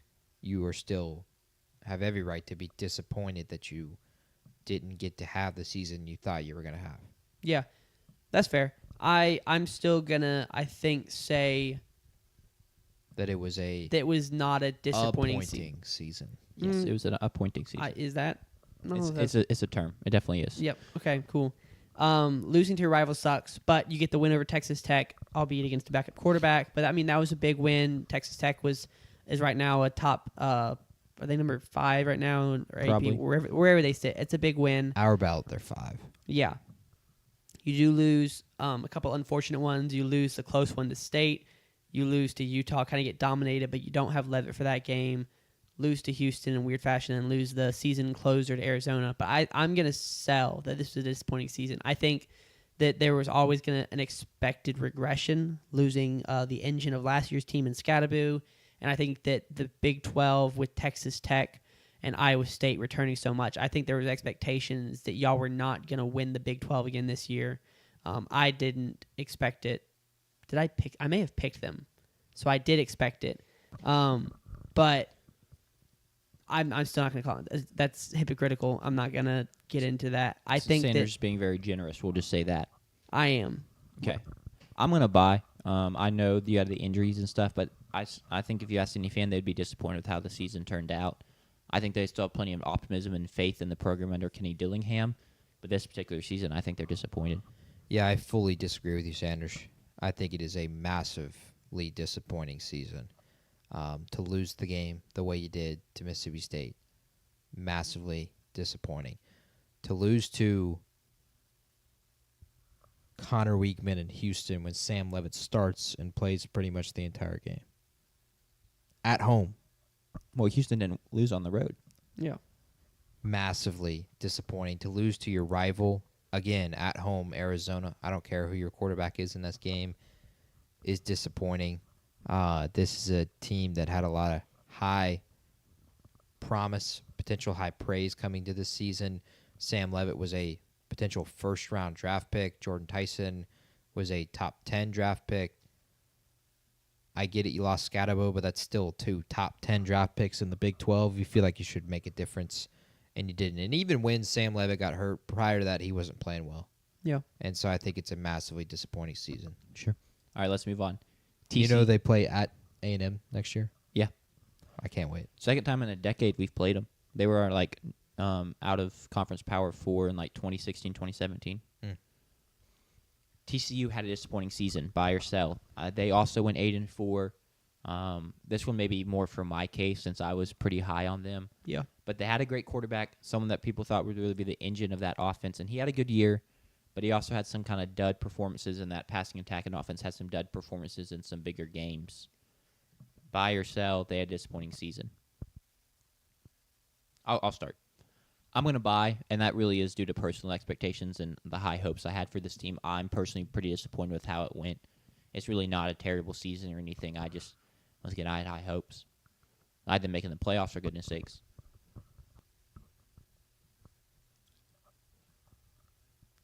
I'm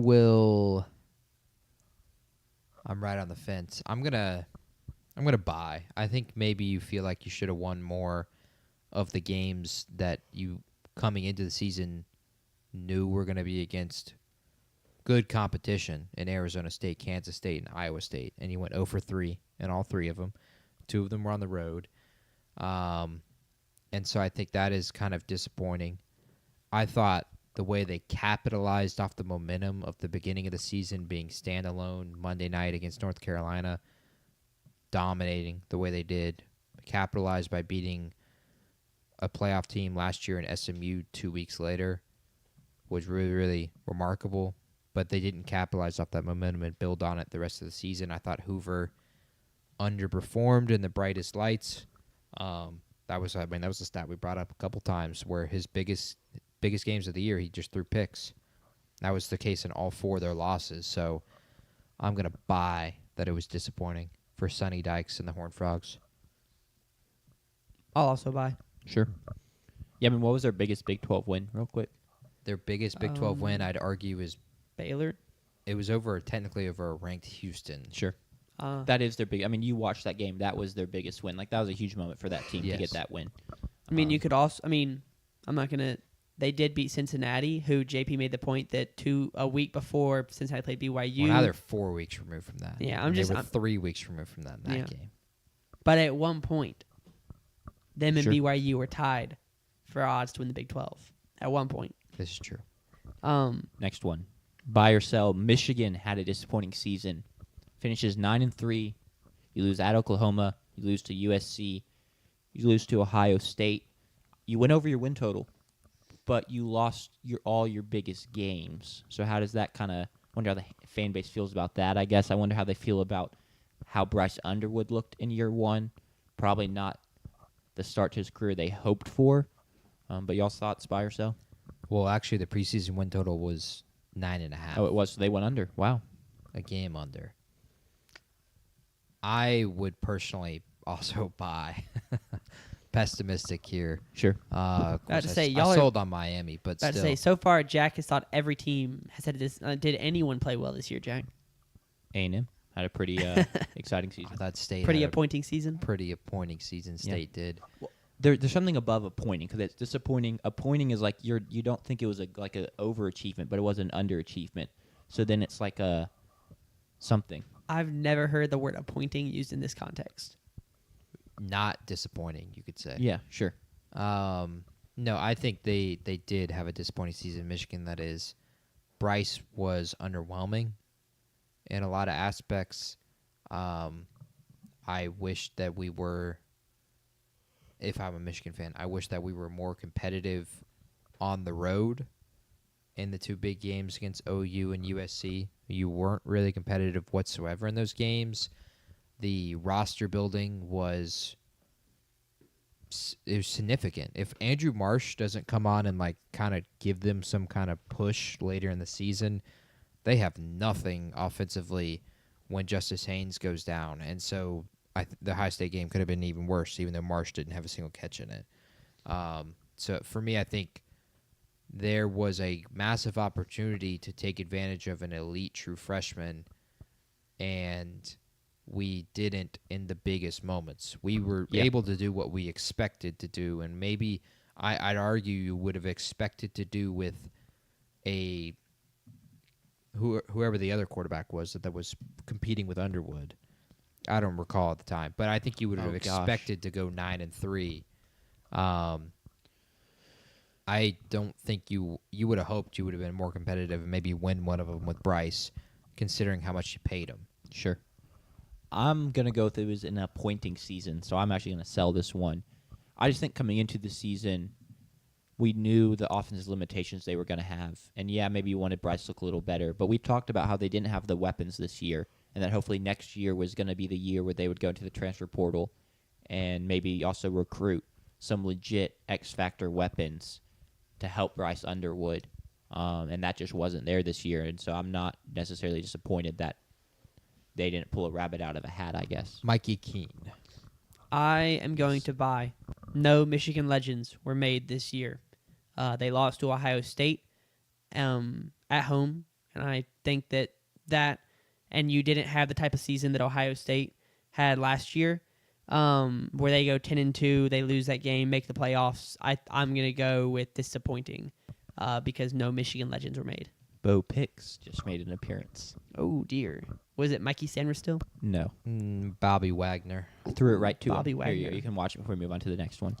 Let's see. Nix is trying to read an over route, and Bobby Wagner is just standing there, and he throws it right to him. It looked like he was potentially trying to throw that away, and then he's already released the ball by the time Wagner is. Yeah, he just doesn't see Wagner. That's terrible. It's tough. That's yeah. That's not going to help your public perception. Doing that on national television.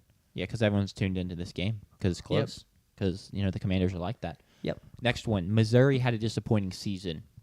I can go ahead and start. Well, just quick, they Go went ahead. 8-4. They finished 9-3. 8-4. 8-4. That's right. They went 8-4. I'm going to go ahead and buy. I'm going to go ahead and start. Eli Drinkwitz did not get his big win and continues to be Walmart brand James Franklin, which made the rumors that he might end up at Penn State even funnier. But I just think that another season of bringing in talent. Bo Prabula looked great as a dual threat to start the season, and that didn't pan out the way you wanted it to. But you don't get the win you wanted, and that's with Ahmad Hardy. You go and get Kevin Coleman. You bring him in from Mississippi State to replace Luther Burden. It just doesn't work out the way you want it to. Were they top 10 at one point to start the season? I know they've been there in previous years. I can never remember if they made it this year. They might have gotten really close, but they were in the teens. They were not ranked to start the season. Sure. And their preseason win total was 6.5. Really? Really. Let me go pull up. Like I said, I'm already going to buy. I'm just curious where they ascended to. So this is a very appointing season for you then, JP. I would say so, yes. I think this was a not disappointing season. Yeah. To get to the win total again, to have Drink in conversations for the LSU and Florida job is astounding. With the way that they were playing this year, you were not guaranteed Ahmad Hardy was going to take over like he did. You were not guaranteed that Bo Prabula was going to pop to the degree that he did. Till his ankle popped. Till his ankle popped, because Bo was just a backup at Penn State, so there's nothing proven there. Your best receiver was also a transfer in Kevin Coleman.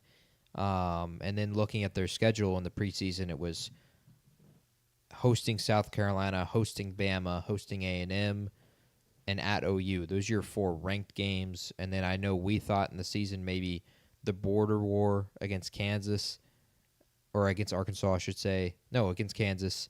And then the state line war against Arkansas might have been competitive. You also have to go at Auburn in those games. I know we were high on Mississippi State, so I would imagine one of us took the under on this. I know Pate talked about it a lot in the preseason of this is one of his favorite overs over the 6.5, but I think to win 8 games, be competitive really in a few others, and the Alabama game comes to mind specifically. The being win total in the competitive. preseason being 6.5, I'd take this as a not disappointing season. Yeah, I agree with you, JP. I would sell it being a disappointing season, which is not something I thought I would do.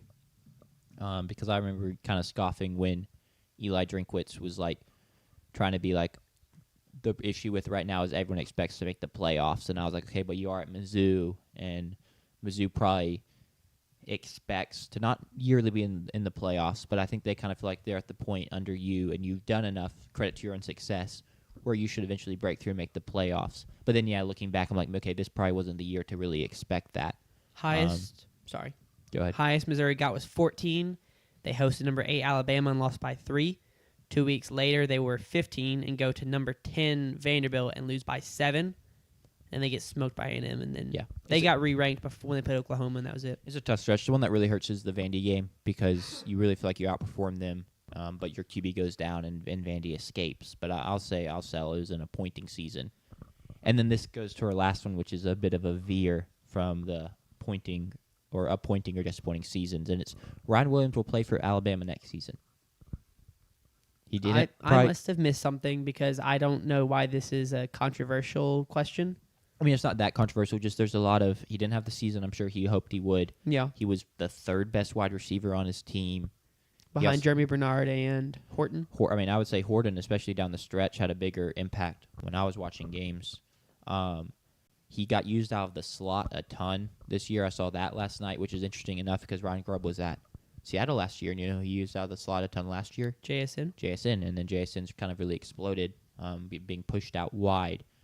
But he also just wasn't on the field a ton, or always in critical situations. Last night, he never was the target in big situations. If they were going to run a key screenplay, or a key pass, it was never going to him. So I just wonder if he personally is kind of ready to get out and move on. I don't have any I don't have a report to back this. It's just something I was noticing. I'm gonna sell. I will buy that he will play for Bama next year. I'm gonna chalk all that up to injuries. I know he was injured for parts of the season. And it was ankle. Is that right? I don't know. I'm not a Bama fan. Okay. So. Injuries. Yeah, you would know the best out of us. Dealt with injuries all season, and even if he was playing, may not have been entirely healthy. So I'm going to attribute some of it to that. And then I'll also bet on him recognizing that Alabama's wide receiver depth chart was just very talented and that he can be the next man up next year. Jeremy Bernard, I assume, will go to the draft. He's a junior. Correct. I don't know what Horton's status is. But, I mean, if I'm the Alabama wide receiver coach, I'm pitching the Henry Ruggs, Jerry Jeudy, Jamison Williams, those years where they had guy after guy after guy, or you look at Ohio State and you had guys who have to ride the bench and wait for their opportunity to really step up. Yeah. I think that's what I'm trying to pitch to Ryan Williams. I do think that is a little hard to pitch when he kind of was already the guy kind of for a stretch last season, and was supposed to be the guy this season, and then had to take a back seat. But he wasn't the guy down the stretch. He was the guy to start the year. He had Yeah, but he still had his moment in the spotlight, and it's a wide receiver, so probably a diva. as most wide receivers are.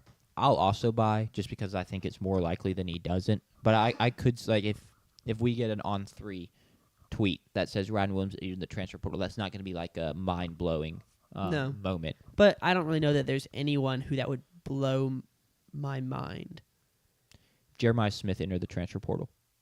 I would be pretty mind-blown. Yeah, Kamario Taylor, that would blow my mind. That would crush your soul. Blow your mind and crush your soul. Yep, it would. Oh, dear. I will say, I'm getting sad thinking about it. if you do decide to hop into the transfer portal, Ryan Williams, we do have your wide receiver coach that recruited you. He's chilling at A&M right now. So if you do want to come wear the maroon and white, I think we'd be happy to have you. It's burgundy and white, but It's if you do want to come wear the maroon and white, feel free to come down and start. Yeah, what quarterback would he rather play for? Marcel Reed or Kamario Taylor? The Marcel answer is Reed. Kamario Taylor. I wouldn't guarantee Marcel's a starter next year. Did you see Miles O'Neal throw the football? You could get a big transfer. DJ Lagway. I mean, come on home, DJ Lagway. I'll let the QB competition. I'm down. JP, we have both bought. What will you do?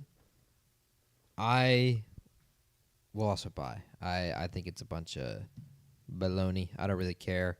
I would buy that he had a disappointing season. The dude was the dude was a cover athlete for the video game. I almost made it that, but that was I almost made it Ryan Williams had a disappointing season, but I was like, that's the most layup Yeah, buy and sell ever. now apparently becoming a cover athlete thing, which it would have been funny had Jeremiah Smith won the Heisman.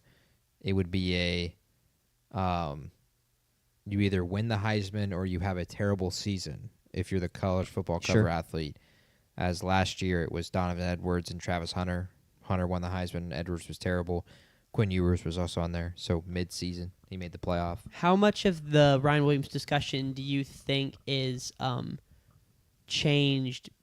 Like, do y'all buy into the fact that like he was a kind of a one-game phenom last year? He had outside of the Georgia game, he had one SEC game with over 80 receiving yards. Outside of he only had 4 receiving touchdowns in SEC play. He had 4 outside of SEC play in non-conference play. Excuse me, he had 3 touchdowns in SEC play, 5 outside of SEC play. Sure. How much, like, maybe a part of it is, like, he had the crazy game where he went sicko mode, which was insane. He was one of the most important parts of why Alabama won that game against Georgia. I got to see it in person as I internally cheered for Georgia, not Alabama. But how much of the way we have viewed him this year, the expectations, are in part because he was a freshman. He was 17 last year. He was the cover athlete. We expected him to be the face of college football. And now maybe he just didn't have the crazy, insane game that he had against Georgia. What about externally? I mean, Did what I had to do. you can keep telling yourself that. I think that's part of it. We probably overhyped our expectations because watching him, there clearly is some holes in his game. I think right now it's just clear, and this could change, or it's at least clear to me. This is my opinion of him. He's kind of your flashy, big play wide receiver, but he's not he's the opposite of Jeremy Bernard, who's the guy that has the really extensive route tree, who can do all the dirty work, who blocks really well and stuff like that. The guy that you can go to time after time after time. Ryan Williams just isn't a reliable target. He's the guy you throw the deep shot to, or the fade ball to, but he's not the gets 8 targets a game guy wide receiver right now. Yeah. He only had 8 less receptions, and he only played 1, 2, 3, 4, 5, 6, 7, 8, 9 games this year. So Well, I don't know. We all bought is over a 4-hour show, so I'm gonna get us out of here because that Do was it. insane work. But thanks for all who tuned in. I guess thanks to the people that rated our chat. That was interesting. I have a suspicion they were my friends. I mean, Do you- I was gonna ask you that they had to be. They Well, were not that they had targeting to be. you. They were targeting you with the JP. I want to kiss you. JP, are you single? I can neither confirm or deny that. Okay, but that's just a But suspicion. I will press. That would make sense because If they are your friends, they clearly knew each other. yes, they were playing off each other well. So But I look, if you go back to their usernames, Monkey Man makes sense, but why would someone have a username Big Man 223? yeah, The talking about Sean Combs with Yes. his other name, that nickname makes sense, but the Ohio State logo makes negative sense. And then Yeah. Robert Poole 6 and then the number after 6 sure. with that Michael Jordan gif as the profile pic makes no sense for them. They don't like basketball. Why would that be their pick? Oh, you breaking down your friends? And so Monkey Man is the only one that makes sense fully. And then there are names that make sense, Yeah, but the profile pic doesn't make sense. Or in the case of Big Man, like why would your name just be Big Man 2223? sure. Also, he's 2 years old. Crazy. What? Because Oh, was because he was born born February February 2nd, 2nd, 2023. Okay. So He's we a- had, he's we a had a youngin'. 2-year-old he's in the very chat. advanced in his typing. Shout out to him. Yeah. Well, if they are your friends, tell them to go subscribe because we're almost to 250. When we get to Yeah. 250, we're halfway to the big 500. True. Fair. 500. But yeah, thanks to all who listened. And if you made it this far, it's actually insane. No one will. But yeah, thanks. And we'll be back for y'all Tuesday to recap the NFL. And hopefully we get to recap a Commanders win here. Because this one means a lot to me. It's the only game I want to win for the rest of the season. But peace. See ya.